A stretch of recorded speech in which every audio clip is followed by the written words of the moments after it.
Hey, how you guys doing? This is SEIJIHITO here to bring you another live stream. I also want to say and give a shout out to those who pulled directly up to the earlier video that I posted at around 12 o'clock, talking about Tanisha Arnold with the other guy from, what was the name of that show? 90210. And, their whole dating situation from back in the 90s and the variety of responses that I got on that.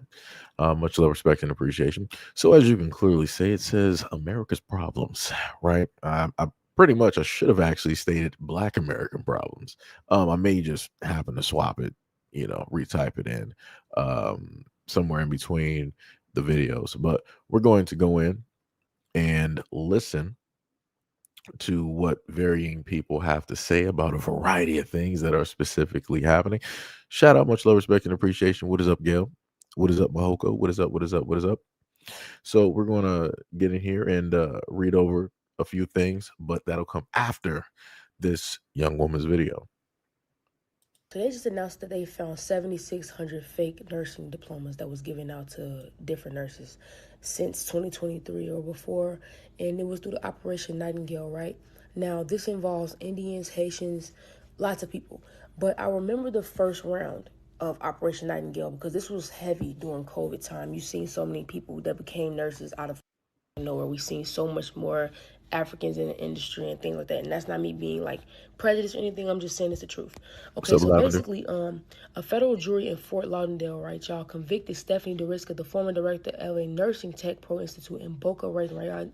So she was convicted of serious fraud charges related to one of the largest fake nursing credential scandals in U.S. history.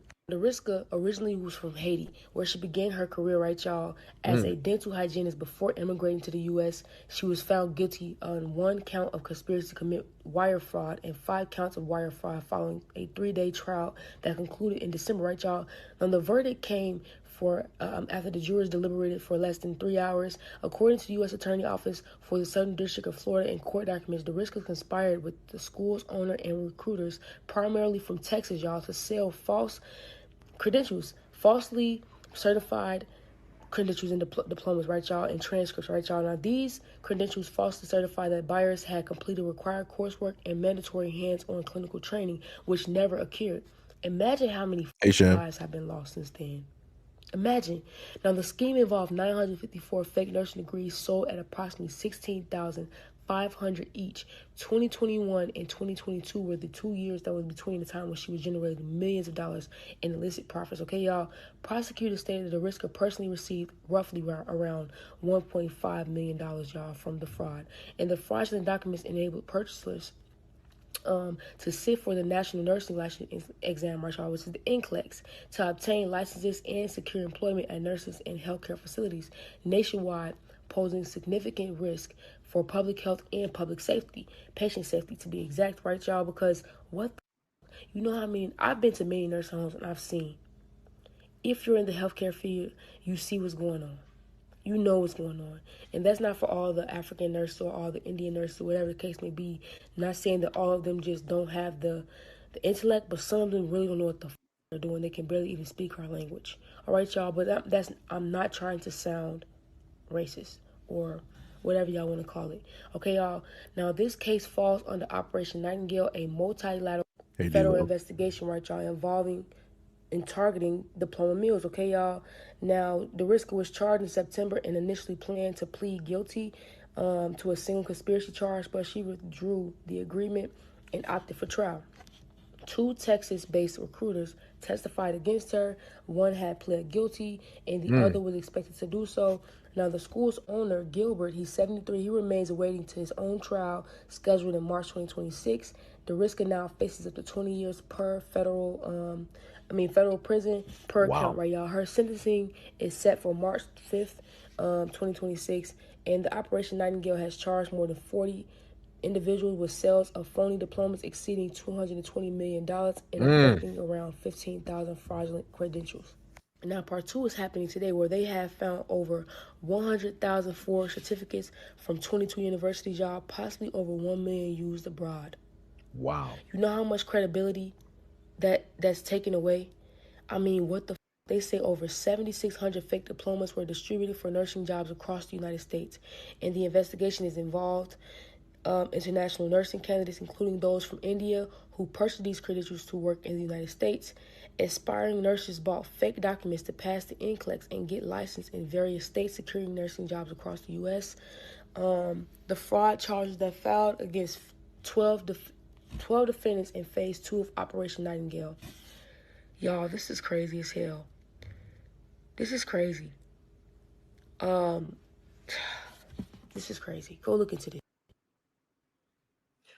That is wild. So we're going to take a look directly at that, and I have a little bit of information here. Let me make sure is this the right one.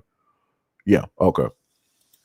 So it says that a widespread criminal scheme dubbed Operation Nightingale, right, involved the sales of more than 7,600 fake nursing diplomas and transcripts from three now closed Florida-based nursing schools. These fraudulent documents allowed individuals to bypass proper education and training, qualify for the National Nursing Board exam, and obtain licenses and jobs as registered nurses or RNs and licensed practical slash vocational nurses or LPN slash VNs in various states. Details of the schemes, schools involved: Siena College, Palm Beach School of Nursing, and Sacred Heart International Institute. The scheme operated from 2016 to 2021 and generated around 114 million in revenue from the sales of fake credentials. Buyers paid between 10,000 and 15,000 for diplomas and transcripts without completing the required courses or clinical hours. They then use these documents to sit for the National Council Licensing Exam, or the NCLEX. Approximately 37% of those who bought their fake documents, around 2,800 people, passed the exam and obtained state licenses, working in healthcare facilities across the United States, including hospitals and nursing homes in states like New York, New Jersey, Ohio, Maryland, and Georgia. They later stated their criminal charges. Federal authorities charged over 24 individuals, including school owners, recruiters, and staff members, with wire fraud and conspiracy. Many defendants have pled guilty, and some have been sentenced to prison. Federal prosecutors stated that they would not charge the individuals who purchased the fake diplomas, though the buyers reportedly knew that they were acquiring fraudulent credentials. That's ridiculous. They also later stated that the United States Department of Health and Human Services Office of Inspector General, or the HHS OIG, and the FBI provided the names of the diploma recipients to the National Council of State Board of Nursing, or the NCSBN. State nursing boards have since been investigating these cases and revoking and suspending licenses of those involved to protect public safety. This is ridiculous. And I want to state this as well, too.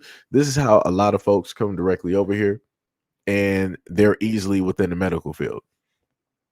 This is why you see an abundance of a lot of these folks coming directly from the islands, going directly into the medical field. They can't just do this in a multitude of other fields, and just, hey, I got this high paying job, and I'm traveling this here and this here, and I just got fresh off the boat, and rah rah rah. This is how a lot of them, the ones, especially the ones that be flexing online, this is how they ended up getting a lot of those high paying jobs, because they're scammers. This goes right back into what we said before. And the woman that was being talked about earlier from the original story, she was Haitian. She came directly fresh off the boat from Haiti. She originally was working in dental and then automatically became a nurse. How you do that? That's an evolution. That's very quick. If that was Pokemon, that would be the first. That would be the quickest first ever level 1 evolution I've ever seen in my life. That just does not happen. That just doesn't happen. And then these be the same people that'll turn up and say that, oh, they're smarter than Black Americans. They got more degrees and more education. Yeah, that's because you bought everything that you got. You're not smart nowhere. Because if you were smart, you would have been smart before you got here. All of a sudden, as soon as you step foot off the boat from Haiti or wherever it is, you automatically got all of this paperwork. How? You're passing all of these tests quicker than any Black American. How? Within seconds? Huh? And people wonder why the medical system is in shambles. People wonder why it is that their family members are not getting the treatment that they deserve, that they are paying for. This is why. Because you got a whole bunch of scammers, you got a whole bunch of folks directly there that should not specifically be there in the medical field. And again, for the Black American women out there, this is why it's very difficult and hard for you to get into these medical field positions, because you got a lot of these scammers out here. And also another reason that they're able to scam is because they have a lot of their people working behind the scenes. So if you have a lot of these Haitians and others hurrying up and they're buying or paying like these thousands of dollars to get, all of these fake paperworks so that they could just take a spot, it's a lot of their people behind the scenes that are helping to enable this system to work. This is why they hurry up and make sure no matter what amount of time that it takes, they hurry up and make sure to get their people behind the scenes in certain areas so they can start the scamming and the scheming. That's crazy. That is diabolical. But like I said, it be like that though. And a lot of these folks, they'll still try to sit up there and say that, oh no, that's not them. And yes, it is. It is. It is. Like I said, the government set you up. Y'all bought it in hook, line, and sinker. We know exactly who it is. The thing that I disagree with the most, if I can go directly back, they said that they charge no students. No, I charge all of those students. They know exactly what it is that they're doing. They're paying directly for it instead of going by it the normal way that you're supposed to receive an education. You got to go through your test trials and tribulations. So if you fail, you fail. If you pass, you pass. They wanted to use some cheat codes real quick, use a game shark and do some cheat codes real quick. And they wanted to make it to the end of the game and say that they're the greatest Pokemon master. That's crazy. That's 1,000% crazy. This is why I can't take none of them serious, because they ain't nothing but scammers. Nothing but scammers, but they didn't want to call Black Americans lazy.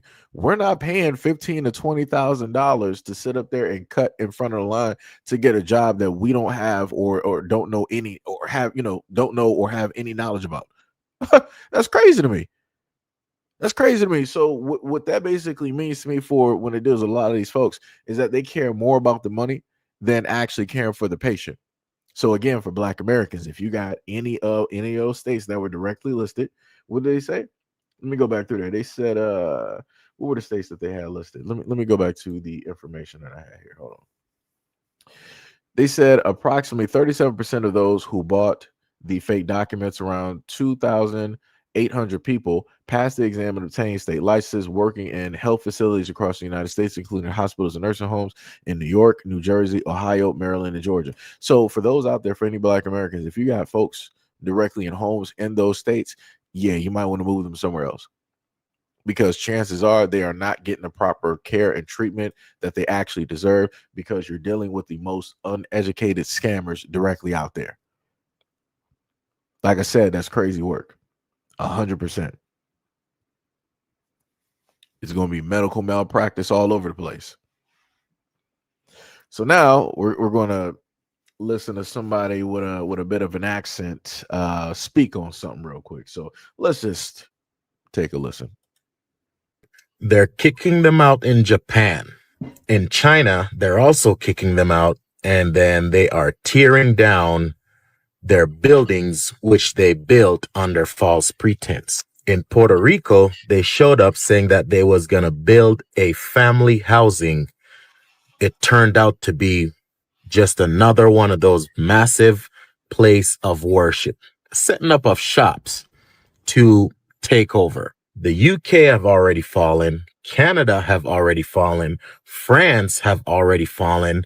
Places in Germany, they are giving up a really good fight. Ireland have already fallen. They are starting to break into Poland and posting about it. But wait till they get caught. There might be public execution.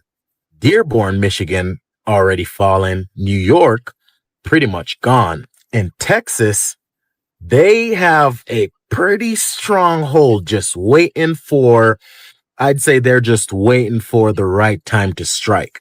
While a few of them try to say they're peaceful, the majority of them say death to your world.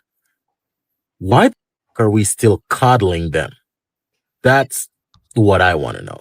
I mean, it's not like they don't tell you that one way or another, their ideology will enter your house. It's not like they didn't say they didn't come here to coexist.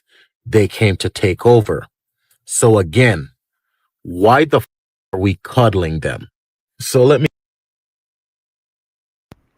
So the group of people specifically that he is referring to are Muslims. He listed different areas where they specifically are and what has happened directly in those areas or how those areas have turned out and how they have built their religious centers under false pretenses. I think I might have covered this before in a different live stream because somebody also stated the exact same thing before. And this is why I stated last year. Again, it's crazy that I can literally say it at this moment in time. I specifically stated that I'm not sure how people in the United States, out of all of the United States, the greatest example of what happens, you can look at Dearborn, Michigan. Like I said, if people don't believe me, I did quite a few videos dealing with Dearborn, Michigan, and I told people I was there back when this, very much started. You could see the incremental increase or evolution to the area. It even got to the point where in Dearborn, Michigan, the signs in those areas started to just be just strictly Arabic and they had no English context at all. And I'm like, yeah, you're in the United States. Never at a point in time do you ever pull some type of madness like that where it's like, okay, I'm rolling through here and I'm basically thinking I'm in another country. No, like I said, that's disrespectful. That's disrespectful. And this is why I try to tell people before when you're in somebody else's country, you don't sit up there and do some type of nonsense like that. Like I said, that's letting people know that you don't respect any of the people there. It's great that you may have your own area where your people reside and things of that nature, but the moment of time that you're like, this is just strictly ours, like it's a 2.0 version of where you came from. Nah, y'all need to calm that down. But again, those out there in Dearborn, I guess didn't do too much of the complaining that they should have. And Dearborn, Michigan is the way that it is at this moment in time. And this is why I said up there and stated before that it's crazy to me that when it deals in New York, it became first, we had this whole thing of 9/11. And for about 10 plus years, New Yorkers were feeling a certain type of way about anybody that was Muslim or over there, quote unquote, from the Middle East. And now we're in 2026 where they have a Muslim mayor. I'm like, how in the world did that even transpire? I can promise you that this would have never have happened in the early 2000s. Never have happened. Never. But this is what happens, when you have people that are removed from history. Basically, meaning when you look directly at the younger generation, the younger generation don't have any type of recollection. They don't know really anything about 9/11 except for what they can just spot and see and all this other type of stuff. They don't know the turmoil. They don't know the emotions or anything like that. They don't care about it. They be like, that has to do with the older generation. That has nothing to do with us. We're about, this, that, and the third. And again, when the New York mayor, he's up there, pulling up in clubs and because, quote unquote, he's with it. He's hip. All of that stuff. That's all you got to do in order to get the younger generation. I kid you not. All you have to do is pull up to like a club, know some lyrics, have like a favorite artist, have just a few things in common. They're sold. It's it. You don't got to really do nothing or talk about politics. That's all you got to do. Have something in common, and that's it. Again, you can clearly tell, and he got the votes, and he is directly in there. And as I told people before, he's going to specifically do things for his people. I kid you not. He's going to make sure to do for his people. Again, I went directly by the acceptance speech that he had, and he wanted to list all of the other immigrants there in New York, and he didn't say nothing about Black Americans. I'm like, I see what time it is. I see what time it is. So yeah, it'd be like that. Like I said, it'd be like that. People are going to have to sit up there and figure it out. because you can only warn people so many times about a variety of things that are that's specifically happening. Again, like the video that I even gave to folks when they dealt with the Somalians, and this guy went around a Somalian area and asked Somalians would they rather live under Muslim laws and rules, or would they rather live in America or under American rules. They said they would rather live under their own people's laws, around their own people, and dealing with their religion. But I'm like, you're in the United States, so it's like, how much sense does it make to say that, and then you opted to be here? But like I said, their whole plan is to basically make this a 2.0 of whatever country that they came from. That's it. It's that simple. It's that simple. I gave y'all videos directly from TikTok where Africans were having conversations talking about that they're going to take over the United States by 2063 or whatever time, and they were up here like, "Oh yeah, we already got a few states already, that's African and da da da, and we're going to have y'all speak in Swahili and all this other." I'm like, yeah, okay. I'm like, you don't even got control of your own country, but you think, you think for 1 second, the United States, you think that any actual real American citizen is going to allow you to switch any languages here and make that the dominant? You think that we're going to? Nah, y'all done lost your minds. Y'all have 1,000%. Like I said, this is what happens when people get too comfortable. This is specifically what happens when people get too comfortable, and you have a lot of folks out here always want to try to say that, oh, Black Americans are xenophobic and this, that, and the third. Nah, actually, we're not. We play directly for home, and you're not about to disrespect home. No matter how it is that we've been disrespected or treated here, this is still home at the end of the day. And the craziest part is a lot of these folks are the same ones going online trying to tell Black Americans, oh, because y'all get treated so bad in America, y'all should venture in and go and visit other places, or try to live there and all this other.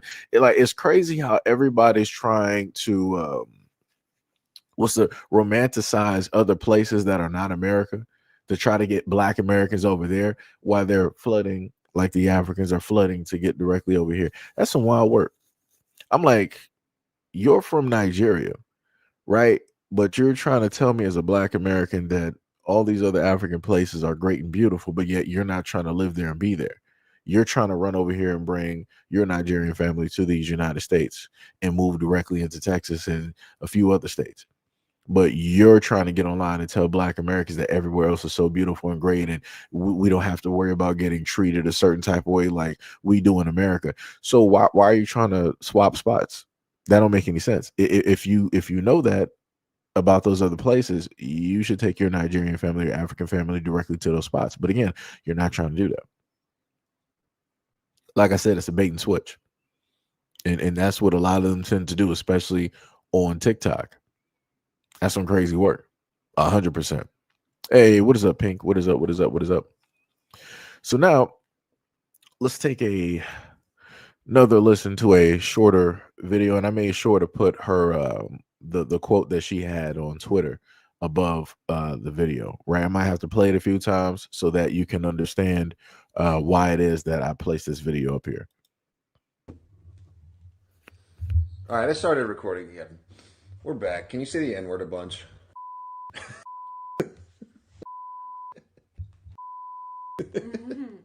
So you're telling me there's Black people fighting over fried chicken on a Carnival cruise? Yes. And how old were you? And that's where it basically cuts. Let me just rewind that one more time, just in case people did not hear what specifically happened. All right, I started recording again. We're back. Can you say the N-word a bunch?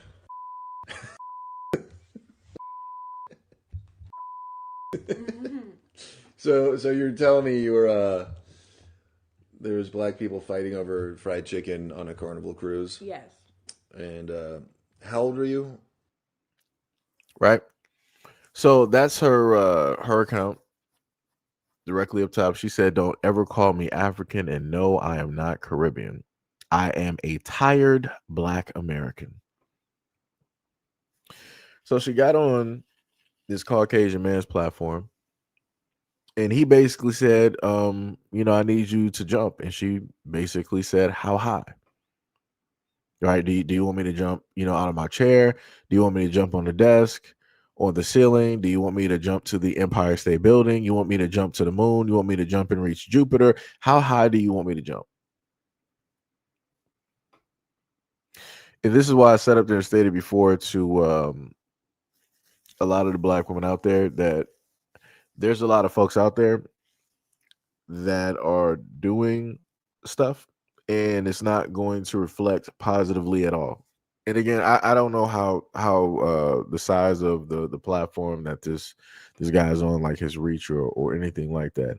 Um, but it's not a good look at all. And she's young enough where I'm looking at her and I'm like, she's probably in her 20s, like somewhere to the early to the mid 20s. And she's doing that, heavy. Well, it's not even like Candace Owens. Like this is past that. She's trying to go above and beyond and be directly on the ultra right side, that type of deal. And like I said, she thinks that this is funny, that this is cute because she's going directly for the money and she is willing to sacrifice any and everything in order to do so. In order to just be, proven to be legitimate, a type of asset for, the sides that are out there. It's crazy work. Like I said, I try to tell people and give people the warning to let them know that you got people amongst you like this. Like just because they look like you does not mean that they are directly for you. She got up there on a platform and he was like, "Oh, so you told me that on a Carnival cruise that you just had black people fighting over fried chicken. Really? Huh?" Like out of any and everything that they could be potentially talking about, they went the most with the most stereotypical thing. And again, I'm not even sure even about the legitimacy of the story that they're referring to, but still, out of any story that they could have referred to, it had to be that. Like I said, and this is just like you had a lot of those girls who were either cosplaying, either it might have been half and half.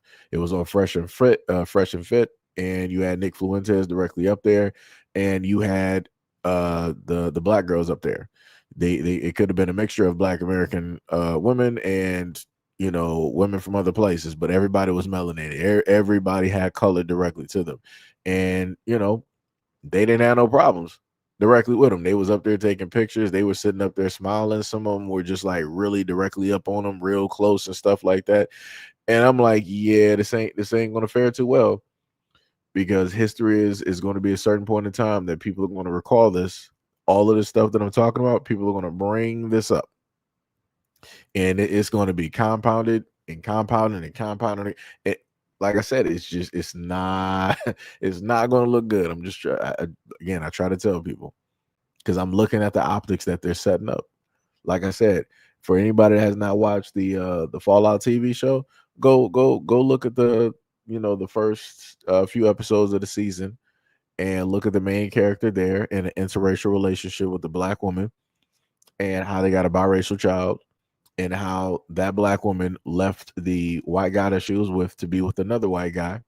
And together with the new white guy that she was with, she specifically herself came up with the plan amongst all of the other groups that were there at that table.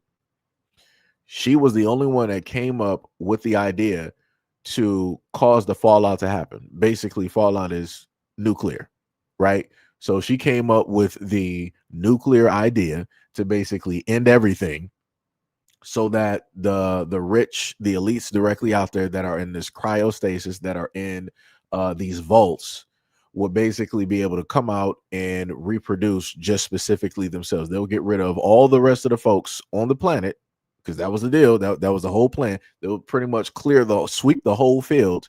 And after a certain amount of decades have passed and it's safe for them to come out, they'll come out and basically recreate a new society specifically with them in their bloodlines. And that was the idea from that black woman there. So, like I said, the optics that they are specifically placing out here when it deals with black women in these relationships is not good at all. Again, I'm trying to warn people, but people don't want to listen. So let's keep going. On behalf of these illegal immigrants, you guys are really out here fighting and risking your life for people who don't care about you. They wouldn't come and visit you in a jail cell if you got locked up. They're not the ones that's going to donate to your family if you get killed. They're not coming to the funeral. You're not even going to get a thank you. Yet you're out here risking your life. You're risking your freedom for people. If it ever came down to it, they would take your spot and not care one bit how you feel about it. I respect these people more than I respect you guys who are out there acting stupid in the streets. Because at least the risk that they're taking is for their family, while you're neglecting your family for them. And if you got your kids out there in the streets in these situations that are super hostile and dangerous, the only thing that I can say to you is you're stupid. Bars. I'm glad that it actually stopped directly on that, because those are my sentiments exactly. I've stated before that nobody who is Black American should be out in these streets protesting. Nobody. And the craziest part is the two videos that I posted when it dealt with the Black Panther Party. You had people talking about like, oh yeah, this is the Black Panther Party. No, it's not. No, it's not. Like originally, before doing all this, that dude was talking about being a rapper.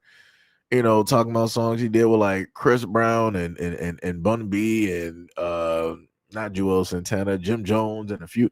Like, nah. Like I said, if his rap career, if the dude's rap career, that's the head of the whatever Black Panther Party, wherever he is, if his rap career would have basically made it somewhere, he would have never been a part of this whole thing. If he was making multi-millions of dollars, he would not talk about anything Black Panther related.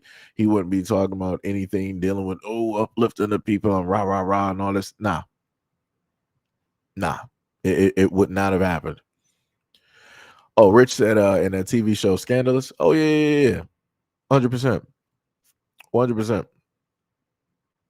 So the one thing that I love directly about folks deciding to put some stuff up there, they was like, and ISIS, I wish people would get the AI robots, NPCs, to at least talk correctly. But you said ISIS is going to come after the blacks next. Okay, yeah. As I stated before, and let me just purely state again, Black people have always been first, and Black people are going to be last. Everybody else is just in the middle. Everybody else is just getting their turn directly on the wheel at this moment of time, and it's a very short turn. It is going to return right back to a scheduled everyday program. Like I said before, it's hilarious when people want to have these types of sentiments. We've always been facing things in the United States. Again, like I said before, it's a Tuesday or a Wednesday for us. For everybody else that this is happening to, this is pretty much your life. This is chaos. The sky is falling, right? This is Armageddon. But like I said, historically speaking, Black Americans have always been, going through stuff like this. Even of recent years, you can look at how the police have terrorized Black communities. So this ain't nothing new. This ain't nothing new. We've been had, our kids and our loved ones pulled away directly from us. But at least, yours is still alive. Ours never made it back. They're 6 feet deep. Some of them might be, in a coma, breathing, barely. Like I said before, it's crazy when people want to pull up to the scene and, start stating all of that nonsense like Black Americans ain't never faced or went through nothing. it's like that's some crazy work. As stated before, Black Americans stay home. The Renee Good situation has nothing to do with you at all. A white man was the main one that was a part of that, right? Renee Good was a part of that. Renee Good's wife is a part of that. All that whole trifecta, the whole thing of that, the Holy Trinity, that's all white folks. The Renee Good situation is a white folks problem. That is a white American situation and problem. And it's crazy to me that, and I do have a video directly down here that basically, I might just even pull that up. Matter of fact, I'm going to play that real quick so we can, look at this, right? Just open-ended. Any comments you want to give to like my generation, the younger generation, or just any generation? Legally arm yourselves and unify, or else you will die. And I mean that in the literal sense. You see on the news all the time, Renee, you know, everybody say her name, Renee. Renee. Right? She just got shot in the face by ICE, right? This is a real thing, and they're not gonna stop. And the more they hurt people and get away with it, the more they're gonna get that momentum to keep going. So everybody needs to unify and come together, and everybody needs to arm themselves, right? Because a revolution is in the barrel of a gun, whether you believe it or not. You want to be comfortable and you want to be nice. You don't want no confrontation. Look, Huey P. Newton said it the best. Anybody without a gun is either a slave or they're about to be one. You know? So, and people worried about people being scared of him. Huey P. Newton also said this when somebody asked him, don't you think the Black Panther Party is scary? Don't you think it's scaring people? He said, my people have been the ones afraid. Hey, sister, we got free groceries over here. Free hot soup and free clothes. He said, my people be the one afraid for hundreds of years. So if you're saying people scared of us now, that's a compliment. That means we're doing something right. You know what I'm saying? Would you rather be scared of ICE? Would you rather be scared of the slave catcher, the police? Would you rather be scared of the government forces that are working against the people? Or would you rather be them scared to mess with you? That's for you to choose. That's for you to decide. Unify and arm yourself and keep this mentality all the time. All power to the people. All power to the people. Where can people find you? Like on social I'm media? Chairman Paul Birdsong on Instagram. You can find the Black Panther Party for self-defense on TikTok and Instagram. Black Panther Party is split up by chapter, so whatever state you are in, if there's a chapter there, type in BPP and the name of your state, and it should pop up. Awesome. Thank you so much. So we heard that, right? He did not say anything about any group of people. And as stated before, again, you can decide to take it with a grain of salt, right? Let me see if I can pull that image directly up. When I originally did a video specifically on this, dealing with him, the information that I was able to gather and look up stated that he is of mixed heritage, right? Let me see if I can find it real quick, right? So this is one of the things I was able to pull up so we can see that directly in front of us. It says background-wise that Paul Birdsong identifies with a diverse heritage, Caribbean roots. His father's family are Caribbean immigrants, mixed heritage. His mother's ancestry is a mix of American Indian, Caucasian, and Black. So again, this is why if we're going to take this as truth, this is why it would make even more sense that he pulled up to the scene and the main person that he keeps reiterating, the main name, Renee Good. He was like, say her name, Renee Good, say her name, Renee Good. Again, he's talking about a white woman that had her life taken by way of a white male. Again, this is a white community situation. This is a white American problem. This has nothing to do with the Black Americans at all. At all. It doesn't. Realistically should happen in these United States is that white folks who disagree with what happened with Renee Good should be the ones primarily and only the ones be directly on the streets to deal with this situation. The ones directly out here marching, the ones making hashtags, the one making videos, the ones going directly out there on the news or being directly in the spotlight. They should be the ones doing the advocacy, because as I've seen throughout all of these years and decades, white people have always talked about that they care and they love so much about their population and they need to stop the loss of life and everything of that sort. So again, white Americans should be the ones frontline and center and directly in the spotlight when it deals with this situation.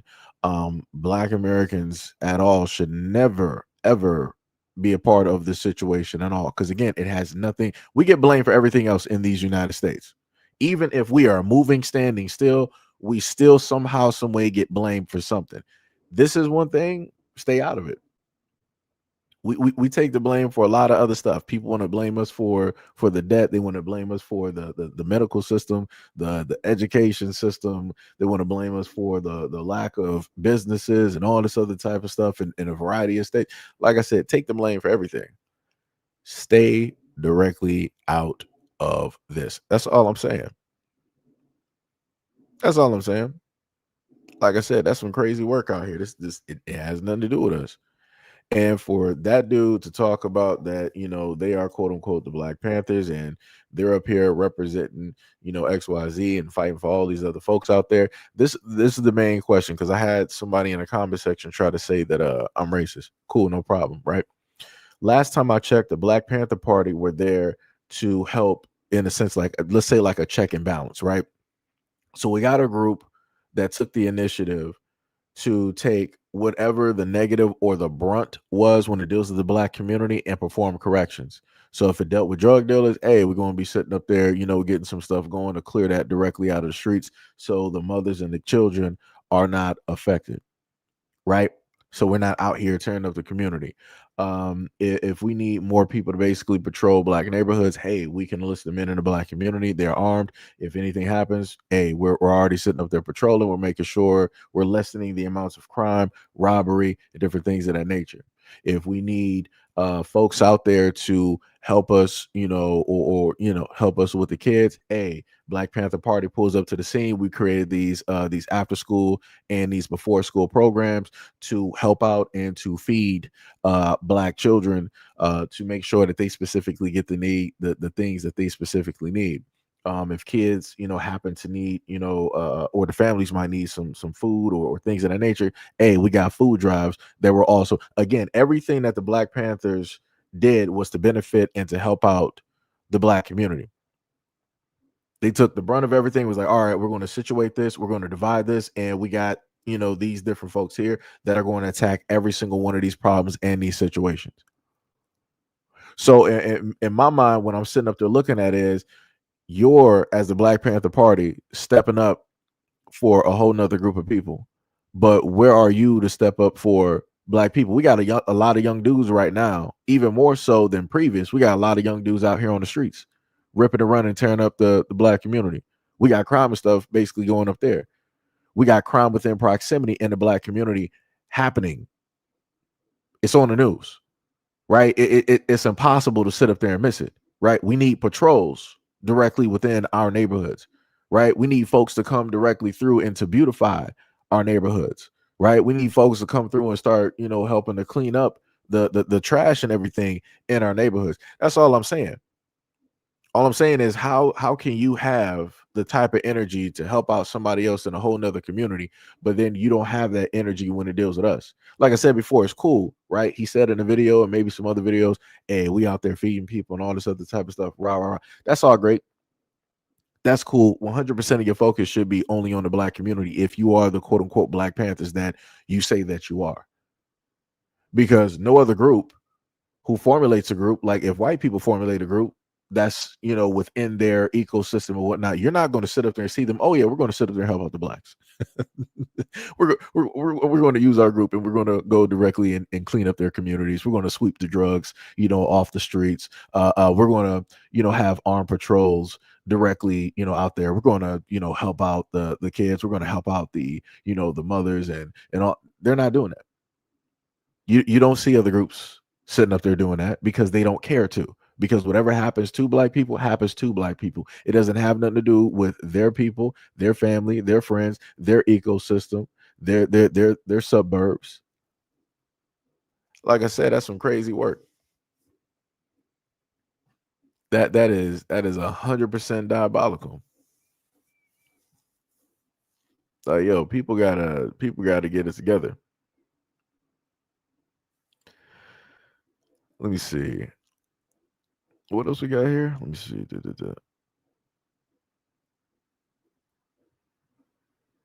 Yeah, that's great. If you got friends you got multicultural friends, that's great. That has nothing to do with the situation.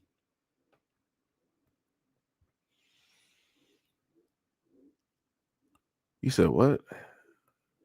Look, this man stood up for themselves. If you all took care.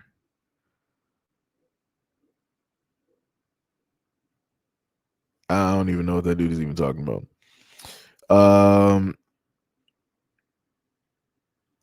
Yo, church, what is up? What is up? What is up? Much love, respect, and appreciation for the $2 dono to the channel. Much love, respect, and appreciation. Much love, much love, much love. Yeah, I just like BVT said, whatever Kitty said made no sense. that's not even having any bearing on the conversation, anything that I'm even talking about at this moment in time. That's facts. The Black Panthers were for black people originally. Yep, 100%. You say he isn't for them. He's serving self like all bug money pastors. That's a good point. That is 100% a good point. He said, Copper said my mother was BLA and a BPP and tried to get her indicted with the Panthers 21 trial. Yo, RY, what is up? What is up? What is up? Cosmic said, and as soon as you start paying attention, you notice that the first thing they do is call you a racist name. D Love said, the guy here does not represent the original Black Panther Party. Yep. That is bars. That is bars. Who was that? So for K-Swap, right? I'm just trying to specifically figure out who are you trying to call an idiot. That's the, like I said, I try to be cordial with folks directly out here. Try to be cordial, right? Yo, shout out to Lunch for the $10 dono to the channel. Much love, respect, and appreciation. Much love, respect, and appreciation. Much love, much love, much love. I'm trying to roll back up here real quick. Hold on, let me see.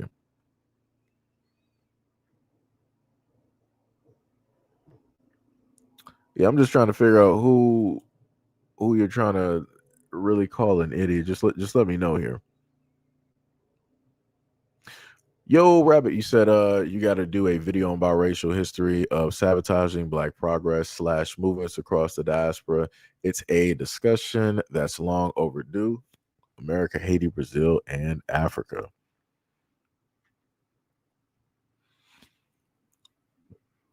That's true. He said, so you are dismissing the Rainbow Coalition. Again, I'm talking directly about the Black Panthers and how it was originally started and who it was specifically for. I'm not talking about no other groups, nor do I care about any other groups directly out there. I'm talking about what is needed in order to fix and help out the Black community only. This has nothing to do with nobody else. Like I said before, it has nothing to do with it. This is my thing. I don't understand. Like when folks out here sit up there and always tell Black people, like, yo, focus on yourselves, fix your problems, fix your neighborhoods before you worry about anybody else. That's clearly what I'm saying. I'm clearly stating that Black Americans have more important and pressing issues to deal with and focus on versus focus on somebody else's situation in their community. Like I said, whatever happens with our kids happens with our kids. Whatever happens in our school systems happens with our school systems. Whatever happens to Black Americans medically, it happens to us medically. Whatever happens to us by way of police or the government, it happens specifically to us. So like I said before, all I'm stating is that if we have a group directly out here, everything that they do should specifically 100% be for Black Americans, because we need to do for self. Nobody else has to worry about the problems and issues that Black Americans have. No, let me just repeat that again. White folks do not have anywhere close to any of the types of problems or situations that Black Americans have, especially historically in this country. So we are the ones that need to specifically be seeking out those in our community that are 100% for us, that are going to benefit us. That's all I'm saying. But for whatever reason, I get called, an idiot. People say that, so what about this and what about that and all this other type of stuff. That's, it's crazy. Let me see somebody saying, please get a life, loser. Let me see what else we got. I think that was it. Oh, we just got 1,000% trolls directly in there. I see y'all. Hold on, wait. Yeah, that's pretty much it. All right. So now, let me see. Carlos said a new Black Panther Party needs to watch out for the sheeps and wolves clothing, like Malcolm X warned everybody about.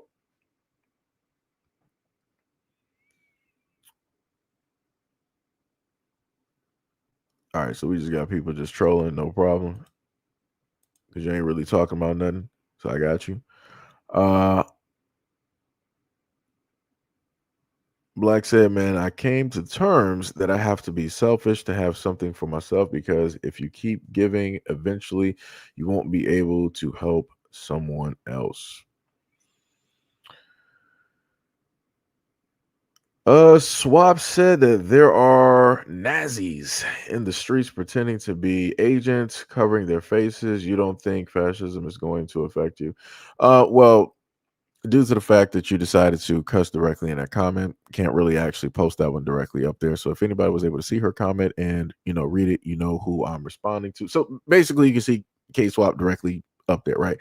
Um, this is my problem when it deals with quote unquote the fascism that you're talking about, and the people that are hiding behind masks. They've been doing this back during the police. Before you even had ICE, we had police hiding behind masks.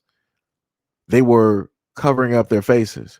These are the same cops that at one point in time, you know, they weren't allowed to sit up there and actually have tattoos that were specifically showing. You're not supposed to see neck tattoos. You're not supposed to see knuckle tattoos, elbows, or wrist. You're a professional, so you're supposed to stay in a professional place, which means that you wear long sleeves or anything to cover up those tattoos.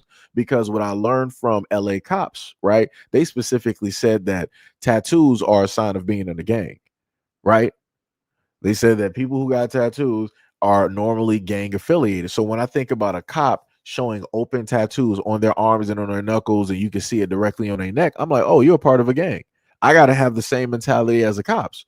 So if I know that the cops are basically their own gang out loud, and they have their own internal gang, again going by LA, and I've specifically covered the police and how they had the banditos and many other police groups within the police force. But then the police chief wanted to come out like, oh, there's no such thing as cop gangs. Yes, there is. Yes, there is. So like I said before, you've already had these types directly out there. You've already had these types directly out there. Black Americans tried to sit up there and tell y'all folks out here that, yo, y'all got gang members that are cops. The only difference is they don't look like everybody else. They look like you. They look like the men of your community. They look like the sons that you're raising. They look like the uncles that are part of your community. They look like John, the Amazon guy, Jake, the cable guy. But because Black Americans are saying it was like, oh no, y'all just being racist. These white cops, they can never be gangs. They don't grow up the same way that you guys do. They don't commit these acts of crime and all this other. So y'all didn't want to listen, especially you white women. Y'all didn't want to sit up there and specifically listen. But now that you're able to sit up there and see one of your white men commit an act and a crime out there in cold blood for everybody to see and to record and repost on the internet, now y'all want to step back and y'all want to breathe and be like, yo, we got to do something about this. You right. You do something about this. This don't got nothing to do with Black Americans at all. It has zero to do with Black Americans at all. That's all I'm sitting up here saying. And it's crazy to me that people get up here and they want to act as though that their feelings are hurt. When I'm referring to and talking about this stuff, when in all actuality, y'all realistically, like I told people before, y'all don't care about nothing up until it hits your front door. And I told y'all this for years. The moment in time that these cops, right, that have their power by way of the government, the moment in time that your dragons come directly back into your community and they do everything that you allow them to do and what you train them to do, but now they're doing it to you, that's the only time that y'all going to listen. That's the only time that y'all going to sit up there and learn. But the lesson is not over, because school takes a while to educate people. So you're going to have to endure and deal with this for a very long time before anything is actually done. Because again, this is your fault. You've enabled this because you're a part of this power structure that you did not specifically yourself want to dismantle, because you yourself as a white woman benefit directly from this structure. So why would you sit up there and try to dismantle it? right? Why would you try to sit up there, call out your men who specifically made rules, laws, and regulations so that you can benefit directly from it? Like I said before, like, yo, come on now. Like, there's nothing that you can sit up here and say and try to tell me right now that's going to make me be like, ah, yeah, you know what? We all got to sit up there and work together. No, we ain't been working together. Like I said, the moment in time the Black Americans tried to sit up there and work with folks directly about here, nobody wanted to listen. Shout out to James Brown for the $5 dono. Said delineation is mandatory, and that is facts. 100%.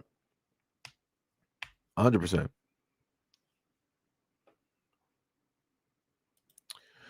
You said, bro, I'm from Puerto Rico. Okay. What does that mean for me? We just went directly over this. Didn't we just go over? Didn't we not just go over this before? Hold on. Let me see. Give me 1 second. Hold on. Hold on. I got you. No problem, champ. Because you're like, what you're like, hey, Seji, whatever you're saying right now, it doesn't have anything to do with me because I am Puerto Rican. No problem, my friend. No problem. I got you. We are, I'm directly there with you. I understand, right? So what I like to sit up there and do is put up previous information because it seems that I always got to do this every single time when when folks want to have a conversation. And again, just in case people missed it, I have no problem with sitting up there going over this type of information. So this is what we're going to sit up there and do here. I got you. Hold on 1 second. So here we go, right? So you said you are from Puerto Rico, got you. So we got these great forefathers, directly up there. We got Mr. John J. Herrera, president of the LULAC, back in 1952, said Latin Americans of Mexican descent belong to the Caucasian race and therefore are white. Right? We have Felix Tijerina, Mexican American president. Right? He said that let the Negro fight his own battles. His problems are not mine. I don't want to ally with him. Right. So basically, what I'm saying is that anybody relatively who is Spanish speaking pretty much is white. This is what a lot of folks, like these folks here, this is what they specifically fought for way back when. They specifically stated that if you call them anything else other than white, it is considered to be a slur. So again, I do not care where specifically it is that you are from or who it is that you come from. Just know what it is that is directly in front of you. I didn't make this up. Anybody can sit up there and make it up. That's all I'm sitting up there saying. You know, you said that the difference here is that Trump has actively done everything he can to unravel everything that was in place that was keeping these people in place. I mean, hey, it'd be like that. And like I told people before, and I like to sit up there and bring up a little bit of information. Hopefully, if I actually have the clip, that would be even better. But I'm going to try to roll back here. Let me see. How far ago was that? That was about earlier this week. If I can find the clip, that would be awesome. Give me a second. This says like last month. I don't think it's in here. Last time I remember talking about these conversations, it was stated that those who are, Spanish speaking were the ones who heavily voted for Trump. And a lot of those folks did not have any type of shame when it dealt with voting for Trump. So again, I'm trying to figure out when people want to mention, there we go. Oh, I gotta take some stuff down. I got you. Let me just do that real quick. Let me do that real quick. Take a little bit of nonsense down real quick, right? So let me go right back. It was a longer. There we go. And I vote for Mr. Trump. We vote for Mr. Trump. Yes, Mr. Trump. We love you. We love you. All the way to the White House. Beyond betray. They used us. They actually, during the campaign, and I don't want to make this political, but during the campaign, the elected officials from the Republican Party, they actually told us that he was not going to touch the documented people.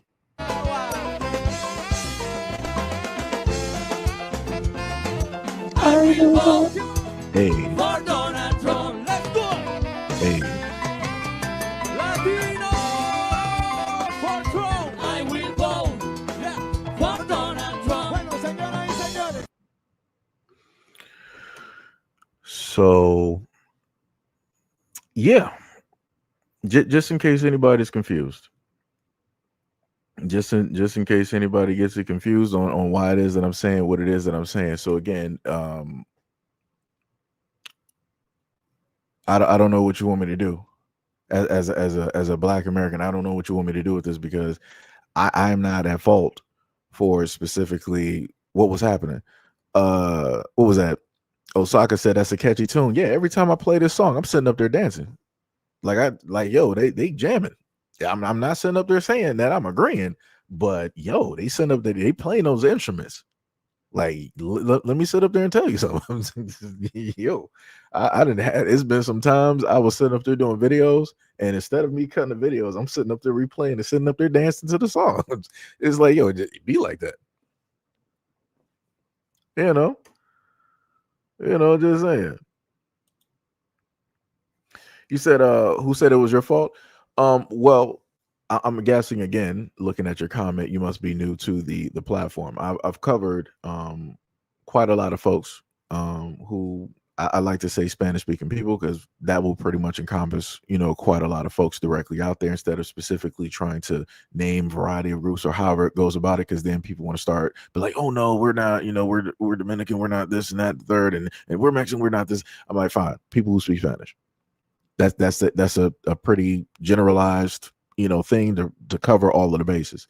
I've had a lot of folks that have come directly up to this platform and try to sit up there and blame Black Americans for what is going on with the Republican Party and with the Trump administration. And they've also come out and basically stated that Black Americans need to come out here and fight for everybody else. And I'm like, no, we don't. Because we told people, hey, if you happen to go down this road, it's not going to end well.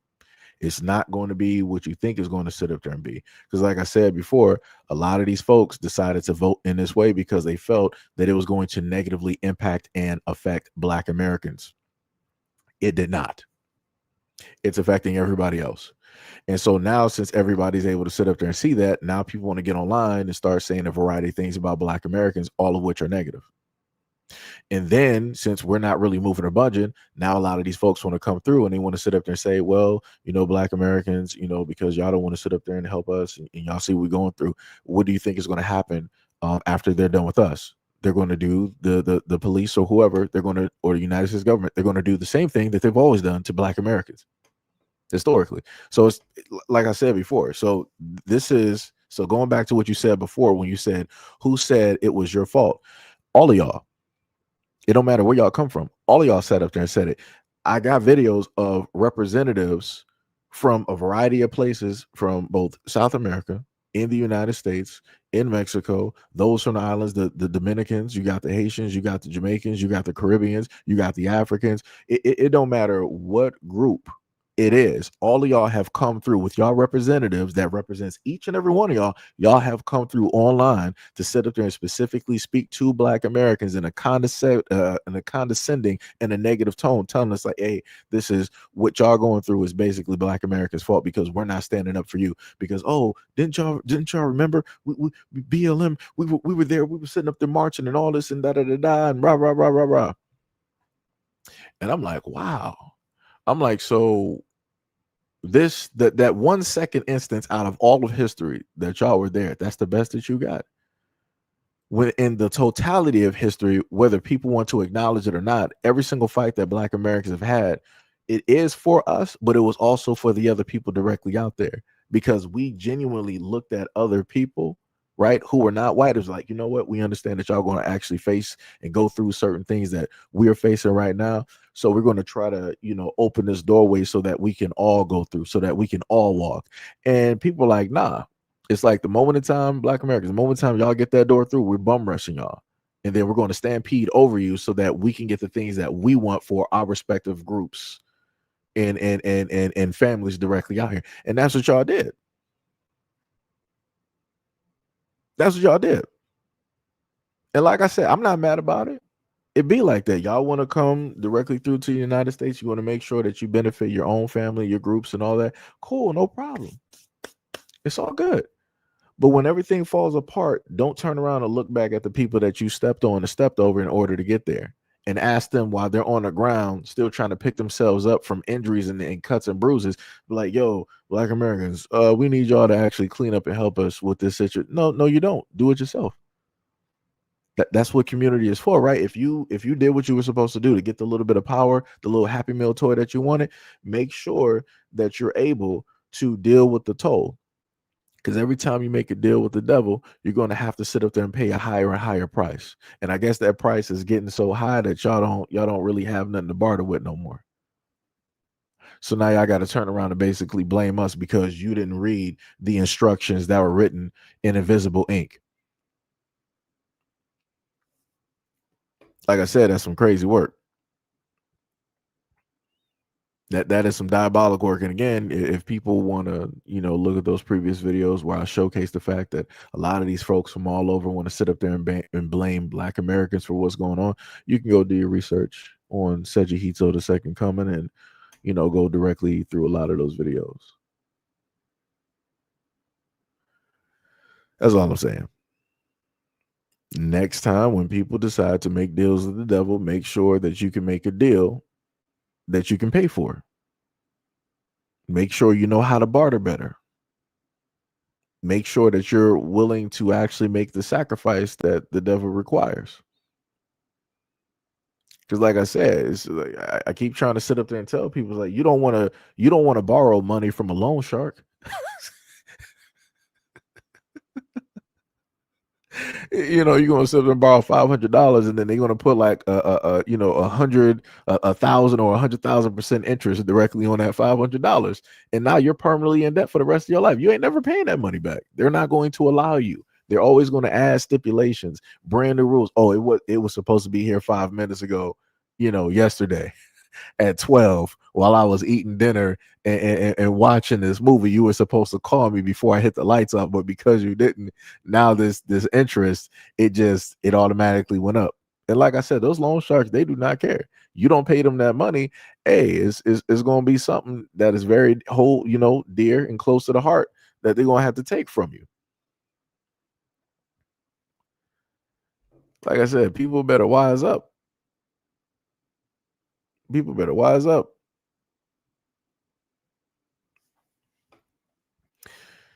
Yo, church. Thank you. Much love, respect, and appreciation for another $5 dono. Much love, respect, and appreciation.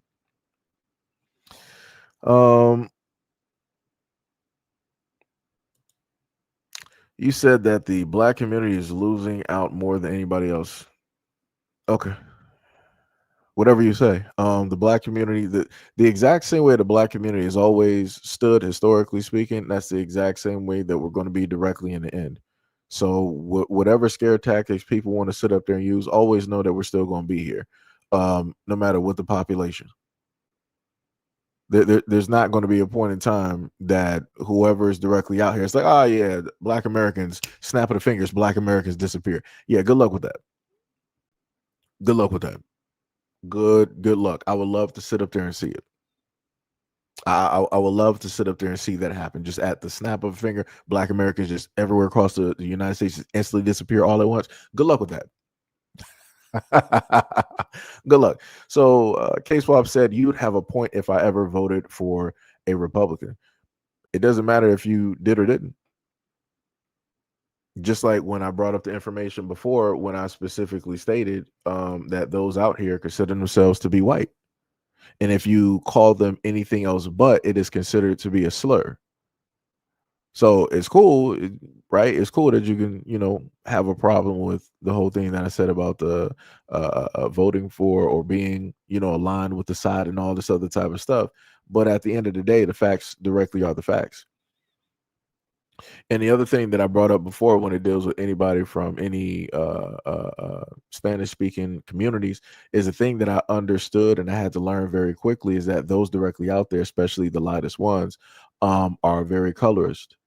And they do not like the darker complected individuals out there. Case in point, you can look at South America and how the Brazilians are basically deemed and treated versus what you're able to sit up there and see on television, right?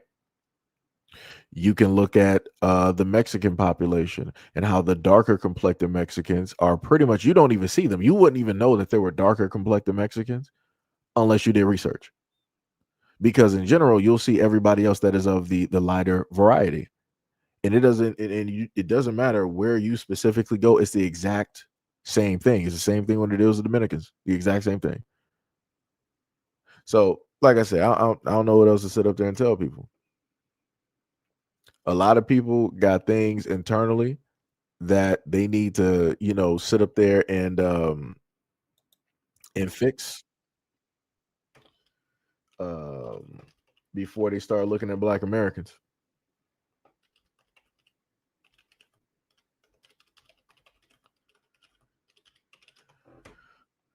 Let me see. Where is? I'm trying to look for one image. Right? It's a very great painting, classic painting that I'm going to put directly up here just to throw this in there. Right? Just so that we can get this cleared directly out here so people know what it is that I'm talking about. This basically represents what I'm talking about right here. This whole painting, right? So you got the mother right here, darker complected, dark as all get out, right? Beautiful complexion. Then you got the daughter, right? Came out lighter because more than likely the mother sat up there and found somebody who was of a lighter complexion. So what did the daughter sit up there and do? She found somebody that was basically as close to white as possible so that they could produce a white child. And now you see the mother with her hands raised, praying to God, basically saying, thank you, as if her skin is basically a curse. Like I said, this is what I'm talking about. This is clear cut what I'm talking about, just so nobody can get it misconstrued or confused. This is what that looks like.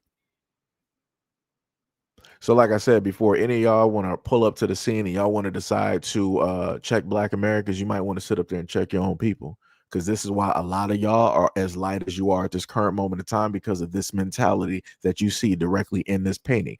Art imitates life, life imitates art. Tell me I'm a liar. Tell me I'm a liar. Like I said, people want to come through and they want to try to, correct me on a lot of things. But then once I start showcasing stuff like this, people get real silent. People don't got nothing to say. Because now you got to deal with reality. Now you got to deal with something that's hitting real close to home. Now you got to look at something that when you look in the mirror, you can sit up there and see it through your DNA and figure out, oh, this is how I actually got here. Yeah, because a lot of your own people got hate the way that y'all look. It's the same way that happens with the Asians.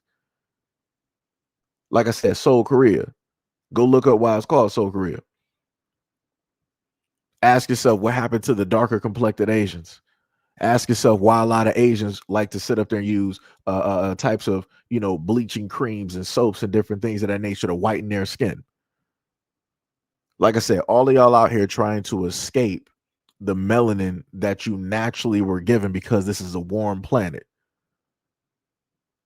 And y'all want to sit up there and reject that because you view another group of people as the purest or the highest versions of what humans are supposed to sit up there and be. When realistically, the universe imbued you with a gift so that you can survive directly on this planet with no problems, no complications. Like I said, that's some crazy work.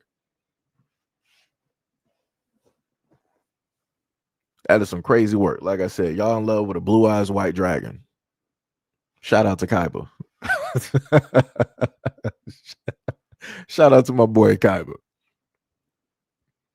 That's some crazy work out there. But anyways, since we're basically done with this topic, let's continue on with the next video. Guys, thousands advised to stay indoors in Oregon, Nevada, California, and Georgia. Why? Thousands of residents in communities across parts of Oregon, Nevada, California, and Georgia have been urged to stay inside by the Environmental Protection Agency, aka the EPA, because of elevated amounts of fine particle pollution in the atmosphere. As of January 13th at 3 a.m. Eastern Time, PM 2.5 reached an unhealthy level across all 4 states, according to the EPA's AirNow map. AirNow uses the Air Quality Index, AQI, a standardized scale that categorizes air quality from good to hazardous, to monitor, record, and communicate air quality conditions across the United States. Why does this matter? According to the EPA, unhealthy levels of PM 2.5 can affect all members of the public. However, those in sensitive groups, including the elderly, children, and individuals with certain health conditions, may experience more severe health effects. PM 2.5 is considered one of the most dangerous forms of air pollution. Lord have mercy. According to the EPA, as the particles are so small, less than 2.5 micrometers in size, they can be unknowingly inhaled and penetrate deep into the lungs or bloodstream. This has the potential to trigger or worsen cardiac or respiratory issues such as asthma, or cause symptoms such as coughing, throat, eye, and nose irritation, shortness of breath, and chest tightness. Numerous studies link particle levels to increased hospitalizations and even death from heart or lung disease. Both long and short-term particle exposure have been linked to health problems, the EPA warns. Y'all, so if you are in Oregon, Nevada, California, or Georgia, that is weird how Georgia is kind of just thrown in there. Am I tripping? Y'all, look at this map real quick. Hold on, let me make it bigger. Look where Oregon, Nevada, and California is. And then look at where Georgia is. Yep. Why? Don't make sense. That don't make you scratch your head? Like, why these particular states? And Georgia is nowhere near Oregon, Nevada, and California. So why would Georgia have bad air quality like that on the same level as them? Was there something dropped off in the air or something? Like, what? Come on now, make it make sense. Right. So what she's basically talking about, because I had to look it up myself. What did Ash say? Rabbit said in Dutch dub, they never pronounced the name right. So for years I thought the name was Blue Eyes Y Dragon. Oh, that's crazy. So this was the information that I was able to find before I started the live stream. It said PM 2.5 refers to the fine inhalable particles that are 2.5 micrometers in diameter, originating from combustion, wildfires, and industrial emissions. These particles penetrate deep into the lungs and bloodstream, causing severe health risk like heart disease, lung cancer, and respiratory infections. They are a leading global mortality risk factor, causing over 4 million deaths annually. Again, I didn't know anything about this, so just as I'm learning about this, I'm giving this information to you so that we both know it pretty much at the same time, right? They said that the particles are so small that they can only be seen with an electron microscope. They are roughly 30 times smaller than a human hair. Common sources include vehicle emissions, power plants, wildfires, wood burning stoves, and cigarette smoke. Short-term exposure can cause coughs and airway irritation. Long-term exposure is linked to premature death, stroke, chronic bronchitis, and asthma. And then they go into the mathematical measurements below that. And then below it said the impact, it said over 99% of global population is exposed to PM 2.5 levels exceeding WHO's guidelines, right? So to further go directly into this topic, because again, the stream is listed as America's problems, we're going to look at 2 more clips dealing with this. perspective of barely avoiding becoming part of the wreck. The video shows you the blinding conditions at the time of the crash that made traffic just disappear in an instant. The video was originally posted on TikTok 2 days after the crash. This dashcam video was given to Action News by driver Abdul Mateen, showing the conditions on Highway 99 between North and Cedar Avenues just after 9 o'clock Sunday morning. As the car heads south, you can see the fog drifting across the highway, but the road ahead is still visible. Suddenly, a dense patch nearly eliminates any view. That's ridiculous. And in the blink of an eye, the massive pileup appears in the mist. The driver makes a split-second move to narrowly avoid the crash, which we eventually learn had turned tragic. 61-year-old Gustavo Villanueva Vargas of Fresno was killed, and his wife was severely injured. Several others, including children, were taken to the hospital with injuries. Reports show 2 vehicles had initially slowed down, with several others behind them traveling faster. Investigators say visibility was estimated to be reduced to just 10 to 15 feet at the time of the crash. Nah, that was less than that. And again, this is a video that I found that was linked directly with the thread. So it's like, even as I rewind, right? This is pretty much clear, right? This right here looks clear, looks very much overcast, right? But you can tell that there's technically something wrong. This is, if anybody's seen the movie The Mist, that's what this looks like, right? So everything is completely fine, right? And you see the car to the left directly in front. And then as it starts to go directly into that fog, it disappears. Brother, what? And then for a few feet, as the dude is driving, he's driving, not seeing nothing, and then almost hits the pileup that is in the middle because of this weird, random type of The fog, road ahead right? is still visible. So then, to further go directly into this, let's look at this next video. You just run your hand across it too. You guys see all that reflective? See all that? Just scraped the windshield of the car. This is what was just scraped from my windshield. You can see all the metallic in there. If you just run your hand across it too. Right, so let me just pull back to, and again, he put the date right up there, right? January 15th, 2026, California, Oceanside, right? So you look directly at that bag, you can clearly see it's some reflective bits in there. You can obviously tell that there are some metals directly in there, and this is very fine stuff. In order for him to get this, he had to scrape that off of the car and also the windshield and then pack that directly in there. Because if you don't pack it directly in there, it'll turn around and it'll look like this. Like, that's crazy. And that's what people are breathing in. You got people breathing this stuff directly in. And there's even more videos online showcasing this stuff when this weird stuff ended up hitting the air, causing a weird type of fog. And it was late at night when another guy, he was recording what was specifically happening. When he opened his door, all you saw was like these particles. As he put the flashlight directly outside, you just saw these particles swirling. That's not what fog does. Fog does not look like just some, random particles directly there. And then you got other people that show pictures of the filter that they have, where it deals with the AC unit. And one person said that for quite a while their filter was white, and then all of a sudden, after this stuff appeared and it went through and hit the filter, the filter was black. So, like I said before, people better be very careful in those states. What did they say? California, Oregon, and Georgia. People better be very careful. And again, like the lady stated in the first video, that's a very weird jump to basically go through those states. Like, even looking at the map, it's like that is crazy. I'm like, how do you do that?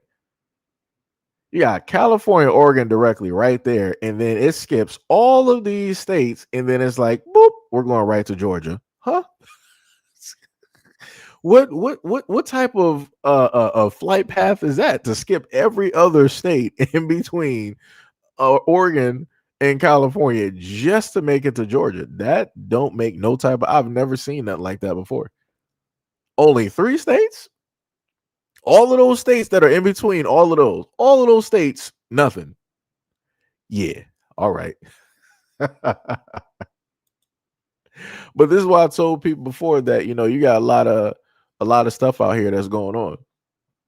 This is why you got to pay very close attention. This is why in a lot of videos I kept trying to warn people like, yo, hey, a lot of stuff is going on, a lot of stuff is happening. You gotta, pay very close attention. A lot of things is, air, water, the soil, food. I repeatedly say these things in a variety of live streams and whatnot that I do here. But some people listen, some people don't, and I guess others will just sit up there and catch up. But like I said, people better be careful. If you love and care about your family, you better do everything to assure yourself that they're going to be safe, because the powers that be do not specifically care, and this is just a little bit of that proof. There's even more proof directly out there if people choose to research and go directly into it. But yeah, I just wanted to bring that one up there to put that out there because again, to me, that's pretty important, or at least for me, I would think so. So let's go into the next video here. FBAs they're the CIA. I'm convinced.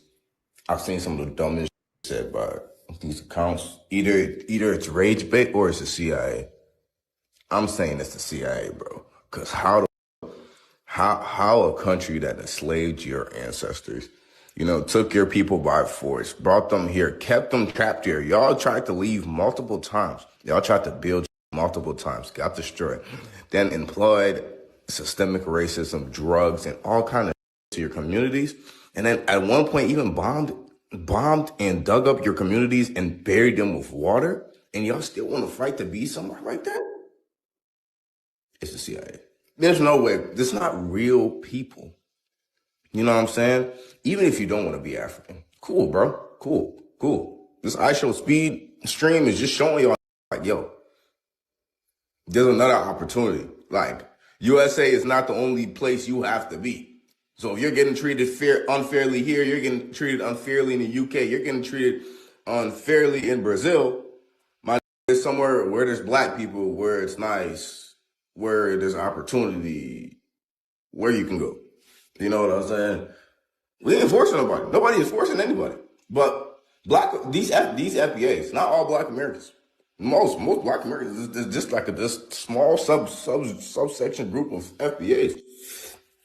They're like, I don't even know what to call it. It's like psychosis. They don't believe they're black. Or they don't believe Africans are black. They don't believe they're African, or they have any African ancestry. They don't want anything to do with Africa. Cool. You know what I'm saying? The traditions and things that went around from Africa, they don't even want to believe that's true, bro. They don't believe in history, dog. They don't believe. They just go off bro said information, and I think it's either psychosis or it's heavy drugs for coping. It's one of the two.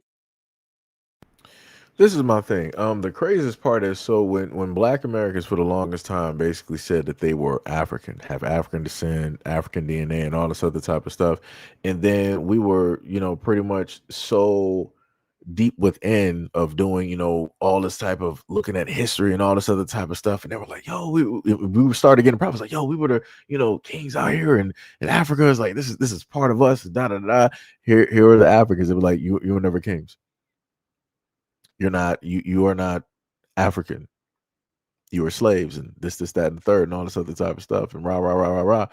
And then we were like, you know what? We got to a point where it was a little bit of resistance, like, nah, all this other type of stuff is like, we're still going to have our beliefs and all this. And then people just collectively kept coming to Black Americans, tell them like, y'all ain't African, y'all not a part of us. What do you African Americans really have? What cultures, what traditions, what religion do you have? And this, that. So then it became this type of comparison to basically try to legitimize what it is that we are, how it is that we believe. No matter what the research that we've done and all this other type of stuff, it's like, that's not legitimate. It's what we say because we are African and we are actually over here and we are from the land. It's like, I'm Nigerian and these are my people. I know where home directly is. I know my grandparents, my great great grandparents, and all this. And we were like, okay, cool, fine, y'all got it. So we're no longer African. We're not African American. Cool. Y'all can sit up and keep it. Y'all can sit up and have it. We weren't the kings and queens directly over there. We're not even associated with y'all. Cool. Fine. So then we're like, all right, Black Americans. We got FBA. We got ADOS. Right. We got our own names. However it is that people sit up there and feel, that's what branding they directly decide to fall directly under. So then after we did that, and that's solidified at this moment in time, here they come back and be like, oh, so why you guys don't want to say that you're African? Why are you guys being so xenophobic and have so much hate in your heart? Why are you guys trying to deny your African blood and heritage? Why don't you guys come back home? Why are you guys so brainwashed and all this other? We're family. We're this dog. Y'all can't even stay consistent with the things that y'all say to Black Americans. One moment y'all don't want us to be there. The next moment when we make our own and just solidify our own names that can't nobody else be a part of, now y'all want to pull up to the scene talking about like, hey, yo, what's up, cuz? No. Y'all said we wasn't family. And now when we stand directly on that, y'all want to say that we hate y'all and that we're xenophobic. And I'm like, come on, dog. Y'all can't even stay consistent. And then for this dude right here who want to sit up there and say that, oh, Black Americans or whatever, why don't y'all sit up there and just go to other places where you don't have to face this and face that and all this other type of stuff because these places are actually better than America. This is what I was talking about earlier. How is it possible that all of these folks are specifically coming after Black out of all of the people, right? I could have sworn, correct me if I'm wrong, people said that the cradle of civilization is Africa, that basically Africa is Eden, right? That's where all life originated from and all this other type of stuff, right? So why are the Africans not trying to claim everybody and tell everybody to come home? They're not trying to talk to the Sicilians. They're not trying to talk to the Brazilians. They're not trying to talk to the darker complected Mexicans. They're not trying to talk to the rural Asians that are, some of the darker Asians that are still there in existence, right? They're not trying to talk to the darker Russians and claim them and tell them to come back home.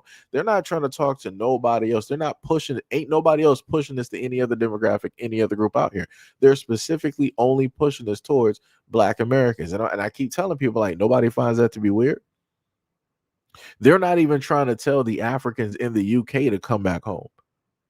They just leave them there. They're not telling that to the Jamaicans. They're not telling it to the Haitians. They're not telling it to the Caribbean. They're not telling this to any other demographic out there. They're not even trying to go to the Aboriginals in Australia and try to tell them to come back home. They're only specifically directing these videos to Black Americans. And I'm like, out of all of the races out there, why are we only getting targeted when it deals with coming back home? But yet you're telling us to come back home while you're leaving home. That don't even make sense. Make it make sense. The math ain't mathing. The math is not mathing. Like it's 100% crazy out here.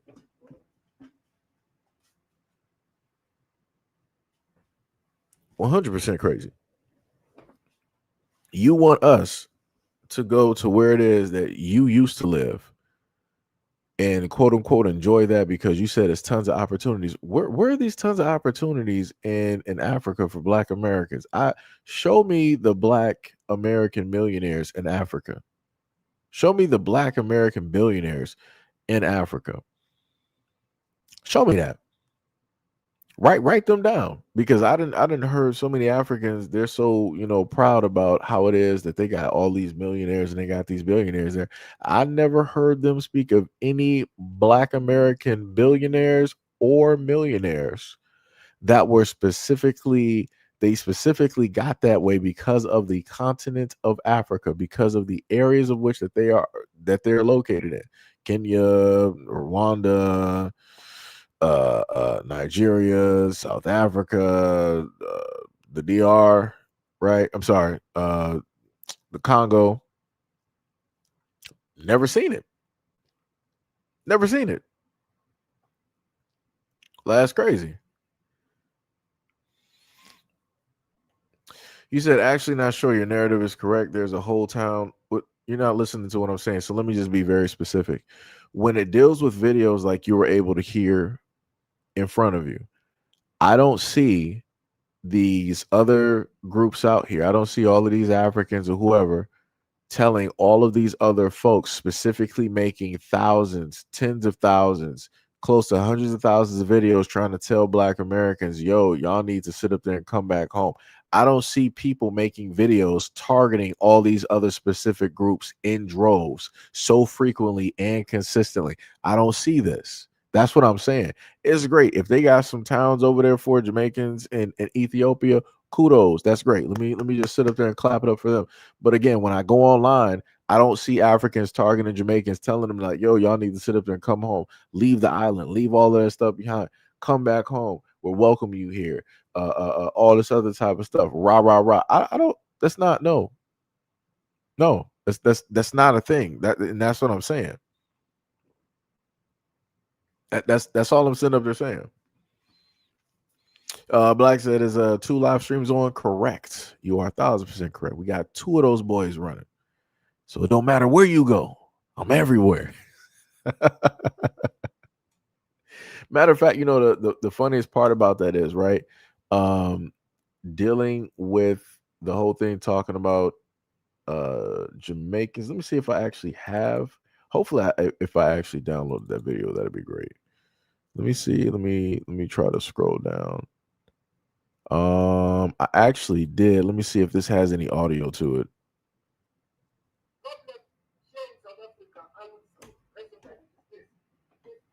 Okay. So matter of fact, I got you. So since we were just mentioning the whole thing with like Jamaican Africans, let me just post this this video directly up there because that fits with, in a sense, what you're talking about here, right? So let me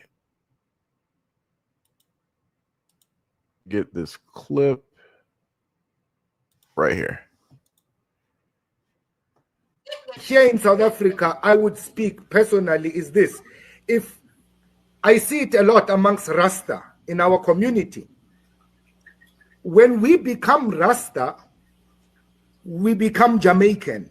Do you understand? Yes, I. When we become Rasta, we forget that we are African, and then we become Jamaican. We start to speak like Jamaicans. We start to listen to Jamaican music.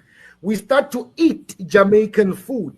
We dance like Jamaicans dance. But here's the confusion now. Jamaicans want to come to Africa to learn about Africa. And then the Africans are imitating Jamaicans who want to imitate Africans. Yes. Do you see what I'm saying? Yes, I. So now it becomes now a very, very problematic now, cognitively now. Because if you would take the journey and the trip to South Africa, and you visit me in my home, and you find what you left in Jamaica, what was the trip for? Very true. So you got Jamaicans. So let me get this straight, right? So you got Africans that want to be Jamaican, and then you got Jamaicans that want to find out about Africa, and then they go there to find Africans imitating Jamaicans, which basically means you could have just stayed home.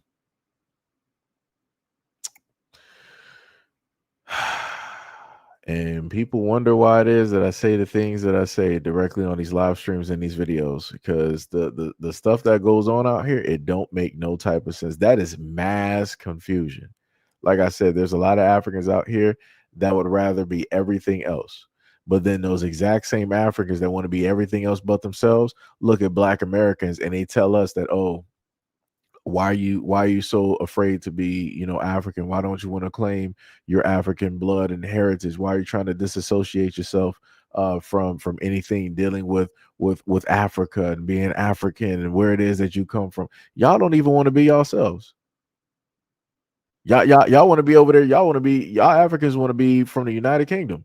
So y'all move there and have kids there. Y'all want to be Canadians. So y'all move there and have kids there. Y'all want to be American. So you move here and you have kids here. Y'all want to be Chinese. So y'all move there and have kids there. Y'all want to be everybody else but you. But you want to go around trying to tell Black Americans that we're ashamed to be African. Okay. I, as a Black American, am not trying to go to a whole nother landmass and trying to masquerade or be something that I'm not. I literally have a video of a young Nigerian dude. When you listen to him, you hear Black American. When you look at the way he's dressed, Black American. Even when he's talking, Black American. I'm like, dog, like you're Nigerian in Nigeria, and I don't hear none of what it is that you are there. I'm like, that don't make no sense. That is weird. That is very, very weird behavior. Very, very weird behavior. It's crazy.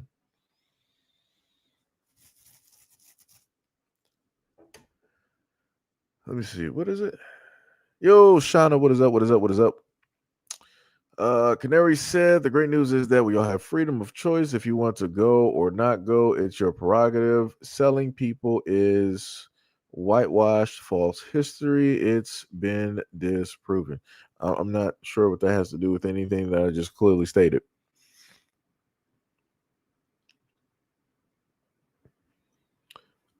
Columbus Brooks said, I've been to Buffalo, to Oakland, and never wanted to go to Africa. At different points in times in life, I'm like, yeah, I want to, sit up there and go over there to see a variety of things. Like I said, things around the world you are not going to specifically see here. And I'm like, hey, that is very dope. Certain types of trees and different things of that nature that are there, wildlife and stuff. It's like, yo, that's pretty cool and awesome to see. And again, seeing people live in their own ecosystem, right? With their own clothing and things of that nature. Like that type of stuff right there, that's dope. That's very awesome. But like I said before, it's crazy when I sit up there and look at Africans in the United States and they're not even wearing their own clothes. I'm like, that is your pride, that is your culture, that is you. That's something from your bloodline. That's something historically that is you. And I'm like, when I go out here and I look at Africans, I basically see a copy of Black Americans. And I'm like, what's going on here? I'm like, if I see you in the United States, like, yo, I want to see you in your culture, right? Who it is that you specifically are, your identifier. I'm not trying to just only see the only time Africans really want to pull up and talk about who it is that they are. They want to have their flags and their bios on X, on IG, YouTube, or all these other internet spaces. But in real life, people ain't trying to, really be that proud. Like I said, y'all, a lot of Africans are not even really about that life of being proud about who it is that they are. It's like, hey, if it's a graduation, if it's something dealing with success, then as people want to pop up and start waving flags and all doing dances. Other than that, people just looking like Black Americans. I'm like, that's weird to me. That's weird to me. 100%. That's all I'm saying. That's all I'm saying. But now we're going to go to let me see, make sure I got these videos in order. Yeah. So now we're going to go to this one real quick. After this iShow speed tour, I want to see Black Americans go back to African Americans. Let's not play around anymore now. It's African Americans. That's it.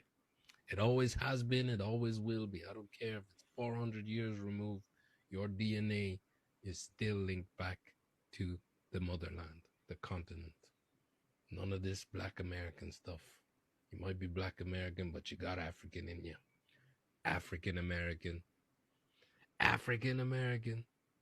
The African Americans. They're great people. The African Americans. African American. So it's crazy to me, like I said, and he wanted to say, none of this Black American stuff.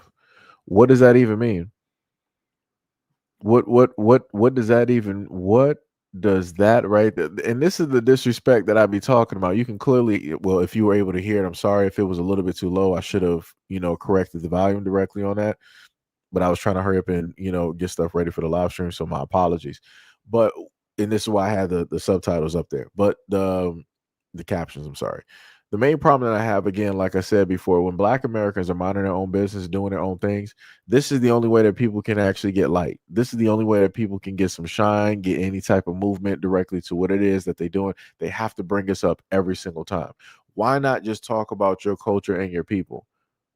Why not just talk about your tribe, your traditions, your food? Why not just stay on that? Why always bring us up? And then you want to talk down about, oh no, this whole Black American stuff. Like, no more of that. Remember, African American. So y'all want to start really talking because and again, shout out to I Show Speed. He's sitting up there living a dream. I remember back, I think when he was what about like 14 or whatnot or whatever. And he was with like his mom and he was like streaming and he was happy that he got like 1,000 or whatever views there. And she was horrible. Like it was just like that clip. If you can find that clip, I'm like, yo, that's quite, like a heartbreaking clip. But basically him being so young, going from that and then going to where he is, like I said, I don't got no problem with I Show Speed. It's an evolution that people are actually able to see and witness and watch a young dude, you know, in a sense, come from nothing and out here living a dream, going, everywhere around the world and and being celebrated and stuff, cool stuff. But the problem that I have is that you got a lot of these Africans that want to pull up to the scene now and they want to be like, oh yeah, I Show Speed, he's really, breaking the barriers, past, what Western society has basically stated about Africans and da da da. Black Americans been already knew the different sides of Africa. Maybe I guess you're saying that what I Show Speed is doing is educating other folks directly out there that are not Black American. Maybe I guess you could sit up there and say that. But again, even with I Show Speed going directly over there, that does not specifically mean that Black Americans need to start pulling up over there to Africa. No. Like I said, I Show Speed has I Show Speed money. He is a millionaire. Like I said, I'm basic everyday Black American, just like a lot of folks out there. Yeah, no. No, no, no, no, no, no, no. Like I said, we got stuff here that we need to do, that we need to fix, that we need to sit up there and work on. Like I said, you got some nice cities, nice areas, like that over there in quite a few places. But again, as I stated to a lot of people before, when all of these folks want to try to tell Black Americans that we need to go over there to Africa, always remember that they don't have any laws, rules, or regulations specifically set up for Black Americans. If anything happens to you, it happens to you there, over there, and ain't nobody coming to save you. Ain't nobody coming to help you. Even the Africans over there, they're not coming to save or help you because they're going to be looking for what can you do for them, and that's just fact. Because a lot of them over there are in survival mode.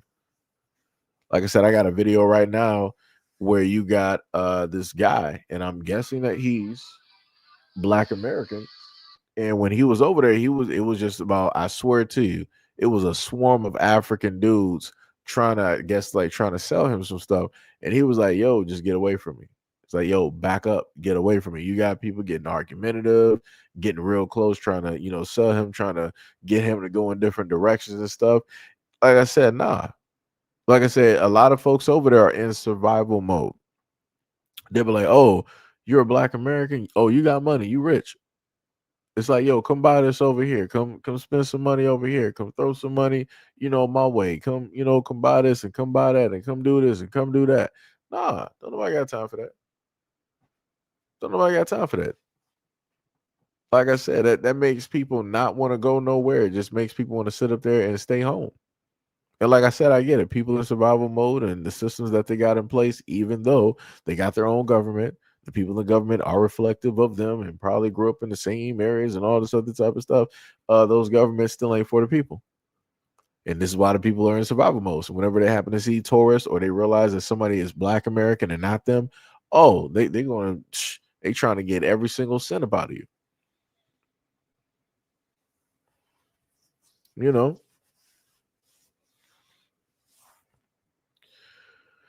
Canary says Speed really went through a lot. Yeah, yeah. Well, I guess you might be talking about in growth, possibly as a content creator. Yeah.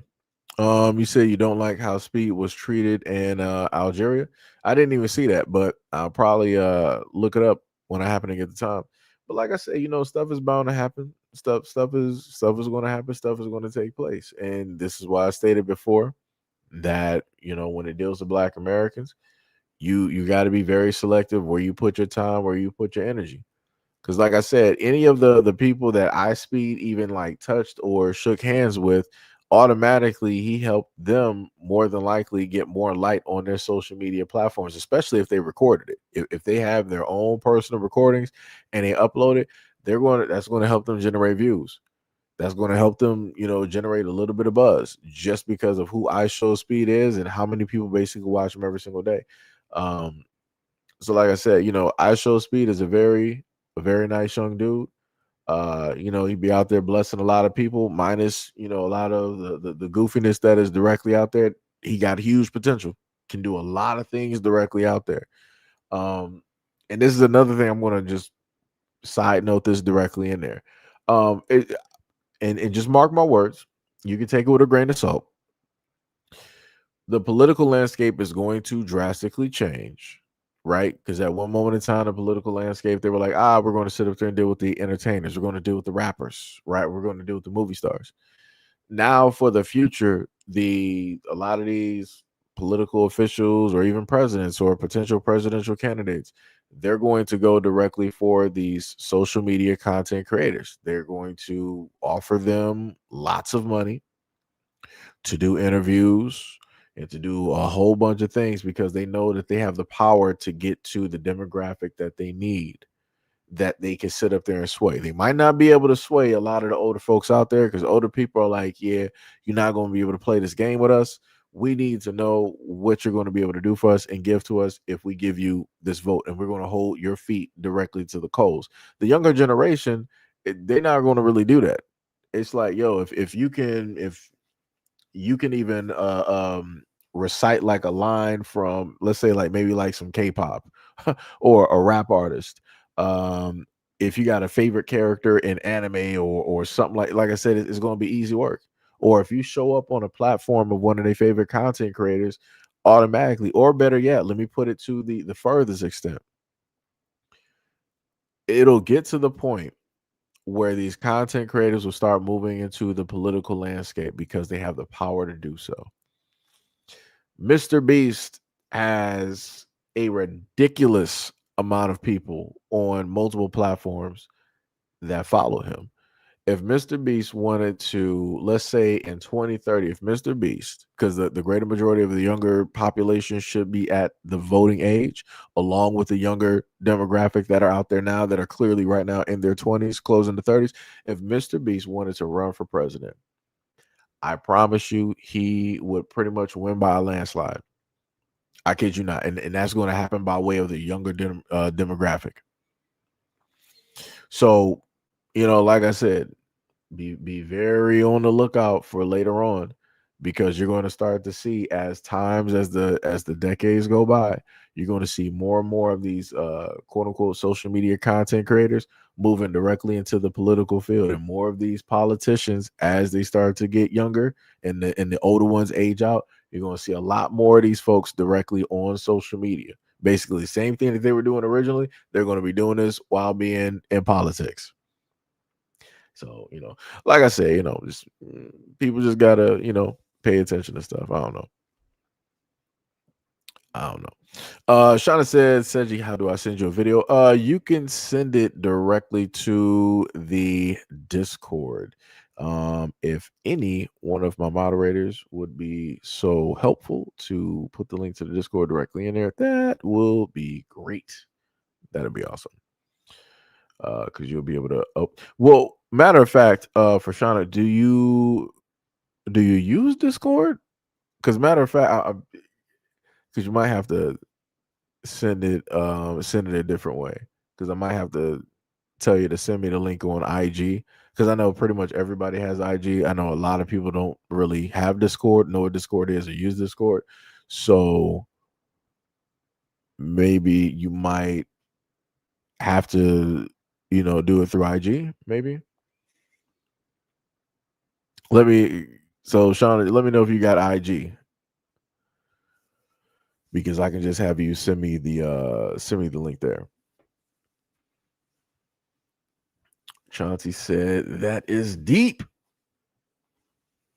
Yep. Like I said, a lot of these social media content creators, they would be able to beat a lot of these other folks out here in politics. Like, you could actually have a real politician versus a content creator. A lot of these content creators would just beat them just off of the strength because of the followers. Like, a lot of followers, they were like, yo, I like this content creator. I've been with them for about 10 years, and they've made me laugh and all this other type of stuff. So I'm going to vote for them.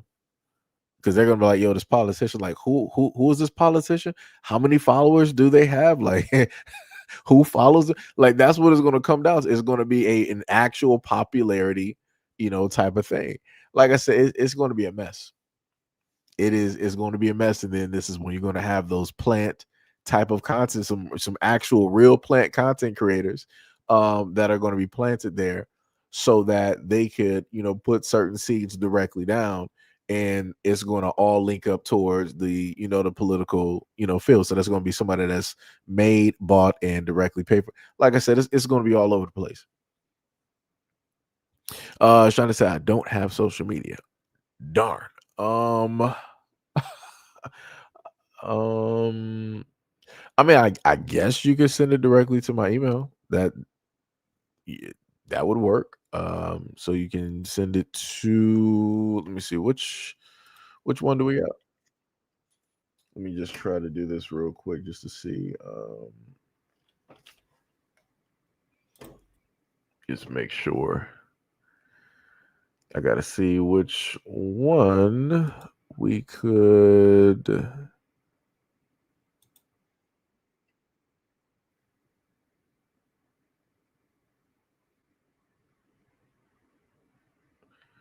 All right, so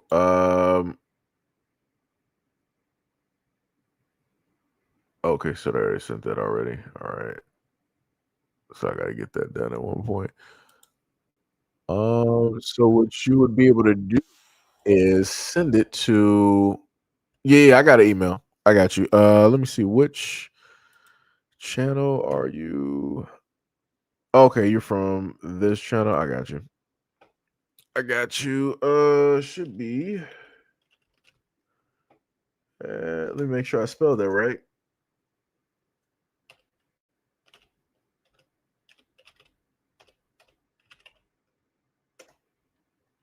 Okay, so for Shauna, there you go. You could. That's the email that you could send it directly to. Yeah, I had to make sure I spelled it right. Yeah. So you can send it directly to that email, and I can just so happen to take a look at that.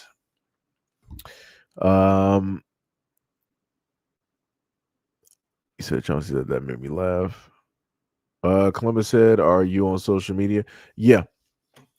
Twitter, IG, TikTok. IG, I would technically post stuff here and there, but IG acts a little bit weird depending on the type of videos that you want to post. And especially if you try to post some things dealing with, world, type of things, they tend to get very weird on stuff and want to, try to do some stuff. So, but yeah, I still got a channel, not channel, still got a page up there. Let me see what else we got.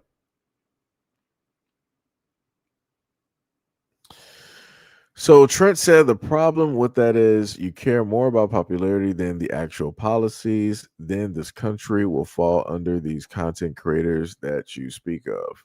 I mean, it'd be like that. I mean, that's what's going to happen. That's what's bound to happen. You can only keep the older generation in power for so long before they age out, which will naturally happen with everything else, right? Everything is due to be replaced. So it's only a matter of time that it's going to sit up there and happen. Of course, you're going to have folks out there that are going to be resistant directly to it. But as the population ages, you're going to have more and more younger people there. And then those younger people are going to get, a little bit older, like in their 40s and 30s, 40s, 50s. So, like I said, they're going to be the main ones that are going to have the greater majority of the voting power there, right? So it's going to be up to them what, in a sense, happens. You can only stave off, evolution for so long before it just, rolls directly over you. And this is why I sat up there and told a lot of folks before, it's like, people got to evolve and get directly with the times.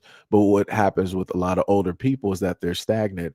And a lot of older people, which normally happens, older people do not like change.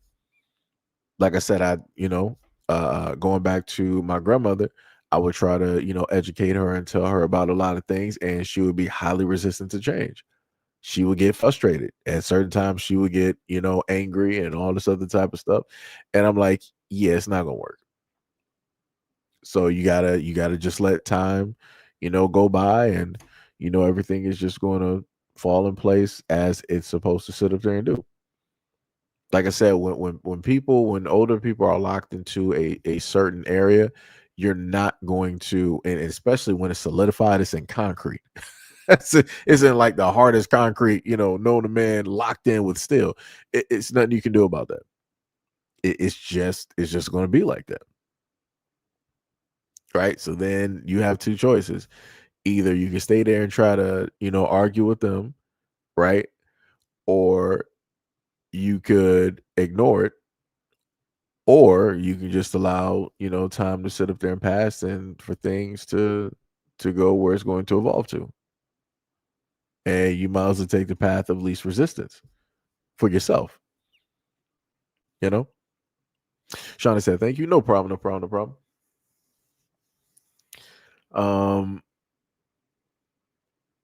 Let me see.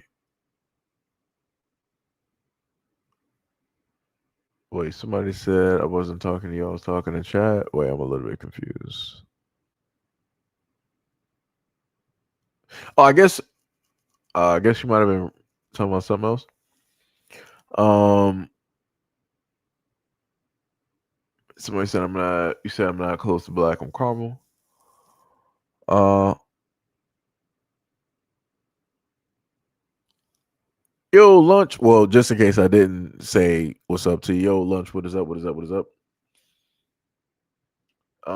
Columbus said, call older folks black fighting words. I'm a little bit confused on that. Lunch said, you sound silly, like get the bag at all costs of a person I can tell. You love Big Groove and his minstrel show.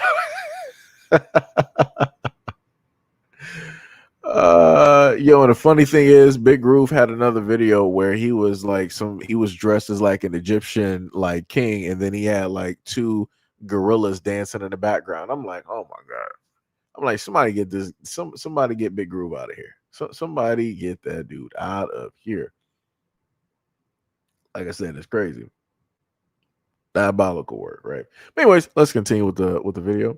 You might be black American, but you gotta have. Let me just speed him directly up, right? So this woman, the woman that you're going to see right here, she said that she is Egyptian, right? So she said, I'm not black, I'm Egyptian. I just talk black sometimes, right? So let's take a listen to what this quote unquote Egyptian had to say. So I'm Egyptian, right? North African Egyptian. And I had some hating ass bitches back when I was in college trying to tell me that I was black. Even post college trying to tell me like, oh no, you're black. You're black. Bitch, I don't even fucking look black. I don't even fucking look like a light skinned black girl. I look like a fucking brown girl. These eyes are Arab eyes. Afro Arab eyes, to be correct. But look at it. Imagine how desperate and low self-esteem you have to feel that fucking threatened by an Egyptian North African that acts more black than you and try to convince them like, oh, you're that race, you're that race. Because they see black people as smaller than Egyptians. Like they feel like I'm something that they can never be because it's true. So these hating ass bitches kept trying to tell me that I was black and shit like that. And it's just like, bitch, get the fuck on with your black fatigue ass. You're just mad that you're a self-hating black girl and you're mad that I'm more black than you and I'm still brown. Ashe.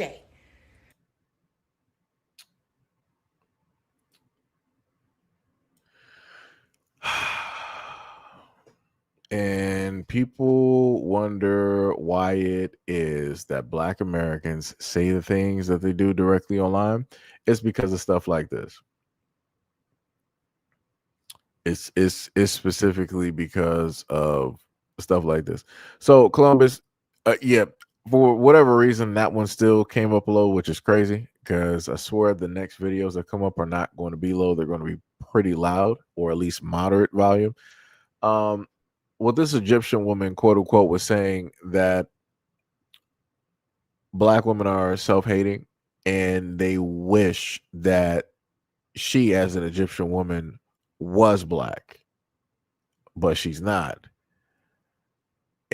Basically, everything that she was stating was negative, and this is why we have issues. this is exactly why we have issues directly out here because of this type of nonsense. This is exactly why. Exactly why. Like this is, and the craziest part is she's talking about that she's Egyptian, but I don't see nothing Egyptian about her, and especially when it deals with her speech, I don't see no Egyptian. I don't see no Arabic or nothing like that. Everything that she's doing is sounding real Black American. Like that's crazy to me. That is completely wild. But here we are. This is why I said before that when a lot of these folks pull up, I never see who it is that they claim to be. I always see Black Americans. And then she's going to sit up there and say that she's blacker than Black Americans. How can you out originate the originals? That doesn't make any type of sense. That's like saying like you're going to out God a God. What? That doesn't even make any type of sense. How are you going to do? What? Like, do people? It's like her getting online saying that she's going to outparent her parents. No, you're not. No, you're not. Like, come on now. That just, come on. That's some crazy work. That is some crazy work. Yo, what is up, Hack? What is up? What is up? What is up? Shout out for the $2 dono. Hack said, "What is up? B1 family." Black said, "I thought she was Mexican or Puerto Rican." Yeah. Yep. Shauna said, "Isn't Egypt in Africa?" I mean, I think she did say at one point that she got Egyptian Africanized or something like that, but I'm like, all right, I guess. Whatever. Like I said, whatever people want to sit up there and tell themselves, let's keep going. You're a self-hating Black girl, and you're mad that I'm more Black than you, and I'm still. All right, so let me just speed this up. All right, so now we're gonna go to this young woman here and what she has to say about the new Black Panther Party. This is for entertainment purposes only. Okay, I'm finna say this because I know a lot of people probably want to say it, probably been thinking it, but ain't feel like they should say it, but I'm gonna say it. I saw this video. I'm gonna play the video so y'all can hear some stuff off this clip because I got something to say. So y'all know the Black Panther Party, right? The new and approved Black Panther Party. To be honest, that's not the Black Panther Party. It don't stand for none of the same things that our Black Panther Party stood for back in the days. They basically mixed race now. There's a whole bunch of different races in the Black Panther Party. It should no longer be called the Black Panther Party if there's more than just one race in there. Y'all got Asians, y'all got mixed people. The dude that runs it looks like he's mixed. But listen to this because I totally disagree with everything this man just said. Just listen. Agent ever run up on me. I guarantee you they won't. I put a hole in their chest the size of a window. Safe line repair, safe line replace. That's what's gonna happen. They touch me. Unarmed woman was killed by ICE. If you think he's talking about the white lady. And brutalize the people while we're standing here, trying to find out our interactions with the police and ICE, and we hold them accountable. Y'all protecting the wrong people. We patrol the community and we hold them accountable. The Black Panther Party for self-defense, we're the same Panther Party from back in the day. No, you're not. More aggressive now, you dig? No, you're not. No, you're not. Because the Black Panther Party back in the days was all black, copper-colored people. Hold on. Let me pause this real quick.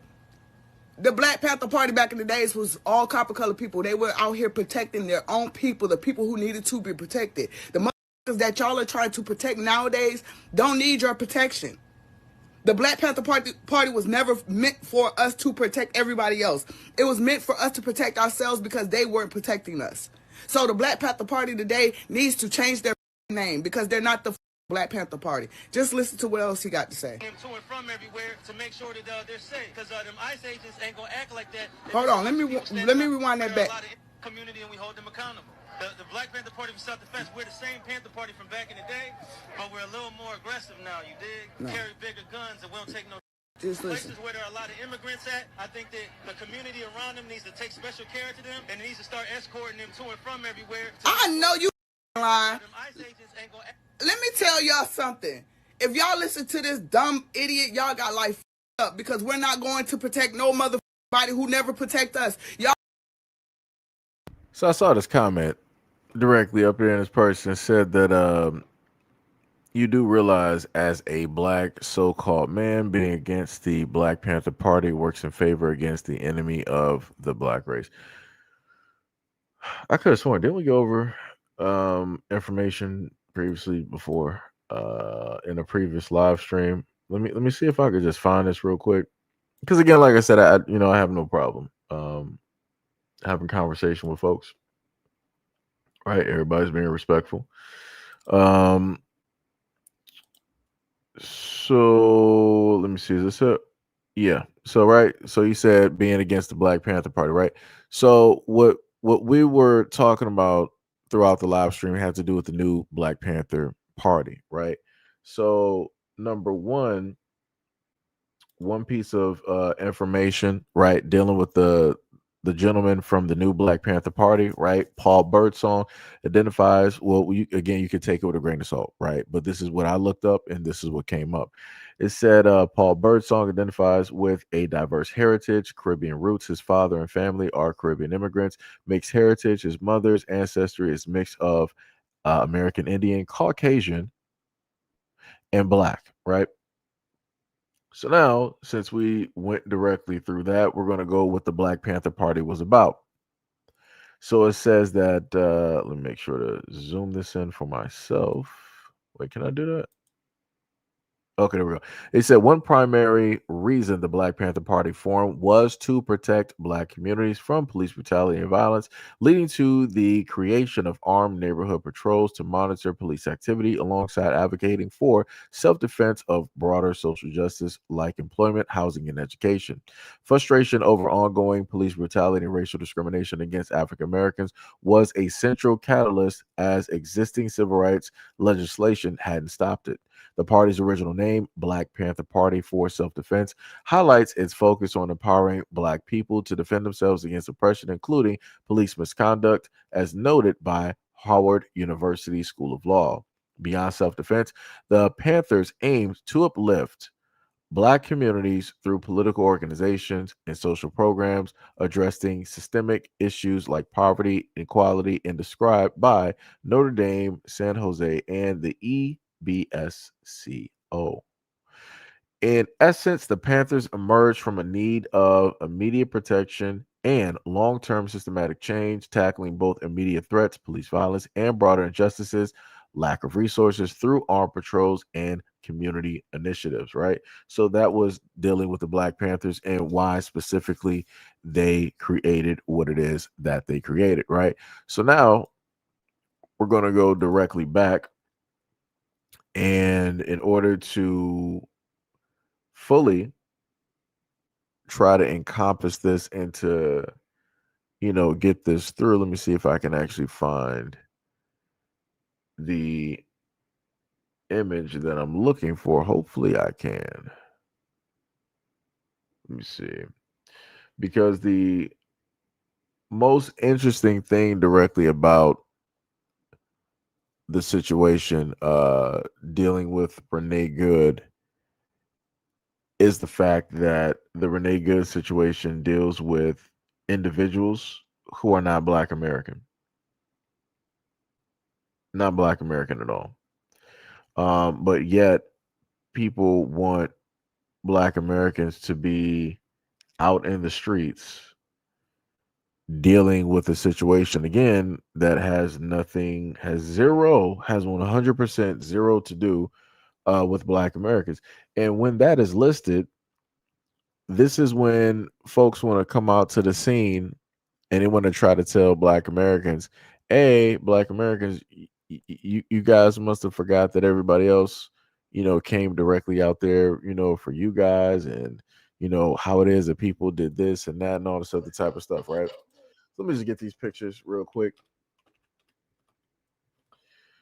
right? Let me see if I can get the let me see, Renee Good wife. Right, there we go. That's the picture I'm looking for right there. Get Renee Good and her wife, right?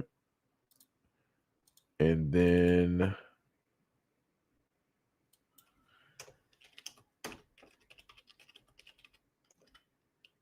yep, there we go. It came directly up. Get that image right there, and we're going to put those back together like I had earlier, because it seems as though that we have to put information out here because people don't want to pay attention. And it's the same thing I said before, when it deals again with the Renee Good situation.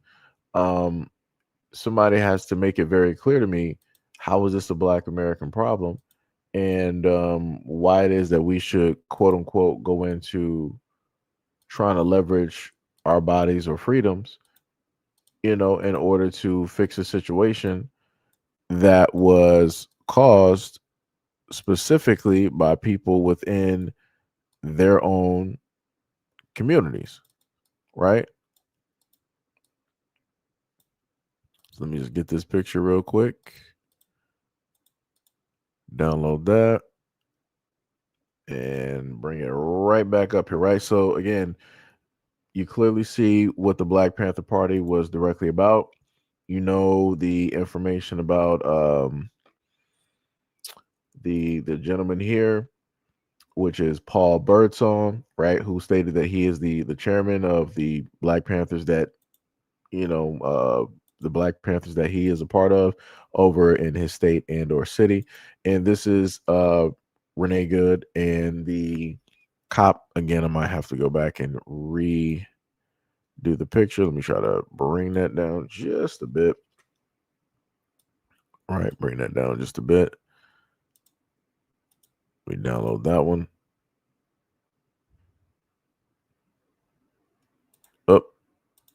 Oh, let me re-download it again to try to download as MP4. Let me see. Okay, we got that. Let me just take that down for you guys. My apologies. Remove that. And now we should be able to clearly see. Yeah, there we go. It's better. So now you see the situation. So I'm just trying to figure out what does this have to do with Black Americans? That's all I'm saying. What does this right here that I'm looking at, what does this have to do with Black Americans? Just trying to figure that out.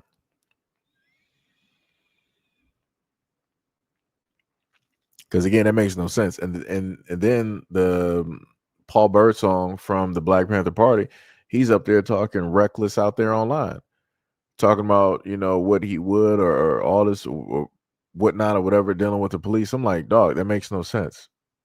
Like, if people really about something, like, yo, they moving in silence. Like, they're going to be there present or do whatever it is that you do, but you ain't about to be telling nobody, and talking all loud and saying all this other type of like that. That makes no sense. If you know that realistically Black Americans have a target directly on their back, why would you make an even larger target? All right, it's cool. You're armed and all this other type of stuff, right? Everybody else ain't. So it's like, all right, so they might not mess with you, but they're going to sit up there and mess with everybody else. You see how that works?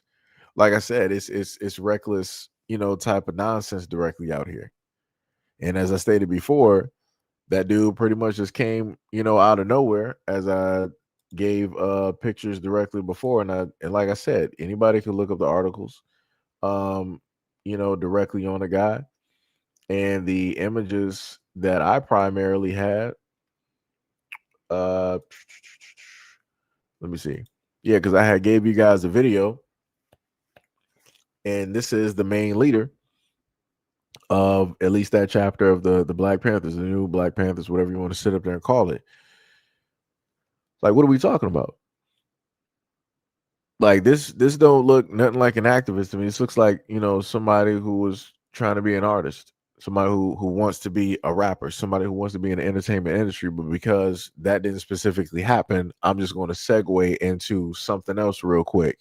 And then when that happens, then I'm going to try to mix and mash, what it is that I'm doing to still do what I wanted to do originally. Right? Because like I said, the activism thing is the secondary. The first thing that he put everything directly into, as you can clearly see by these pictures, was the music.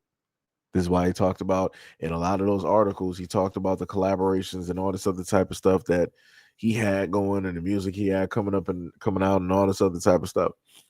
Like I said, but hey, like I said, whatever it is. Whatever it is.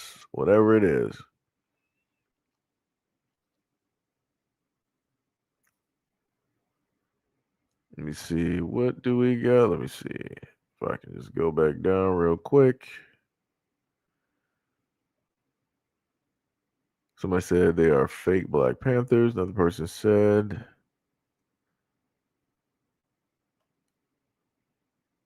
dun dun dun. Okay, I clearly see, I guess, that people are having multiple conversations somewhere in there.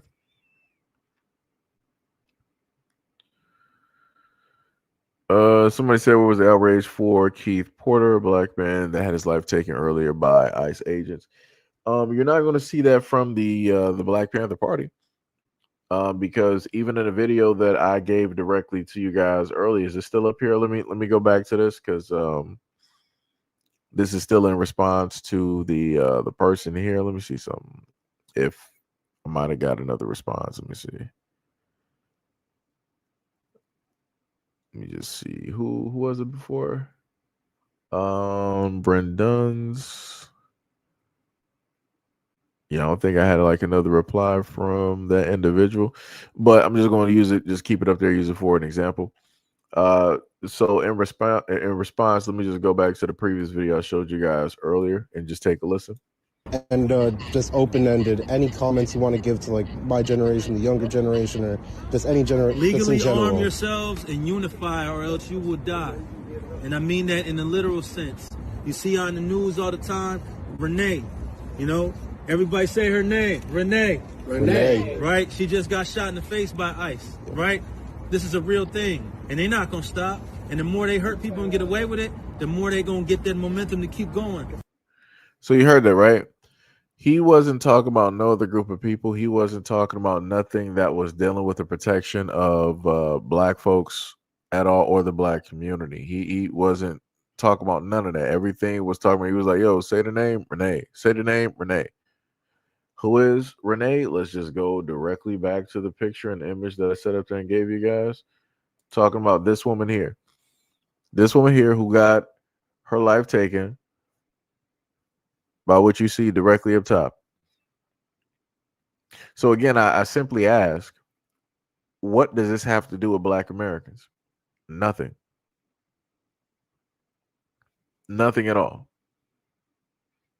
Like I said, it has nothing to do with Black Americans. Like I said, everybody else can deal with their own problems and situations. Whatever people got going on is what they got going on. Black people always had something going on, and people made sure to mind their business and to stay directly out of whatever area that we were in because they didn't want to specifically be targeted. Shout out to the Asian community because they made sure to do that. You ain't sitting up there seeing packs of Asians pulling up to the scene to try to defend or protest for Black Americans. They're not sitting up there doing that. They got their own problems to sit up there and worry about. And on top of that, they're trying to stay on the straight and narrow so that they can be the model minority that they've always been, so they can also too receive their Happy Meals and their trinkets. Like I said, everybody been doing the exact same protocol since they got to these United States. But all of a sudden, now people are like, yo, Black Americans, y'all got to start pulling up. Y'all got to start coming out here to these No, we don't. No, we do not. Mm-mm.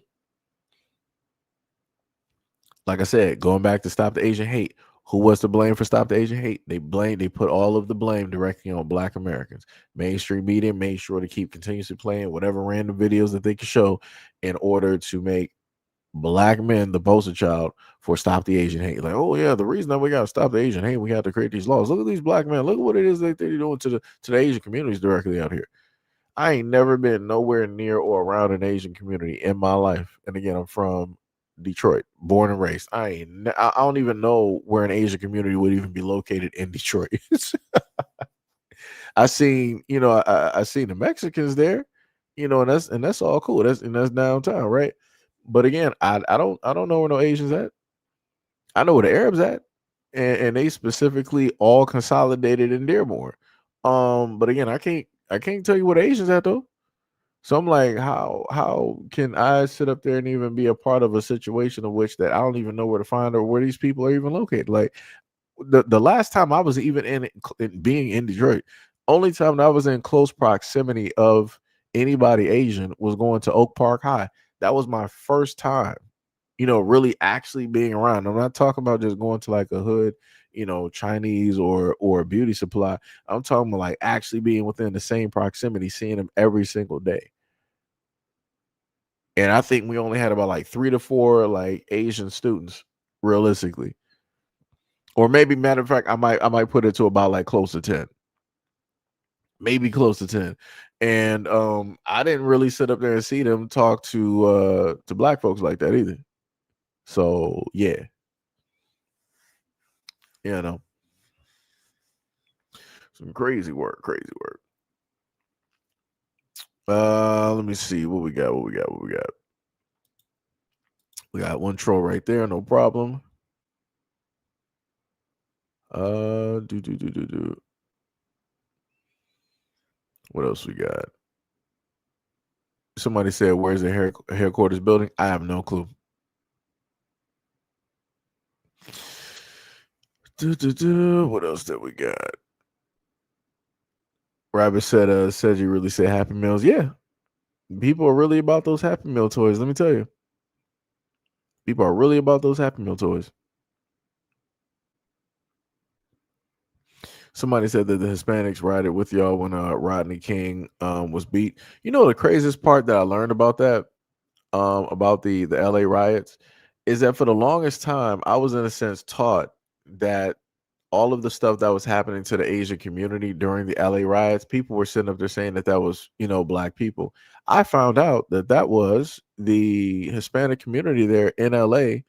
And the reason why the Asians were arming themselves was because you had the Hispanic population there going directly towards the Asian businesses and causing all types of damage and different things of that sort.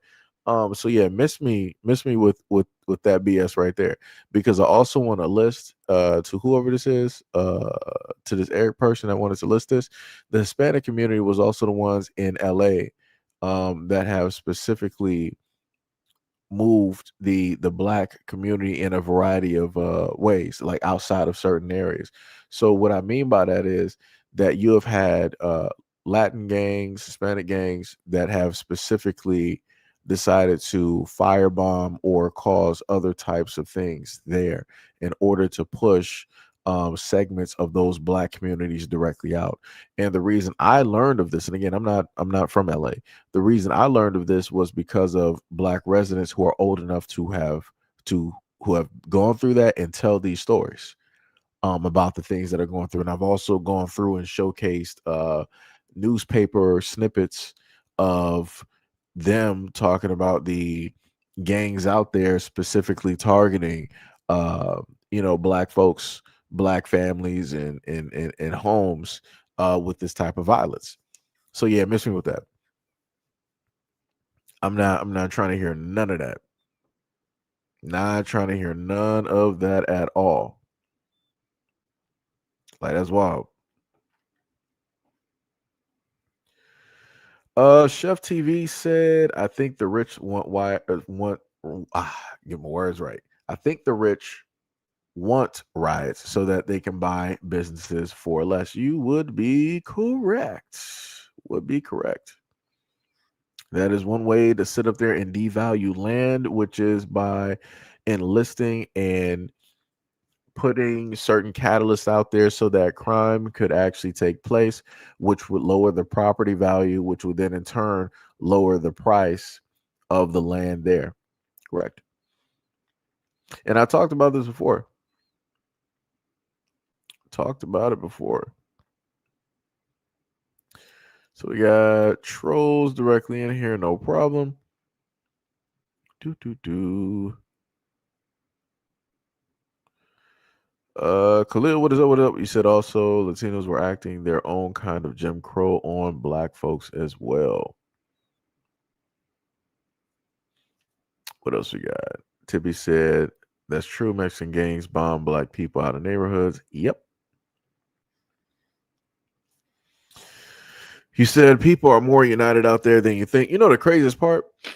I hear this all the time, but then I see videos out there of Latin folks making, talking about black folks. Also, I talked about the fact that when Google had a lawsuit, since you want to talk about, how in line people are, right?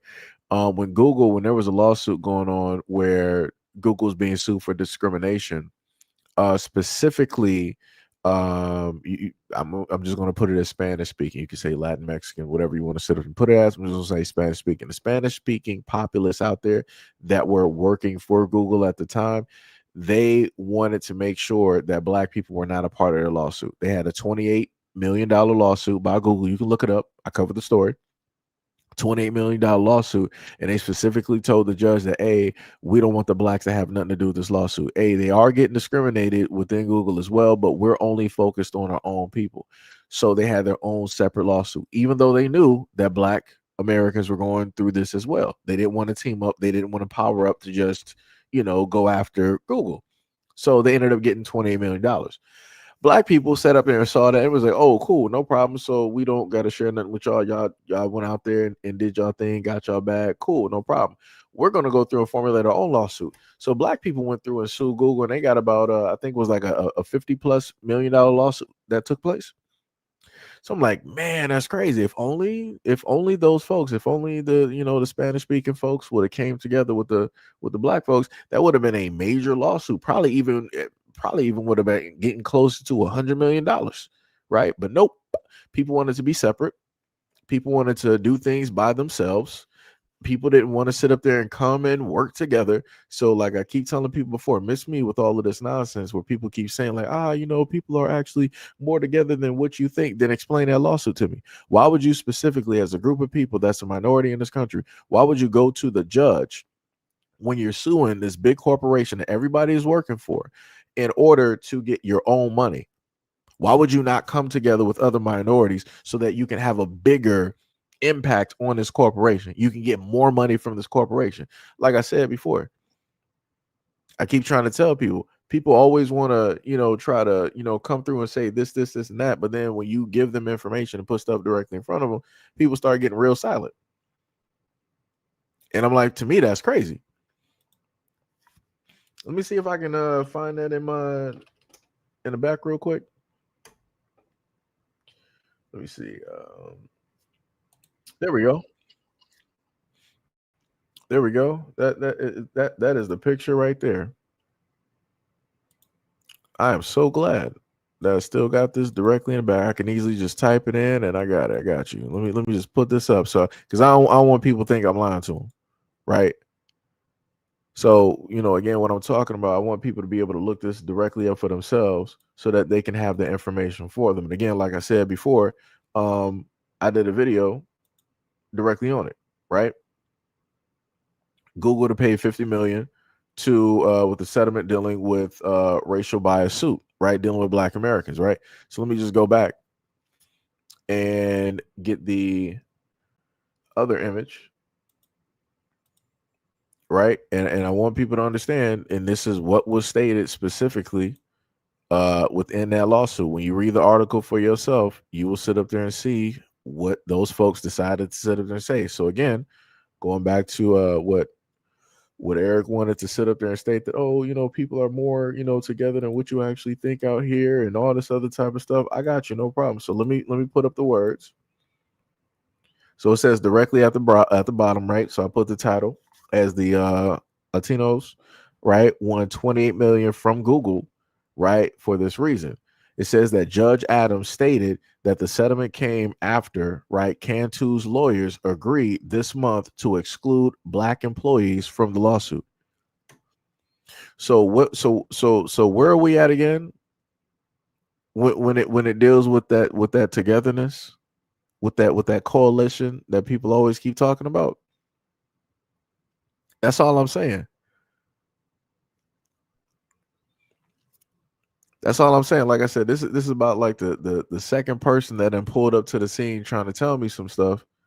But then when I start bringing up some information that I'm not just typing in the comment section, right? I'm actually putting information directly in front of people. When I do that, magically people get real quiet and they disappear. I'm like, that's weird to me. People always want to sit up there and bring up some stuff or try to whatnot or whatever. Again, I put your comment directly up there. You said that people are more united out there than you think, and I give you this information here. So where is that unity? Where is that unity? That's all I'm asking. Where is that unity that people always be talking about? Where is that unity? Again, anybody can look up this information. This is not me sitting up there lying to you. This is not me fabricating. This is not me, trying to do some AI wizardry like Harry Potter. Nah, go look this up. And then while you look that up, look up the lawsuit that Black Americans had specifically with Google. The Latins had $28 million lawsuit. Black Americans had a 50.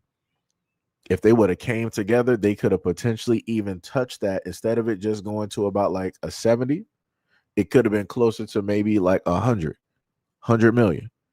And that would have been because both people could have came together and listed, all the things and all of these emotions and whatnot or whatever. They could have really got a nice amount directly out of there. Everybody would have got their fair share. But this is what it looks like when you got folks out here lying. So this is why you see the title of the video, or at least the title that I put directly up there when I dealt with that video. Like, that's crazy. Anybody else want to pull up to the scene and try to tell me that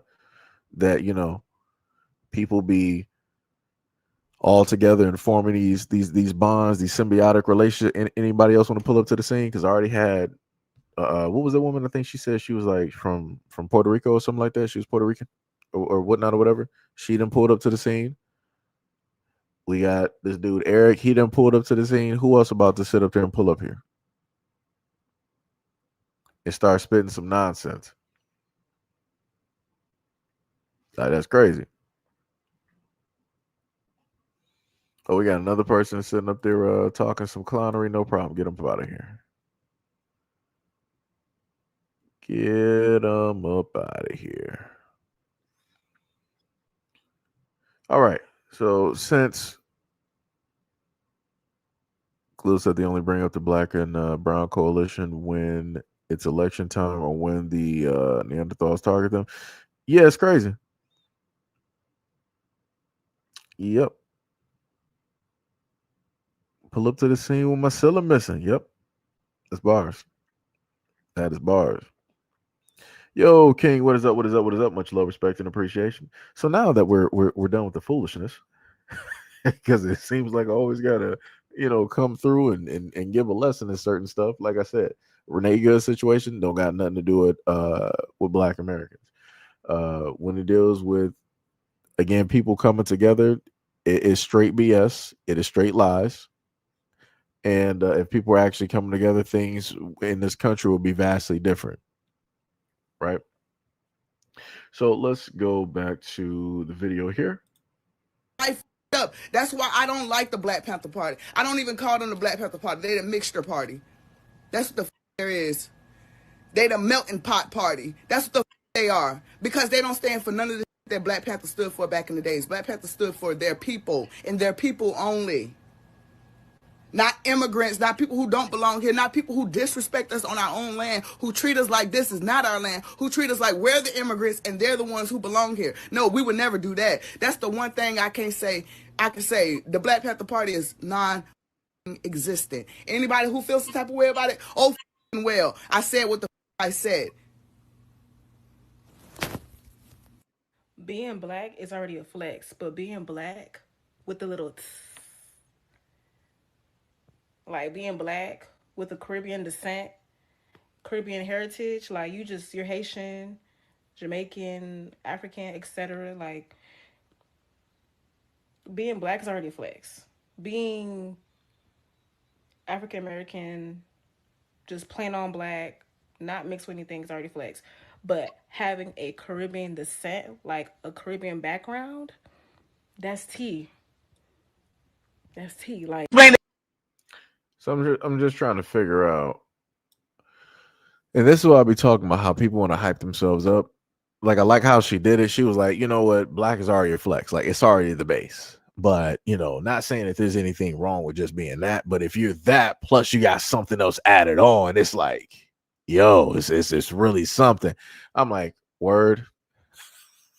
That's such a backhanded compliment. It's like people don't understand. Like that was a backhanded compliment. You still said, even though you tried to say it in a nicer way, you basically still said that, yo, if you're just Black American, you're basic. But if you're Black American and you got Haitian directly in you, it's like, yo, that's the real thing there. That's what you really want to aspire to, right? That's the new peak in evolution. Nah. We're not doing that. Like I said, it's crazy to me when people get online and they want to start talking real crazy. Again, in order for people to highlight themselves, they have to bring up Black Americans.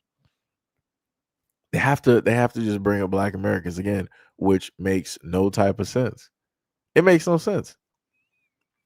Like that is wild to me. That is wild to me. 100% wild.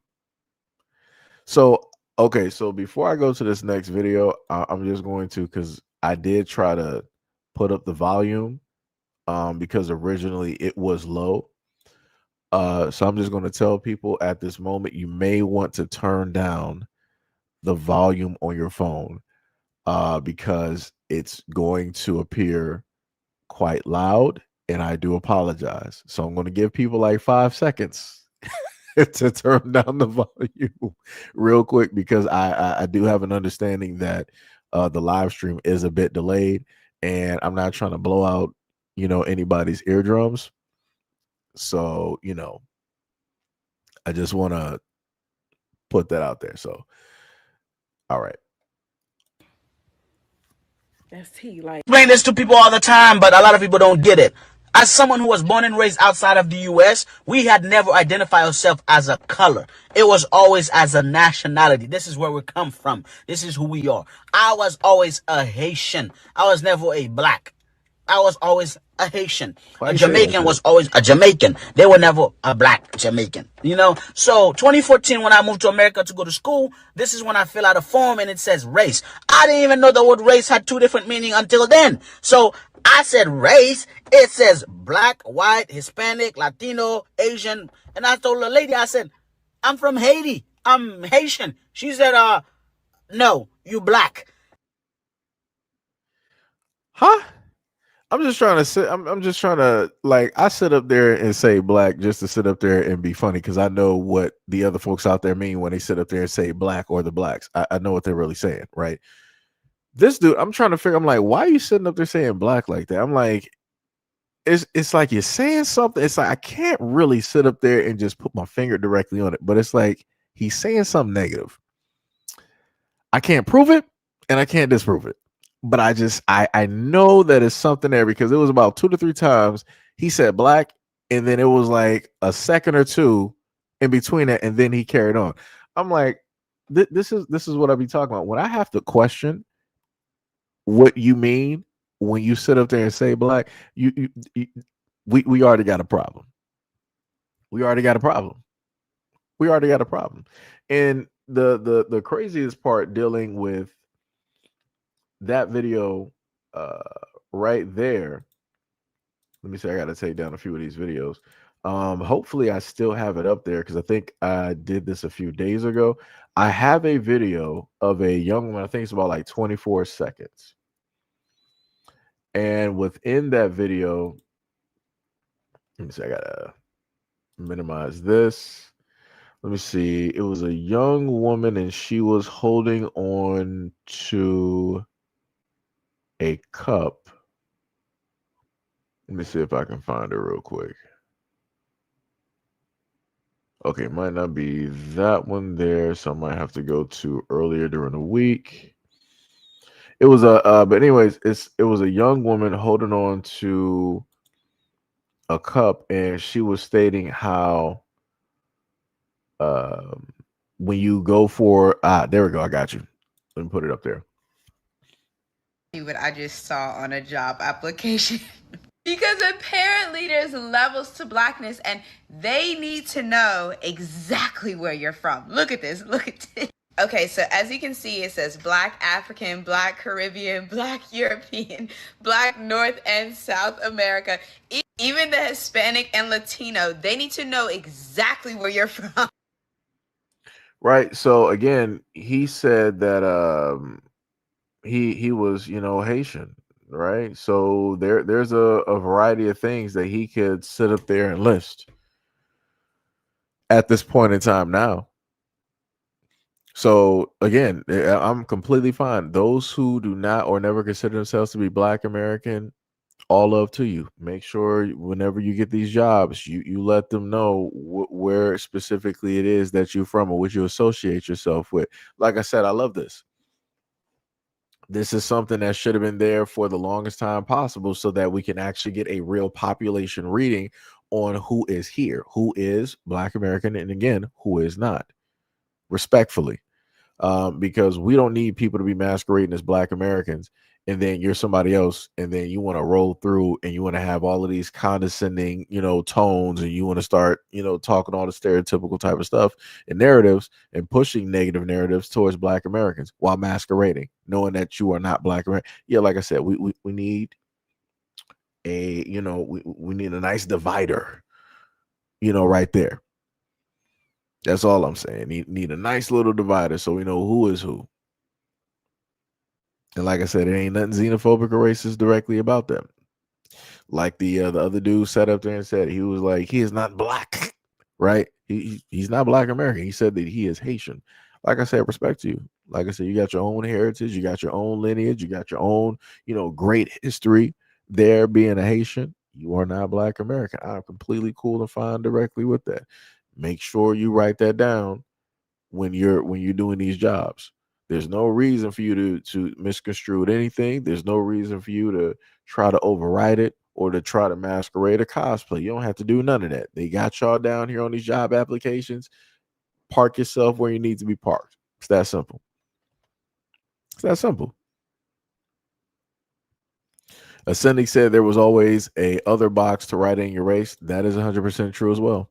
But, people don't ever want to highlight those things. They want to make it seem as though that they only have this specific area to go directly to, which again, to me is crazy. I've always seen the other box directly down there, or the space that they allotted for people to put in whatever it is that they needed to do. But again, whatever narrative that people got, that's the narrative that they want to sell and give directly to people. Be like that.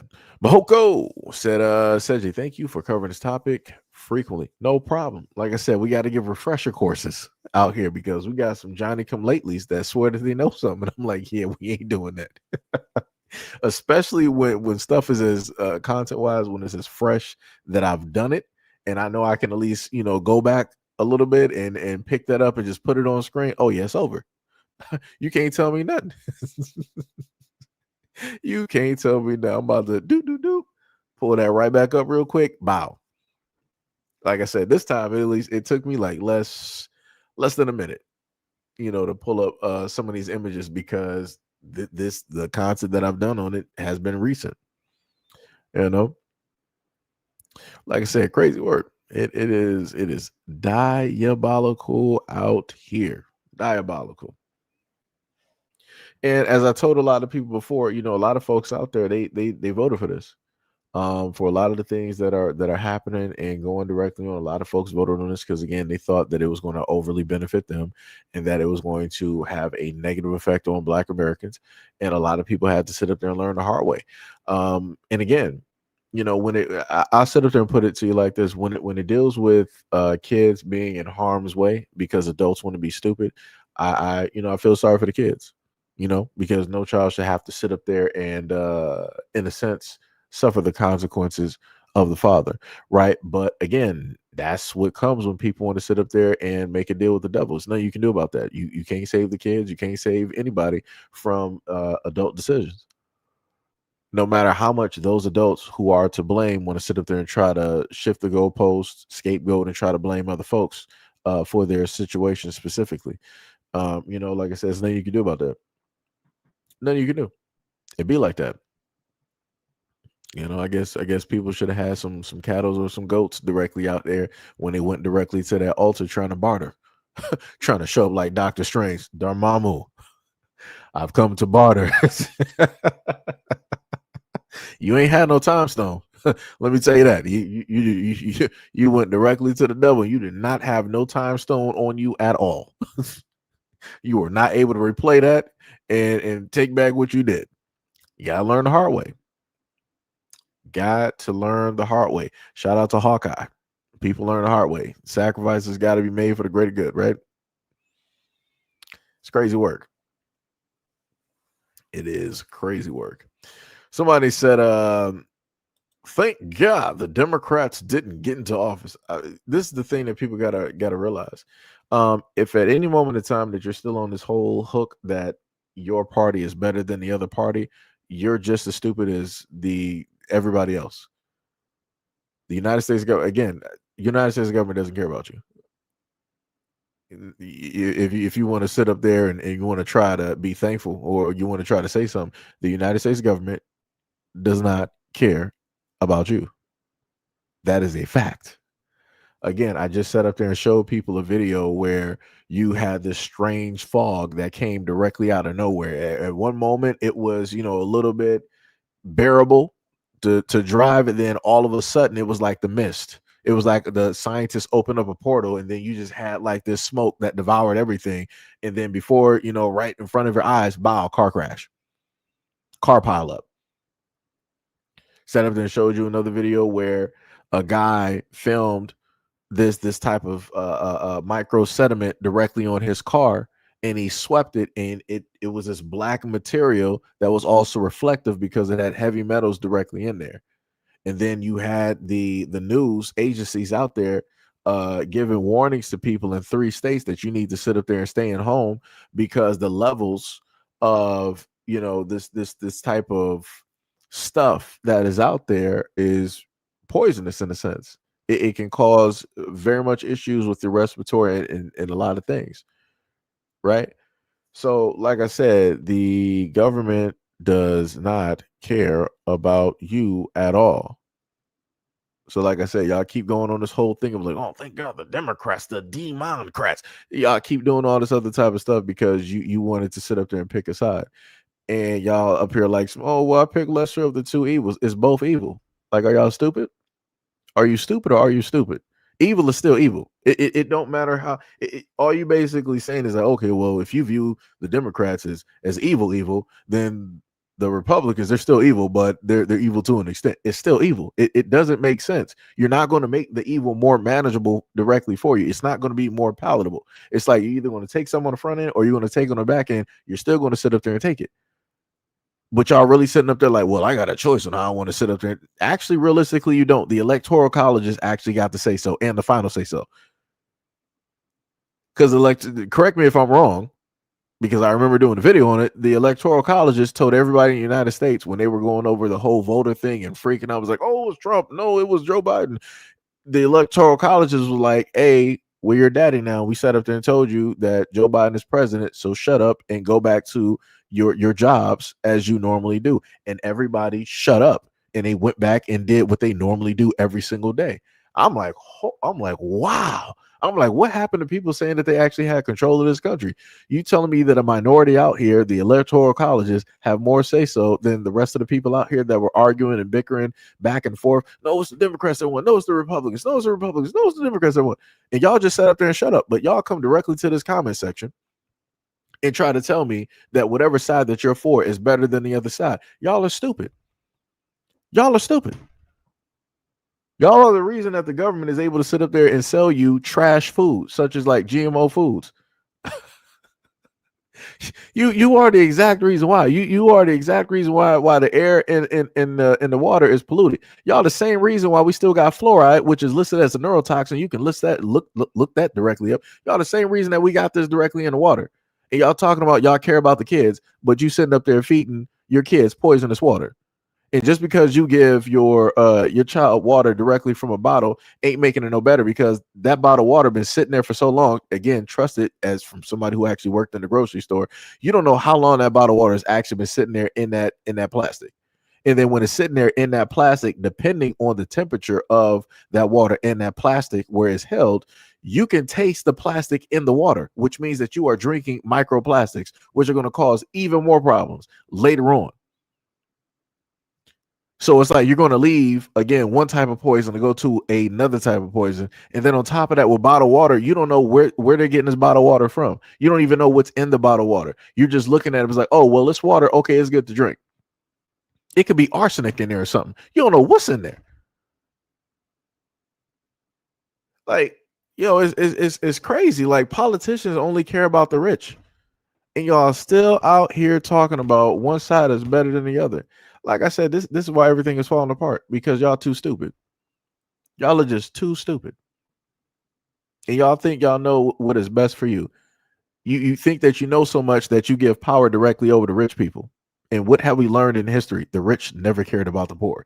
They love a slave class because the slave class is beneficial to the rich to keep them in that position. But other than that, they're not trying to sit up there and see you at their parties. They're not trying to see you at their restaurants, at their boutiques, whatever it is that the rich normally go to. The rich really don't even like the rich. The rich try to cannibalize the other lower rich folks out there. It's one big giant food chain where the 1% is over everybody else.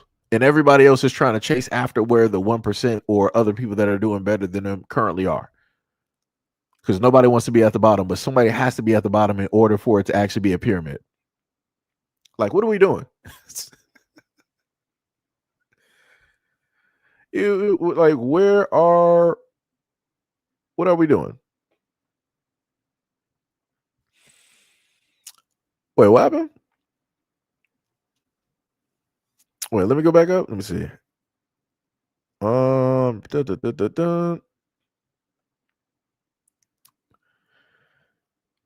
Yo, since she like, I'm a nerd. I love the references from comic books and etc. Oh yeah, gotta throw those in there. Gotta do it. Danny said, "You're right. The government doesn't care about you, but the Democrats truly only care about their own selves more than the Republicans." I didn't say, like, are we getting lost here in this conversation? I just no. None of the rich care for the ones that vote for it. Like, they don't care. They care about money. This is why certain groups can get certain laws and things passed. Jewish folks out there, they got hate crime bills or whatever. They got that passed because they got a collective. They got money. The Hispanic community, they got laws passed because they got money. They got community. The Asian community, the exact same thing. The main thing that deals with all these demographics, as long as you got the money to feed to these politicians, they'll do what you want, at least as long as that money is there. When it runs out, they're not paying you no attention. So, just saying. I mean, I told people about that before too. If you want to sit up there and actually do something and have an effect, locally is the main way to sit up there and vote. When it deals with anything that's like outside of that, it's like good luck. Locally is different, and I've given examples directly of that before, because even when I voted before, at least the people that I voted for, I was able to, let's say, like, shake a hand. I saw them, like the police chief at the time. I forgot the brother's name, but the police chief during the time, and this is again Detroit. I was able, because of the neighborhood that I lived in, I was able to see the police chief come directly to the neighborhood, and they had, the whole podium, and they were speaking directly to, the community there. I was able to see again the mayor during that time there, amongst the community and other places there, especially when they had initiatives for the neighborhoods and the surrounding neighborhoods, right? So again, as this guy stated above, locally it does work, because at least you can shake hands with those people. You have a better chance of seeing a local politician, such as like a mayor or a police chief, versus seeing the president of the United States. Hundreds of millions of people are trying to rush down and see the president of the United States, or potentially maybe trying to see like a senator or something like that over there in Washington. Good luck with trying to meet up and actually see them. Again, you got a better chance of seeing your local officials that are within your city and having those conversations. Let me see. Sassy said billionaires are the only players that tell you to pick a side, then pit you against the other one while they pick your pockets.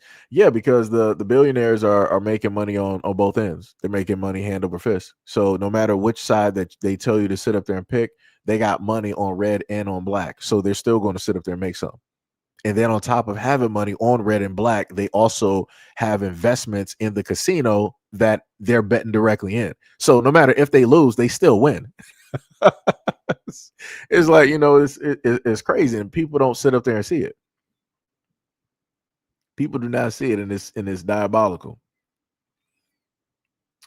Let me see. Danny said, bro, you sound like a Temu version of Al Sharpton. You're not as smart as you think you are. I mean, okay. Whatever you say. Whatever I'm basically trying to explain to people about politics, you're right. I'm incorrect. I don't got no political degree. I didn't go to college for none of this. Anything that I mentioned from mainstream media, you're right. That's 100% incorrect. I don't know anything that I'm talking about. So now that we're at square one, that means that you, my dear boy, should be the one to educate people on politics, but yet you're not going to do that. Nor, more than likely, if I were to sit up there and look some stuff up, which I'm actually going to do, if it's on which channel would it actually be on? Oh, shout out to King for the I'm going to round it up to the $2 dono. You said we're all up, this whole system is falling. Yeah. Yep. Okay. So let me I actually want to see. Oh, so that's how you do it. So that's how I can actually see how many comments that people have written on the channel. That's crazy. Let me see something real quick.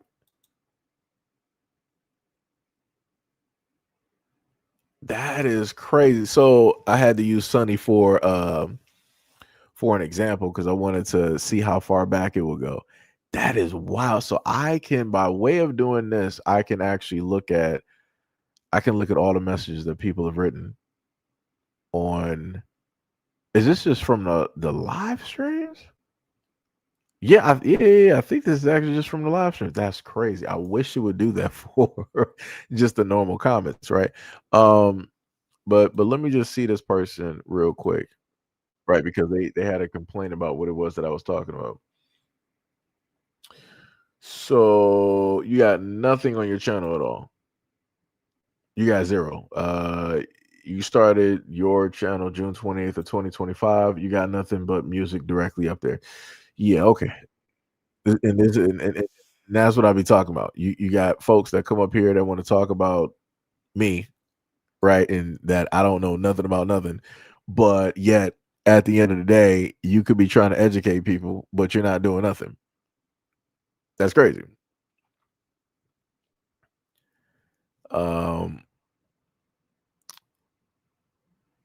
Wait, who you talking about? You said somebody by the name of Polo. Who was that? Yeah, I don't know who that is either. Columbus said, "Why you listening to him? Wire hustling." Yeah, that's what I be saying. It's like that's just like the weirdest thing. Is like you find everything that I'm saying basically to be incorrect or wrong, but yet you're not going to put any, opposite information directly out there to disprove what it is that I'm saying. And if I'm, but this is the crazy part. If I'm sitting up there telling ordinary people that the rich don't care about them, how am I incorrect in that? Where in history at all of humanity has the rich ever cared about the poor? How do you think that they got rich? Why would you what are we doing here? What are we doing? Like I've never, brother, sweet mother of Christ. People like he a fan, he an informant. Yo, that is crazy. Let me see. You said no, I don't want to shut up. I want to know instead of talking about problems, how about the answers on how to fix these problems that you're bringing up? The craziest part is, like I said in previous live streams, I repeat myself countless times. It gets to the point where I'm tired of repeating myself because I done said it 99 different times. And it always seems like I got a Johnny come lately that comes directly up here versus going back through and listening to, previous live streams or videos or whatnot or whatever. People just were like, just give me the straight answer on how to, deal with this and all this other type of stuff and rah, rah, rah. Crazy work. Crazy work. Also, again, shout out to King. I originally saw it on the original YouTube page, so that's why I was like shouting you out directly from there. But again, shout out for the $2 dono. Said we're all up. This whole system is falling. So shout out. That is facts. The rich get richer and the poor get poorer. Yep. Let me see. Sassy said billionaires started off of chaos and they tell you to label yourselves, then pit you against one another while they thrive. They are not part of the population with labels. They are playing their game. Yep.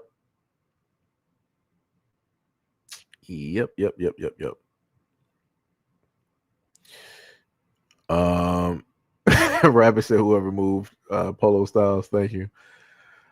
Sonny said LOL. AI Sharpton is not goals. It's not. It is not. It is not. Let me see what else. Hey, Sham, welcome back. Sassy said we need to stop fighting one another and find a compromise and put the hate down. I mean, technically, that's what's happened at this moment in time. Black Americans are putting stuff directly to the side because we see what one problem directly is. And again, we tried to sit up there and tell Somalians and other Africans to calm down, just to, relax. They didn't want to respect that. They wanted to get even more disrespectful, not only just here in the United States, but you got some Canadian Africans, you got some UK Africans, you got African Africans, all of which want to get, disrespectful from their own, areas that they reside directly in. So now the problem that Black Americans had to deal with, everybody else now sees that problem and has to deal with that type of disrespect as well too. And this is what I told people before. Now you got somebody by the side of Tucker Carlson, Tucker Carlson himself and somebody else, basically talking about Black Americans or foundational Black Americans and referencing them on their platform, which is now putting more people, making more people aware of what that is, what it's about and everything. And it's like I said, the enemy of my enemy is my friend. So again, shout out to a lot of those Africans and many others directly out there, because you're starting something that you should not have even started before. You are better off just specifically just focusing on Black Americans. The moment in time that y'all decided, or the groups of your segment of your population decided that they wanted to pop off on white Americans and start saying some stuff, and y'all wanted to start gloating, that was the wrong thing to do.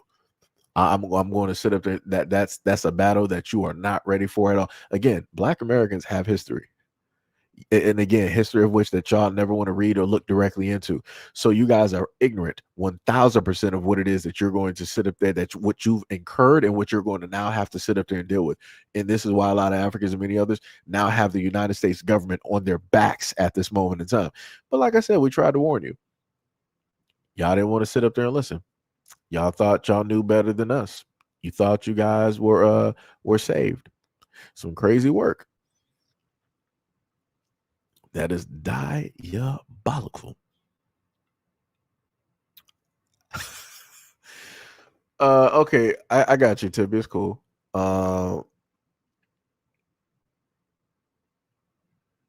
You said that you were trying to make it. I get. Yeah, you got to be very careful with wording. Tip. You gotta be careful. Got to be careful, champ. I got you though. Let me see. D said that the rich will look out for themselves and pitch ideas to cause disruption / dissension among the lower class. That is facts.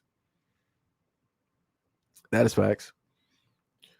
We all need to stop supporting. You said it doesn't matter. We all need to stop supporting the Democrats. Dear Lord, do people not even understand what I just said? Am I speaking Chinese? I gotta be speaking Chinese. It doesn't matter which side that you sit up there and support. It does not. The lesser of two evils is still evil. Like, I just do not understand. It's like, do you want to deal with a poison lake or do you want to deal with a poison ocean? It's like, I'll go with the lesser, because I guess the lake is, less poisonous because it's not as massive as an ocean. Okay. This is still poison, but hey, a choice is a choice. That you got it. He said practically the entire federal budget goes to large corporations, so taxing the rich does nothing. People need to start doing their own ideas in their own states and stop pushing everything to the federal government. Shem said once they're poor, they'll remember how human they are. I mean, yeah, to an extent. But then all somebody has to do is just whisper directly in their ear and let them know that, hey, you're just a little bit better than these people over here. And then it's going to restart all over again. All over again. He said, neither party. Yep. Columbus says, sounds like English to me. Like I said, I don't know what to tell people. And the funniest thing is, I think earlier somebody sat up there and told me that that I was racist. I forgot what I might have been talking about, but again, same comment that I get every single day. But yet, the government-wise, I'm talking about stuff in general, right? That affects everybody.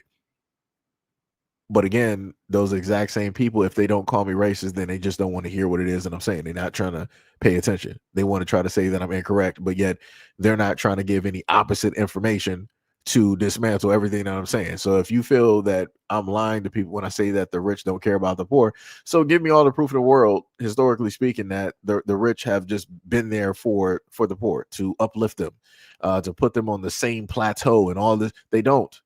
They won't. It will never happen. It has never happened. Like I said, the rich, the small amount directly out there, they're closed little club. They like the club, right? It's cool if the poor people want to sit up there and maybe be near it 100 miles out.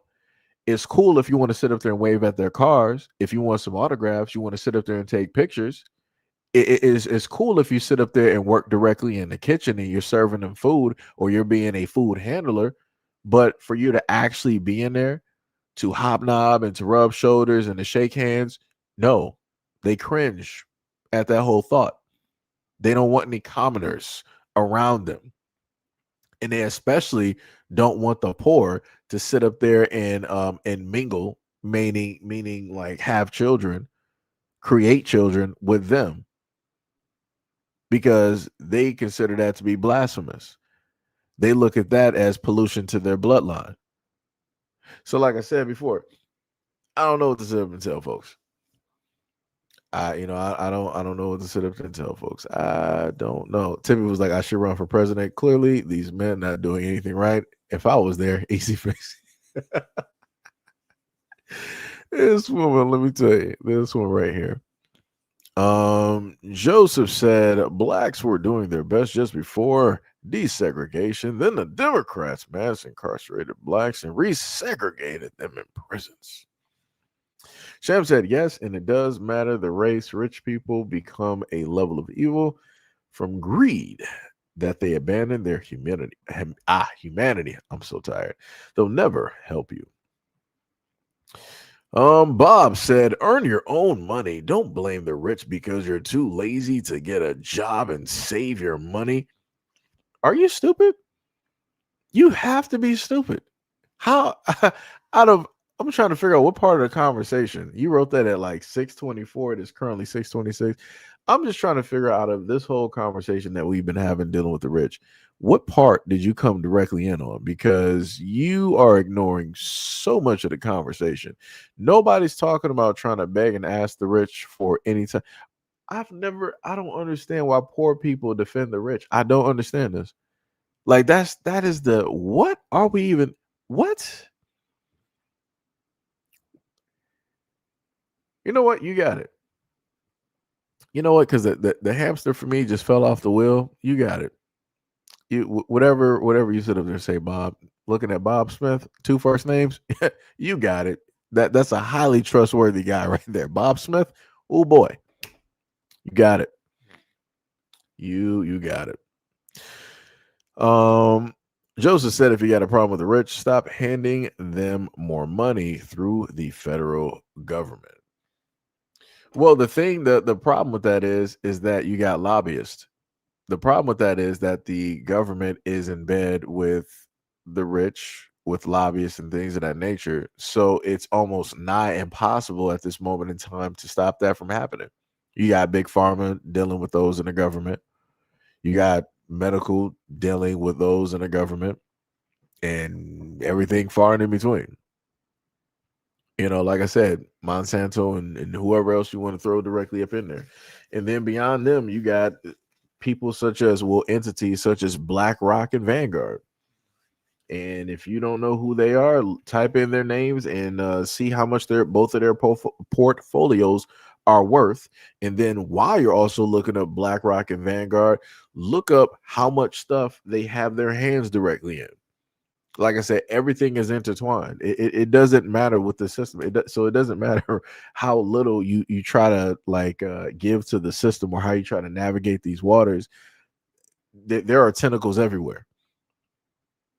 There are dead man hands everywhere. I keep bringing up Democrat stuff. Let me see. Sham said, yeah, it doesn't work that way. The only way to fix it is to take the rich money and uproot the government system that made them rich. Joseph said, do all of your programs locally. Somebody said, Columbus said that the people CIA.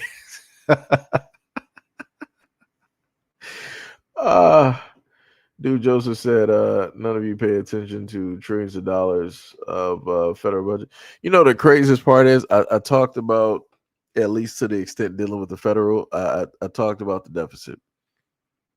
We're closing in about like 40 trillion in debt. Yeah, that's wild. And that's because of both parties. It's not just because of one side, it's because of both parties. And I know how people are going to be like, well, if we look at the Democrats, they put way more into the deficit than the Republicans. So actually, it's the Democrats that are in control of the deficit, not the Republican. It doesn't matter. They both added to a problem in a situation that really just shouldn't be here, because we're looking at the fact that the United States government is suffering from money mismanagement. And usually if you got money mismanagement, you fire people who are playing with money that is not theirs. So that deals with your Social Security, Medicaid, Medicare, retirement, whatever you want to sit up there and consider it, your IRAs, whatever. Money mismanagement is all over the place. You're looking at instances where you got the government, many others, doing stock market manipulation, where people want to cause certain types of issues and wars to sit up there and have, either stocks, drop, or for stocks to sit up there and go up in price. You're looking at it every single time. Whenever they happen to put down whatever type of news, what then happens? When the news is related to a stock, what happens to those stocks? It either falls or drops. I'm sorry, it either falls or it goes up. Or sometimes it just may stay stagnant depending on, what the news specifically is about. Happens every single time. Happens in every single area. Like, it's wild out here, man. So because all of you guys keep pushing stuff to the federal government. Da,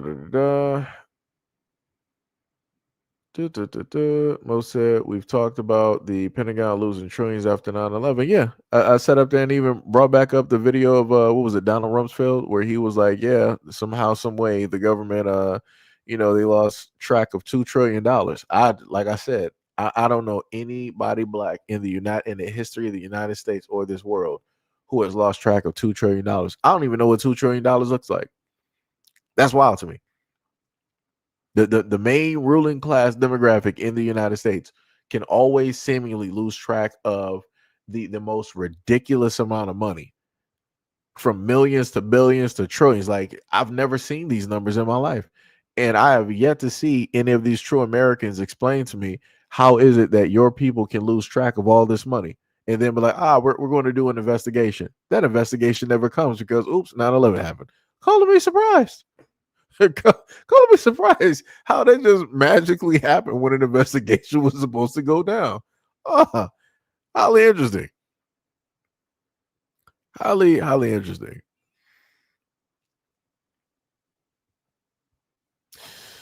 Federal government yet again. Champ says Joseph, government take the money. Joseph said 25 billion in SNAP goes to Walmart every year. You don't know what you're even talking about. Don't vote for income taxes. Sonny said I would take over 300 years for a human to count $1 trillion. I bet it would. Like I said, I can't even sit up there and like I couldn't even fathom $1 trillion. But somehow, some way, the people that are in power, they can lose track of this. every time. But they can lose track of that money, but they can keep track of the debt. Okay. That's wild. So somebody obviously touched that money before it became debt. Oh,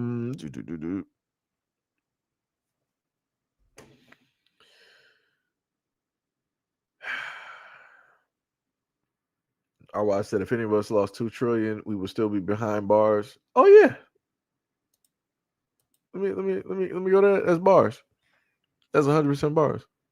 Like I said, if I sat up there and supernaturally misplaced $2 trillion of government money, I would be in prison.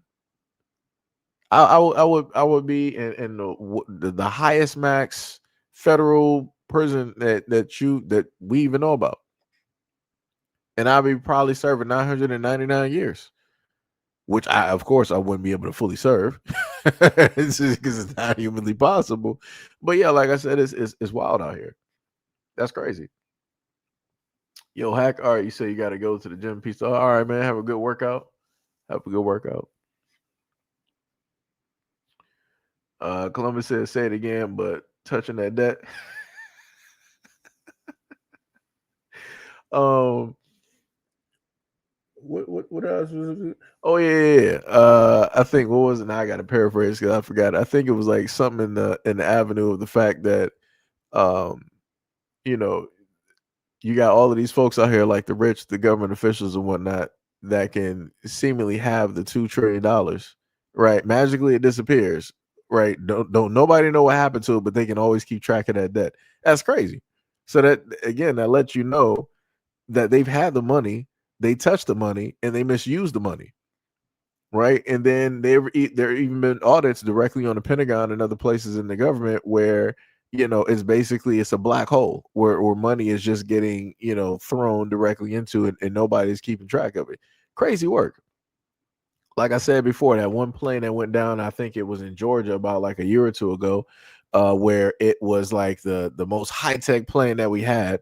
And then when I looked it up, and it said that the whole life expectancy of them, dealing with that plane is about roughly $1.7 trillion. So again, add that to the deficit because that plane went off a radar, disappeared, and then it crashed into pieces.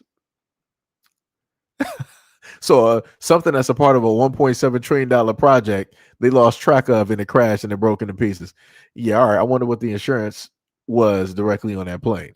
I wonder what that is because magically when stuff starts breaking down, they always make sure to have this crazy insurance directly on it. Like I said, it sounds like money laundering to me. I don't know what to tell people. People need to start looking into some stuff. That's all I'm saying.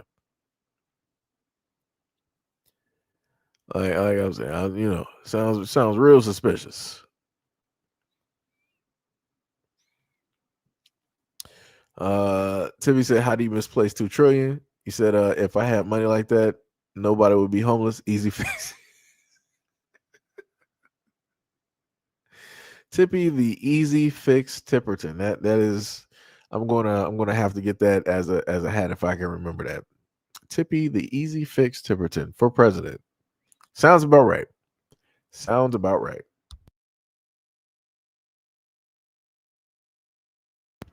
Crazy work out here. Let me tell you, this woman right here, crazy work.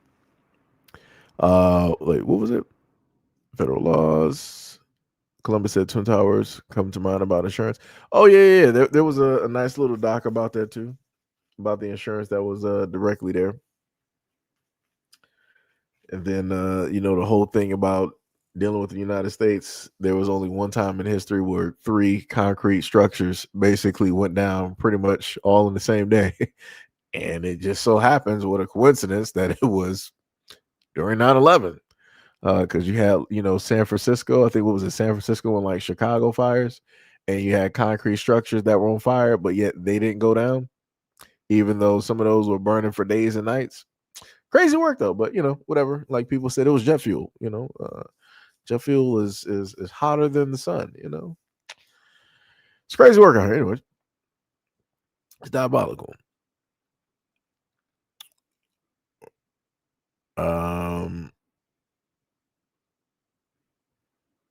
This man sat up there and told Mo to calm down. That's the wrong thing to do. You must not know who you're talking to. Like I said, I try to have patience. In the beginning, a lot of my moderators had very great patience. They had better patience than me. And it was like, "Yo, Seiji, calm down." It's like, "Yo, you don't gotta, always rah rah rah and all this other type of stuff." And now it has transitioned. Now I'm technically more patient, and my moderators are impatient. That's the wrong thing to do. You said it. You told the wrong person to calm down. That's some diabolical work. Yep, I be trying to tell people. Sham was like in the Shadow Realm. Mo was like in the Bermuda Triangle. I told people this is why I try to tell people. This is why I try to tell people. I try to let people just just talk and and have fun. Land the plane as they say. But people do a little bit more than what they should, and they get overly excited. So now people are in timeout. That's some crazy work. I don't even know if we even got peanuts and food in the Bermuda Triangle. I don't think we got anything down there. But I guess he'll figure it out. I guess he'll figure it out. Tippy said, think about it though. You just put them in a nice apartment and homes and partnered with Dollar Tree for supplies they need. Easy fix. Tippy, let me tell you something. If you don't sit up there and start doing like some TikToks with this, I'm gonna hurt you. Let me tell you something. Because I'm telling you, do everything that you write right now. Just go do some TikToks. That's all you gotta do. Just put it on TikTok, Tippy. You don't even gotta sit up there and show your face or nothing. Just have like a nice little picture directly up. You can have like the captions. You can do it directly from your phone because I know you're rich, so you got an iPhone, and you can download the CapCut, whatever video editing software, and that's all you gotta do, Tippy. That's all you gotta do. Shem said, we don't have universal health care because of our federal government. They privatize healthcare and they make profit on it. Yeah, they make profit on a lot of stuff dealing with the medical field, especially anything for cancer, anything for diabetics, high blood pressure, all of that stuff. Like it's wild out here. And then certain medications that could potentially help you, they make sure that that's the most expensive thing directly on the market. And then if it is the most expensive thing, then the insurance is like, yeah, we don't cover that. I'm like, huh? but you cover this other stuff that barely even works or it does nothing at all. It's pretty much just a placebo. All right. Like I said, it's crazy. It's diabolical out here. True said, what's happening? Said, yo, what is up? What is up? What's up? You said, I've been listening, brother, and I'm still recovering from my foot surgery. I've been silent. Yeah, no problem, man. No problem. It's all love. I'm pretty much, I'm like I said, I try to make no promises, but consistency is a nice little walk that I'm trying to do. I'm not going to say trying, that I'm doing. At this moment in time. So I want to say I can't even look, but consistently we've been on that live stream grind. I think one day was missed out of the days that we've consistently had live streams. So we're doing good. We are doing pretty good right now. Hopefully you are doing better and the healing is going well as well. Same thing with Sham too. Hopefully you are doing pretty well with the healing and the breathing and everything of the sort. I did read that you were moving around, going to and from. Sham said, I can tell you if any state in this country don't pay federal taxes, they're seating because they'll have to fight the government to keep that tax money. Gotcha. Columbus said, I'm going to say, wait, Baruch, pronounced Babuk. Wow, wait, what? And you said that's an open book question? Wait, the way that is written and then the way that is pronounced. The English language, let me tell you something. Let me tell you something. But yeah, it's crazy out here. It is 100% crazy. But yeah, pretty much that's it though. We've been going for about like three minutes, and I'm sorry, I said 3 minutes. I'm tired. I'm so tired. I'm like, yeah, we've been going for 3 minutes right now. It's time to cut off the live stream. Been going for 3 minutes, and Jesus, we've been going for 3 hours. 3 hours there. So we're going for 3 hours and 30 minutes. So yeah, much love, respect, and appreciation to any and all folks. Wait, what? All right, obviously we got some trolls. Ignored. Anyways, much love, respect, and appreciation to any and all people who have donated directly to the platform. Shout out to anybody who may have put any jewels, I think was it jewels or bits, directly on the channel. Shout out to any of the super chats directly on the channel. Shout out to any of the members on the channel as well. Also, shout out to anybody who is a part of the patronage as well. Much love, respect, and appreciation. Would not be able to do the things that I do every single day without people like you. Shout out, much love, respect to any and all of my moderators that are currently here or not here. As D Money would normally say, shout out to all the regulars that come directly through. Shout out to the MVPs, aka the trolls, who pulled directly up to the scene every single live stream and be saying the exact same thing every single time. And also shout out to the 14,242 people that have pulled directly up to the live stream as well for this 3 hour and 31 minute live stream. Matter of fact, let me just check on the wait, let me just check real quick, see if we got. Yeah, shout out to TT. My apologies for missing it because I can only see it from the actual channel. Shout out to TT Willie, who said Happy New Year's Eve 2026. Sent 260 jewels. Much love, respect, and appreciation for the jewels. Let me go back and look at this again. So again, shout out to Terry for the $2 dono. Shout out to James Brown for the $5 dono. Shout out to Terry for another dono of $5. Shout out to Hack for the $2 dono, and shout out to King Tony for we're going to round that up to a $2 dono. Much love, respect, and appreciation. So let me see. Oh, we also got like the top fans up there. We got Terry in first place. We got James Brown second place, and user GC1 in third place in the chat for activity. So I'm just about to fly over to the other side real quick and see what we got going. So give me a quick second here. Gotta click that. Go over here. Go to the analytics. Shout out to the 5,067 that pulled directly up. Actually, the funniest thing is the average duration is pretty similar on both channels, which is actually pretty dope. Which is hard to actually do.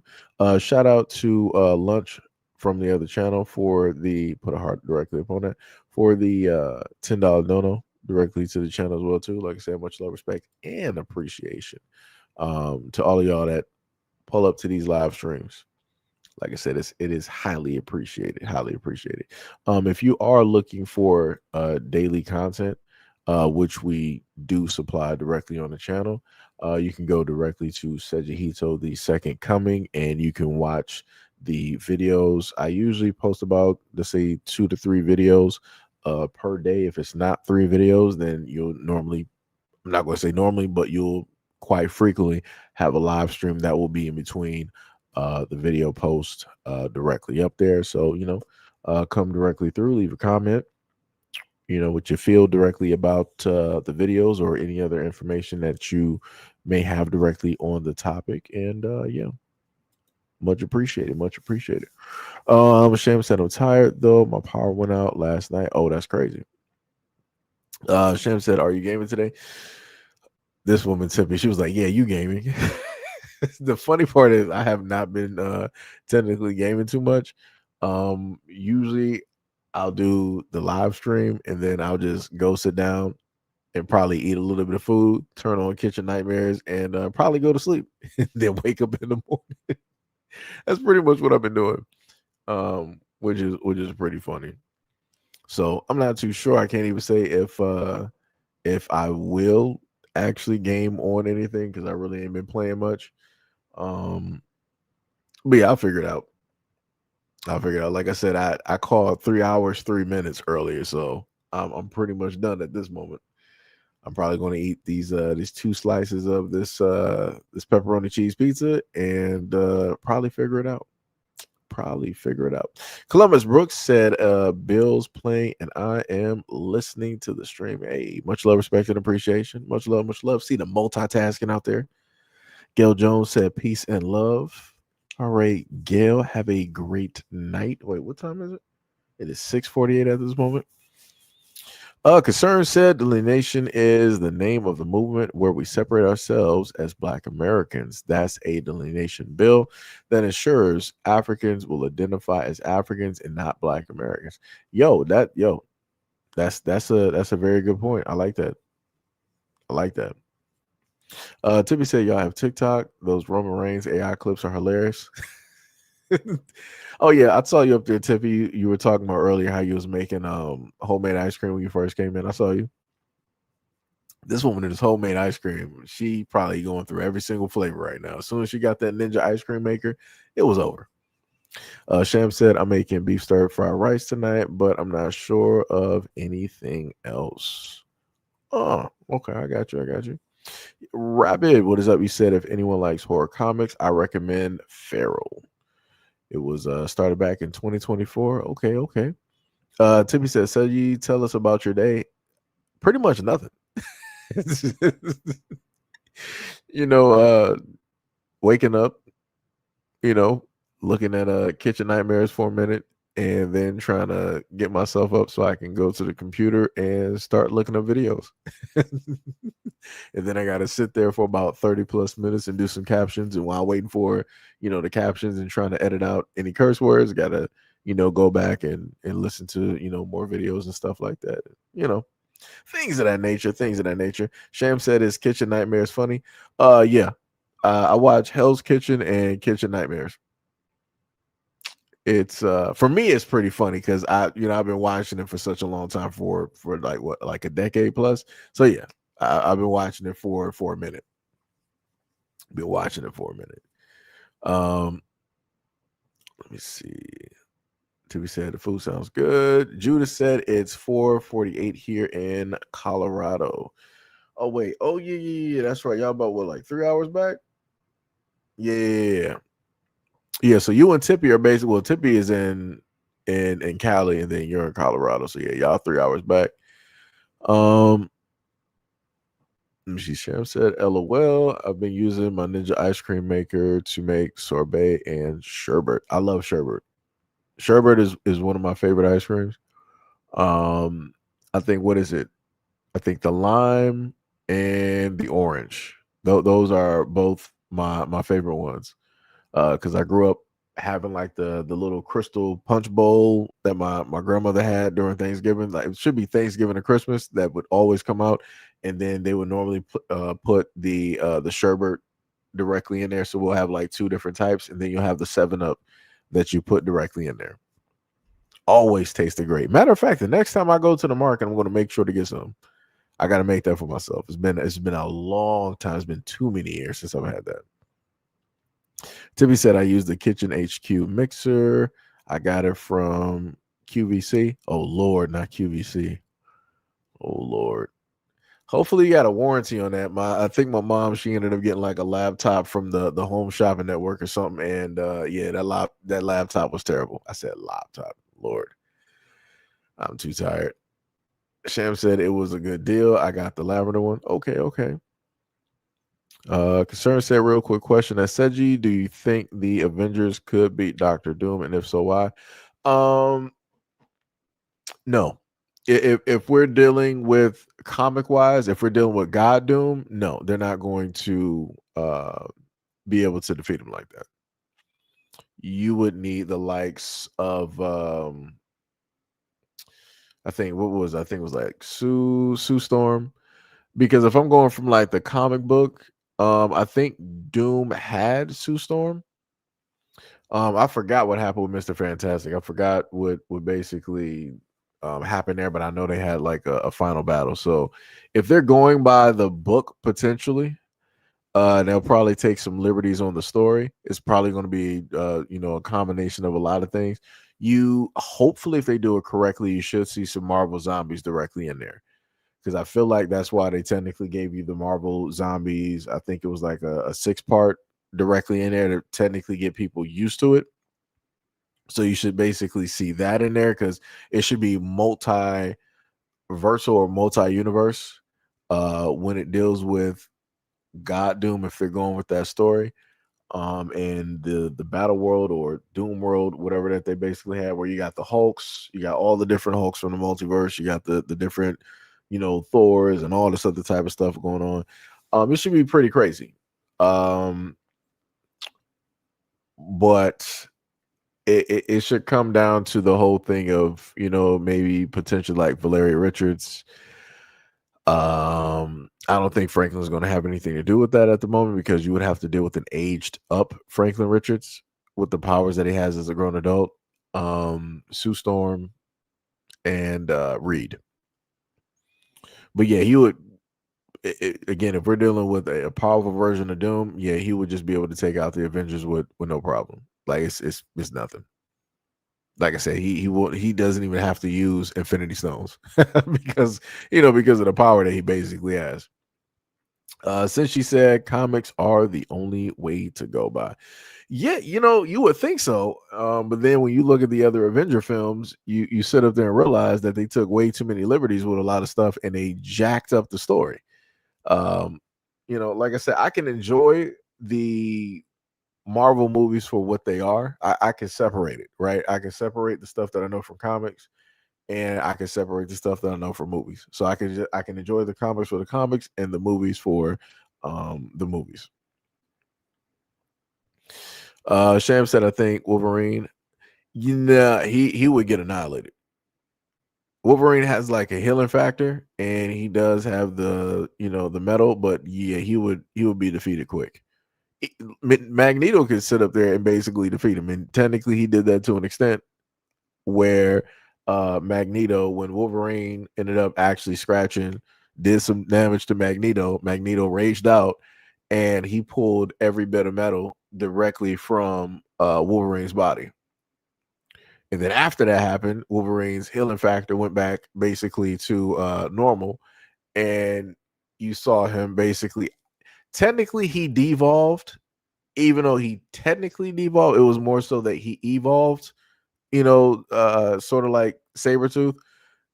Because if Sabretooth's healing factor was technically held back a little bit, well, technically his healing factor is not really so good as Wolverine. But anyways, if his healing factor was technically held back in certain arts of Sabretooth, he wouldn't look so much like a beast, right? But when Wolverine's was held back, you saw Wolverine looking more of like a guy.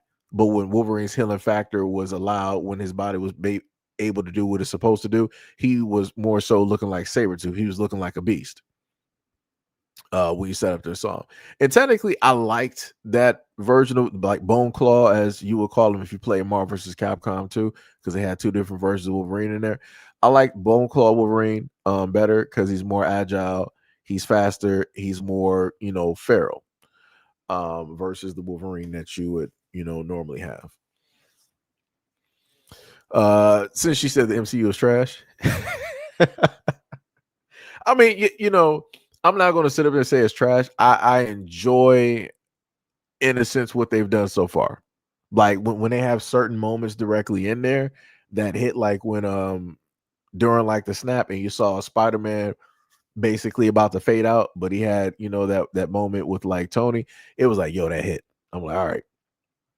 I can have problems and disagree with a lot of stuff throughout the films, but when they actually like get those moments they do hit. And or when they had the moment where it was like Captain America, even though it was different in the comic, but when they had the moment where Captain America, he was like, all right, this is the last go. I might not be able to do this all day. He strapped, that broken shield, and he was like, all right, this is it. And then you sat up there and heard that what's name come on in Cap's helmet. It was like, yo, Cap on your left.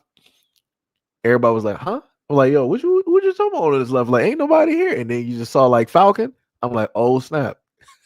And then the portal started like opening up. And then you saw Chadwick Boseman come. I'm like, oh, it's over. I'm like, it's over. It is over. What did Tippy say? Tippy was like, both of y'all can kick rocks. That's crazy. Sham said, no, I mean, says he's right, Tippy, not Mo. Hello, my bad. Rabbit says, says you Luke Cage can take on Doom. Dude got shook when he owed him money. It's very... The funniest thing is Drax, which, again, a part of not the Avengers, Guardians of the Galaxy. His whole main purpose is to defeat Thanos. And Drax, he actually killed Thanos before. He's going toe to toe and fought Thanos. But in one comic book, if you check back in the early 2000s, he defeated Thanos. He put his hand directly through Thanos' heart and showed him his heart and took that man out. And Thanos just looked down. He was like, huh, interesting. But again, Thanos was always looking for that glorious battle to sit up there and die so that he can be with Mistress, Lady Death. Again, going back to the comic book, right? And that was his obsession.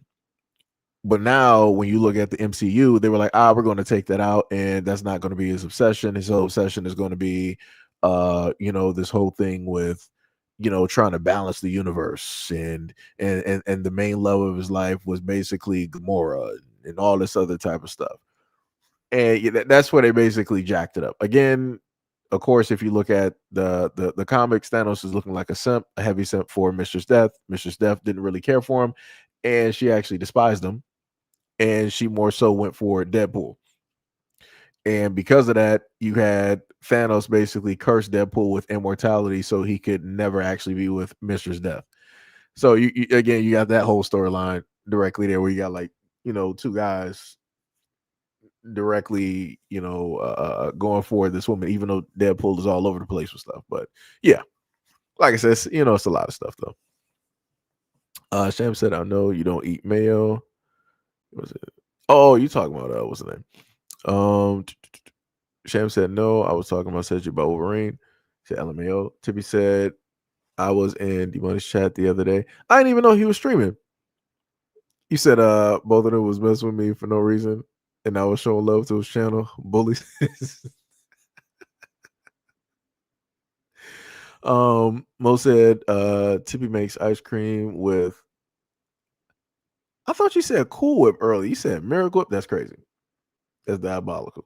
Sham said, Yeah, they jacked it up. Since she said, "Oh wow, I didn't know that about Thanos and Deadpool." Yeah, yeah, like that whole thing is hilarious. That whole thing is hilarious with Thanos and Deadpool. I'm not sure if they're going to touch on that in here, but we'll see. The other thing I want to know is that how are they going to deal with what's the name being two characters at once? Because Josh Brolin is Thanos and he's also Cable. So it's going to be interesting to see them deal with that if they do put Cable in this Doom movie or whatnot or whatever. Because it was like they brought Cable in there, it was a one and done. But I'm like, all right, so if y'all can bring in Cable, when are you going to bring in Bishop? Like when is that going to specifically happen there? Because I've been waiting for that. Like Bishop was one of like my characters I was even waiting for in Marvel. Was it Marvel Ultimate Alliance 2? Yeah, it should have been Marvel Ultimate Alliance 2 when I saw him in there. I don't think he was a playable character, but I wanted him to be DLC. And I think the only other chance that we might happen to see him is potentially in the brand new X-Men video game that they're going to do on PlayStation. I'm not sure if it's going to be on both consoles. Or potentially maybe they might bring him to Marvel Rivals. But if they bring him to Marvel Rivals, he should be DPS and potentially support, possibly. But yeah, I'm not sure how they're gonna deal with his powers because Bishop is fairly strong. He is fairly strong when he deals with people just throwing stuff at him, and he can throw it directly right back. And and channel that doesn't matter what type of energy, kinetic, thermal, whatever, psionic, he can just throw it directly back. He can be overloaded. But yeah, it'll be interesting how they deal with that. Because if I go by how they did Gambit, yeah, my hopes are not too high. Hopes are not too high. Sham said, "Oh, Tippy hugs. Y'all leave Tippy alone." Rabbit says, "Seji in the Dutch dub, they gave Thanos the voice of a black man from Suriname." Wait a minute. I might have to sit up there and see that. Columbus said the Bills are winning 24-23. Okay, I got you. Tippy said, "Thank you, Sham. Good to know somebody cares about this woman." Sham said, "Did you play Cosmic Invasion?" Yeah, the funniest thing is I was supposed to finish out Cosmic Invasion to fill out the rest of the cubes, and I didn't do it because normally once I get done with the game, I'll get sidetracked and distracted by something else. And I think during that time I started playing. Was I playing Terminal Brigade? I think it was. It should maybe it was. Yo, Senshi, have you played Terminal Brigade? Let me know if you play. It's a free play game. It's on both PC and it's on Xbox. Because that was one of the things that I got directly caught up in at the time. Ash said Thanos is such a simp in the comics. I can't take Thanos fanboys seriously. The one area that I loved Thanos was it wasn't even the comic books, but it was the video games, and that was Marvel vs. Capcom 2. I was like, as soon as Thanos was in there, that was one of my main characters I had for my team. Again, I didn't care about no meta or stuff being for competition or whatnot, or whatever. I ain't care about that. Thanos was up in here, I'm cool. I'll sit up there and be playing directly with that character, and whatnot. So what was it? Sham said, "Why is the baby cat staring directly into my soul right now? I gave her food. What does she want now?" The baby cat wants love. Sham said Thanos, his story was so trash they had changed it in the MCU. The funny thing is, I wish they would have kept it, because if they would have kept, but they couldn't keep it, because if you go by the Infinity Gauntlet, what was it, saga storyline, I wanted the same way. Instead of them doing a snap, I wanted him to dismantle the Avengers or the superheroes the way that he did in the comics. Cyclops, his head was placed in the cube and he was suffocated. Wolverine was turned into rubber. I think what Nova was turned into Legos. Somebody else was turned into glass. I forgot what he did to Iron Man. Like everybody got jacked up. Like it was like, yeah, it was over. Like it was just nothing that they could sit up there and do. Now, what I will sit up there and say is, if they wanted to do a version of Thanos that was at least decent, I would tell people, for those who are into watching cartoons, go on YouTube and look up Earth's Mightiest Heroes, and specifically look up the episodes where Thanos is there, where the Avengers are fighting Thanos. One of the main battles that I love so much is when you see Thanos. He's using a gauntlet. He's using the time stone. He took out the main human Avengers. I think Tony made it to like 200. I think he made it to about like 150 or close to like 200 years or something like that. Like he made it. But that, again, because of the arc reactor. So, he made it past what was normally humanly possible. The only ones left standing were pretty much I think both Cap and Tony made it. But when they went past that, the only ones that lasted were Hulk, and you saw Thor. Thor was taking like the full on blast from the time stone, and that basically turned him into, I guess you could almost call him like old man Thor in a sense, but basically like Odin. And he had to sit up there and let Thanos know. He was like, yo, the older Asgardians get, the stronger we get as well. And he didn't sit up there and think about that. With all of the brilliance and intelligence, the genius that Thanos got, he didn't sit up there and think about that. He didn't calculate that. He was getting busted up with that hammer. And then he didn't calculate that with the Hulk. The Hulk went to the point where you saw, in a sense, the two different versions of the Hulk that they had in the comic. You could basically put it as Maestro, and then you can also put it with the Hulk from the book. There was a book out there where the Incredible Hulk was the last person to survive on the planet. And that's basically, if you look at the hair and whatnot, that's sort of like what that Hulk, he resembles like both of, those Hulks. But that Hulk, because he was aged up, he ended up becoming, of course, more powerful, and Thanos was having some problems.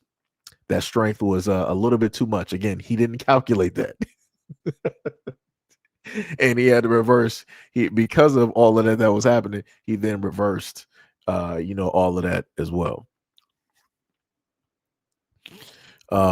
Since you said get beaten Marvel vs. Capcom collections, I'm online right now. You will sit up there and beat me, because I ain't playing none of those games directly in a minute. Let me tell you, I've been focused on more so team-based games where I'm just making my builds and trying to go through the content that they got, sort of almost like some Division-ish type of thing. Since you said shaking my head, still haven't played Diablo 4. Yeah, I haven't played that in a minute. I missed out on like 2 seasons because I've been just playing other stuff because of disappointment that has been going on with some of these games at the moment. Lunch said, I hate that you guys they got heat for Tippy. You seem all right to me. No, they just playing with Tippy. Since she said no, I haven't heard of it. I'll look it up though. Yeah, Terminal Brigade is pretty good. The thing I will tell you though is that you would want to anybody on Xbox, you specifically want to play that by using the cloud version. The cloud version, I will want to say, is probably a direct copy or duplicate of the PC version. And if you download the I can't say the physical version, the digital version onto your console, you're going to deal with like some stuttering. You're going to deal with some hiccups. You may get pushed directly back to the dashboard. So if you do download it, the cloud version is the best version to actually play, which is crazy to actually say. Because normally with cloud, you would have a lot of issues, dealing with that. And the other thing about the game, which is pretty dope as well too, is that it's cross play. And it also has cross saves as well too. So whatever you do on PC, it'll transfer over when you play it on, Xbox once you connect your accounts. And whatever you do directly on Xbox will transfer directly back over, so you don't miss a beat or anything like that. Sham said, I'm still sick. I can't give her love right now. Baby cat, I don't want to make you sick too. Well, luckily, usually whatever humans go through, animals don't get it because there's been a lot of times I've been sick and my cats ain't never get sick. Now, when cats get sick, I'm like, how did you get sick? I'm like, what? I'm like, what were you outside doing for you to sit up there and be sneezing and have a dry nose? That's how you know that cats are sick. When their nose is dry and it's not wet. Yeah, they are under the weather. Usually. Let me see. Columbus said a time stone. Yeah, he had the full gauntlet when he fought the Avengers and Earth's Mightiest Heroes. He had every single stone. He got that stone after what was her name? After Black Widow basically had the stones at the moment in order to stop Dormammu from being present in the on Earth. She basically fought Dormammu back and sent him back along with the help of Doctor Strange. And after that power, basically from her being controlled by the stones, went upwards, that also basically sent out a signal in space. Also, to note, the stones actually, I think there are 7 stones altogether instead of just, I think, what is it, 6? I think they said 5. It should be like 5 or 6, whatever. But there's actually more stones there, and if I remember correctly from one of the older books, I think in the 80s or early 90s, the stones are a part of a goddess that was there, but because of, I think it has something to do with her being like lonely or something like that, she decided that she basically didn't want to be here, so she just placed herself into like, or separate herself by way of like these stones. But once you bring all of them together, she'll basically come forth again or whatnot or whatever. But then if you play Marvel Ultimate Alliance 3, which I still say that the game needs work because of the way that they handled Storm and a few other characters. If you play Marvel Ultimate Alliance 3, you find out that there's an area somewhere in the universe that basically where the stones come directly from. Like I said, they play, kind of loose with a lot of these stories dealing with the stones and how they formed and whatnot or whatever. Sham says she was trying to make me point. Don't say hurtful things if you don't want me to be hurt. I think she just had a hard time getting that across. Raised potato salad feel like they would be horrible stomachache. Raisins coleslaw. Let me see. Columbus said, "Ain't Thor daddy to a guy?" You talking about Odin? I think I did reference that earlier when Thanos basically aged him and he was sort of basically turning into Odin in a sense with the white hair and everything like that. I'm not sure if he had the eye patch though or the arm, because he did ended up he lost his arm ended up getting cut off in a whole nother battle.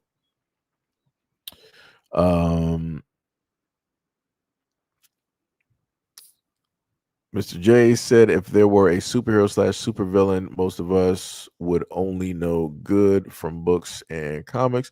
True. Sham said actually it's horrible that they put vegetables in Jello and call it a salad. Yeah, that's crazy. That is crazy. Said grapes and potato. Wait. Red grapes and potato salad. That's crazy. Since she said nah, not me either. I stay on D4. Oh yeah, I got you. Since she said plus, I've been on Octopath Traveler 0. I was supposed to check that out, but I forgot about it. Rabbit said you've seen the comic that Thanos choosing a random baby and making his life miserable for no reason. Oh yeah. He was just like messing with that dude. I'm like, man.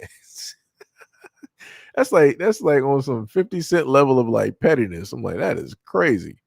That is diabolical. That is diabolical. Diabolical. Since she said that's a good tip about the cloud. Thank you. No problem. And the other part is it's a lot easier to play that way too, because then that saves up space and everything like that too. I play it from the cloud as well. So yeah. Let me see. James said, LOL, I was gonna make something outrageous. Lunch said, I'm trying to read my comics, but I don't really be having the time. I'm actually thinking about starting and completing Avatar live action series on Netflix. If you don't got time to read comics, I would say that you could do like the audiobooks. right? You could either do audiobooks or you could look up some black comic nerds and listen to them basically go over the comics. Like I said, I listened to Rob. That's one of my main guys I listen to. Comics Explained. But listening to that man for years. Like I said, that man just needs to start doing audiobooks.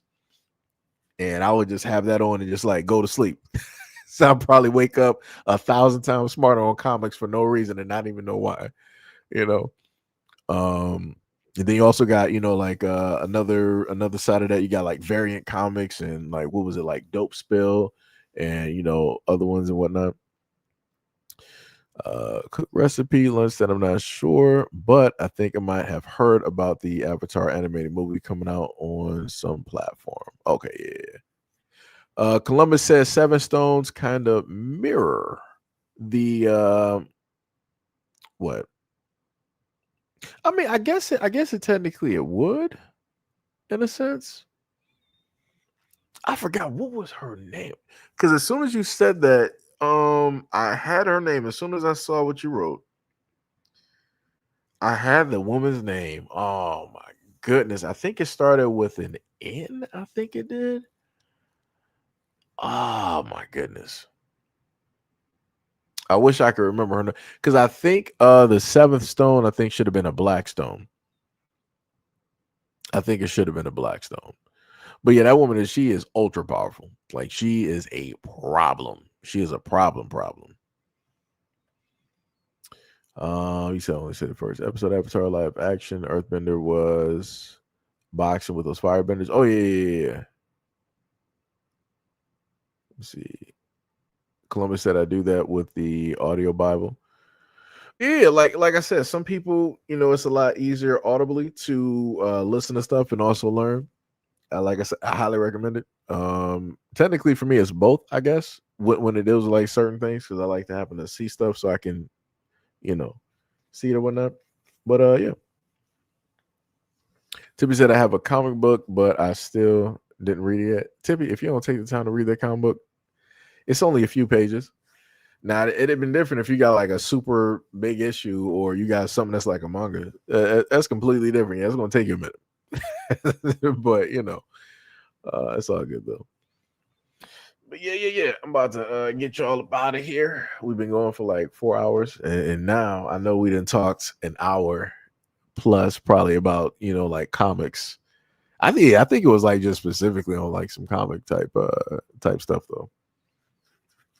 Like I said, that's what happened when I sit up there and start, segueing or whatnot into side noting into other topics.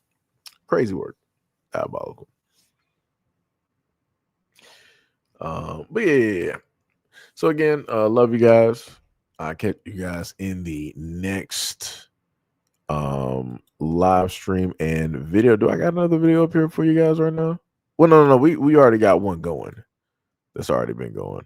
Let me see how many views we got up on there so far. We got about close to like 800 again. Shout out and much love to all the folks directly up there. Oh, that's dope. Shout out to Bruce Warren, because I just saw that. Shout out to I gotta hit the heart directly upon that. Shout out to Bruce Warren for the $20 super chat in the comment section underneath the video that I put directly up there talking about the Black Panther leader / rapper activist.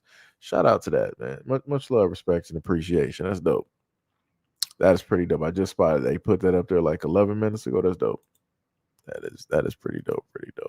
So yeah, hopefully everybody enjoyed their time directly here with the variety of conversation that we've actually had, along with the different videos and information that has been placed directly up there for you guys. Columbus said good job, enjoyed you. No problem. Much love, respect, and appreciation. Happy you were able to get some enjoyment directly out of here. In your time being here as well too. Lunch said, yeah, I do follow Variant Comics. Said, yeah, that's a good channel. Yeah. Again, RIP to oh my god, to Benny, because he had passed. Wait, that should have been the one, right? No. I think it was a different. Wait, what's it? It should have been Variant, I think, because I don't want to say the wrong channel. Lord, I think it might have been. I think it was like a different channel. I swear I had it subscribed. But yeah, the one guy, it was a guy by the name of Benny. He was another guy that was a part of the that channel side over there that was reading comics and whatnot too. He was pretty dope. He was a dope dude. But yeah, what was it? RY said peace, much love, much love. Tippy said I'm not a huge fangirl of reading comic books. Oh Lord. Columbus said Buffalo scored again. It's 31-23. Ooh, other team is getting smoked. Lunch says Seji has the best comment section. These are bars. These are 100% bars.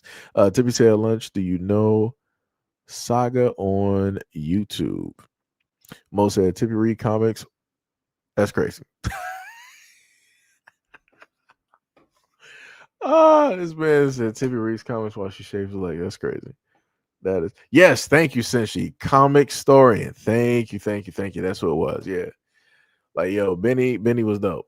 That dude always, even if he was sick, that dude was still, putting the energy directly at you. You can hear that the dude was sick, but he was still trying to like fight through, and he would have like the different voices, and stuff, directly out there. And were times where I think Rob and Benny did collabs as well too, which is that was dope.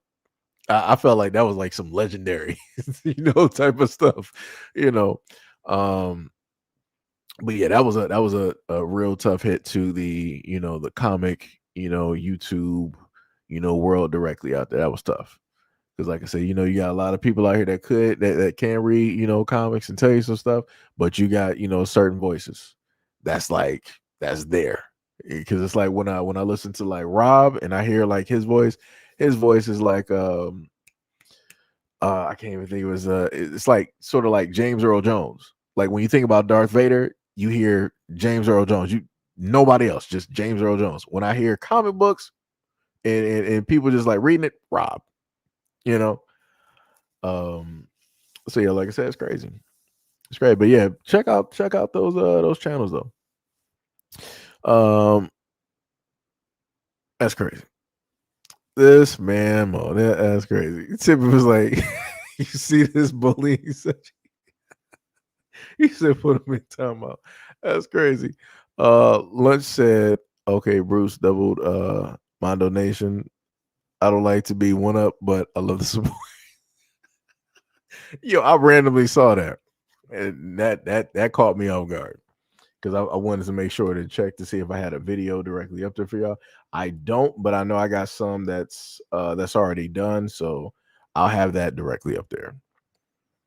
It'll be a little bit of a different topic from what we covered in the live stream. So yeah, I'll post that. So I'll give the live stream a little bit. I'll probably have that posted by like 8:00 or have it set for 8 so that y'all could watch it. I am incredibly hungry right now, so I know I'm about to go eat. Oh man, I'm so hungry right now. Let me tell you something. But what happened? This man Mo said Tippy drinks apple juice in the shower. That is crazy. Tippy was like, hey, you drink lemonade on the toilet. That is crazy. Lunch said, I never heard of that, but I gotta go check it out. Oh, you talking about the comic that she was talking about? Sham said it's cold today. Yep, it is currently snowing at this moment in time. Here, this man D Money done pulled the Tippy right now. This man done pulled up to the scene at the last minute. I'm like, yo, what's up, guys? How's everybody doing? Yo, what's up, D Money? What's going on, man? What is happening? What is happening? Tippy had told me that you actually had I think had streamed recently. I swear to goodness, I got no notifications on my phone. And I got all, and when I was on your channel the first time, I made sure to put all notifications on. I got no notifications. So this is a YouTube problem that gets on my nerves. I don't even get proper notifications that I'm supposed to get. So I can actually like see, what other people are doing. Sham said, yeah, it's snowing here too. Damn.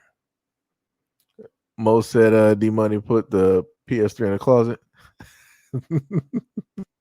Lunch said, wait, the dude from Comic Story and Pass.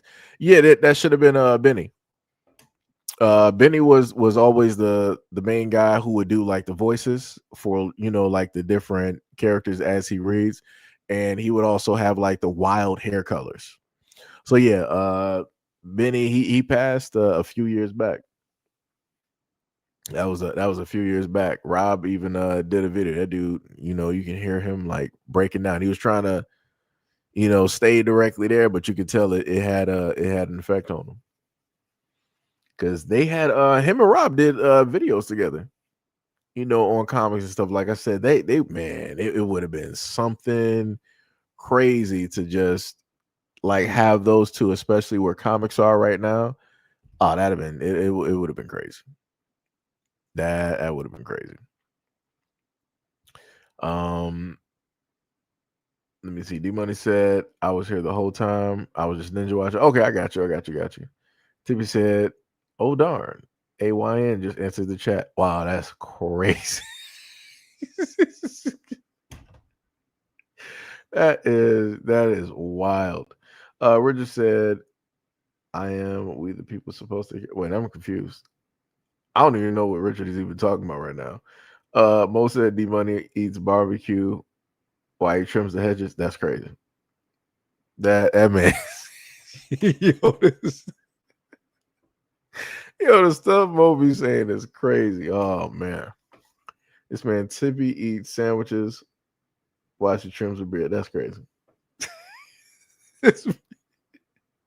Only Mo, I swear to goodness. Only Mo. But yeah, my bad. I'm just sitting up here laughing.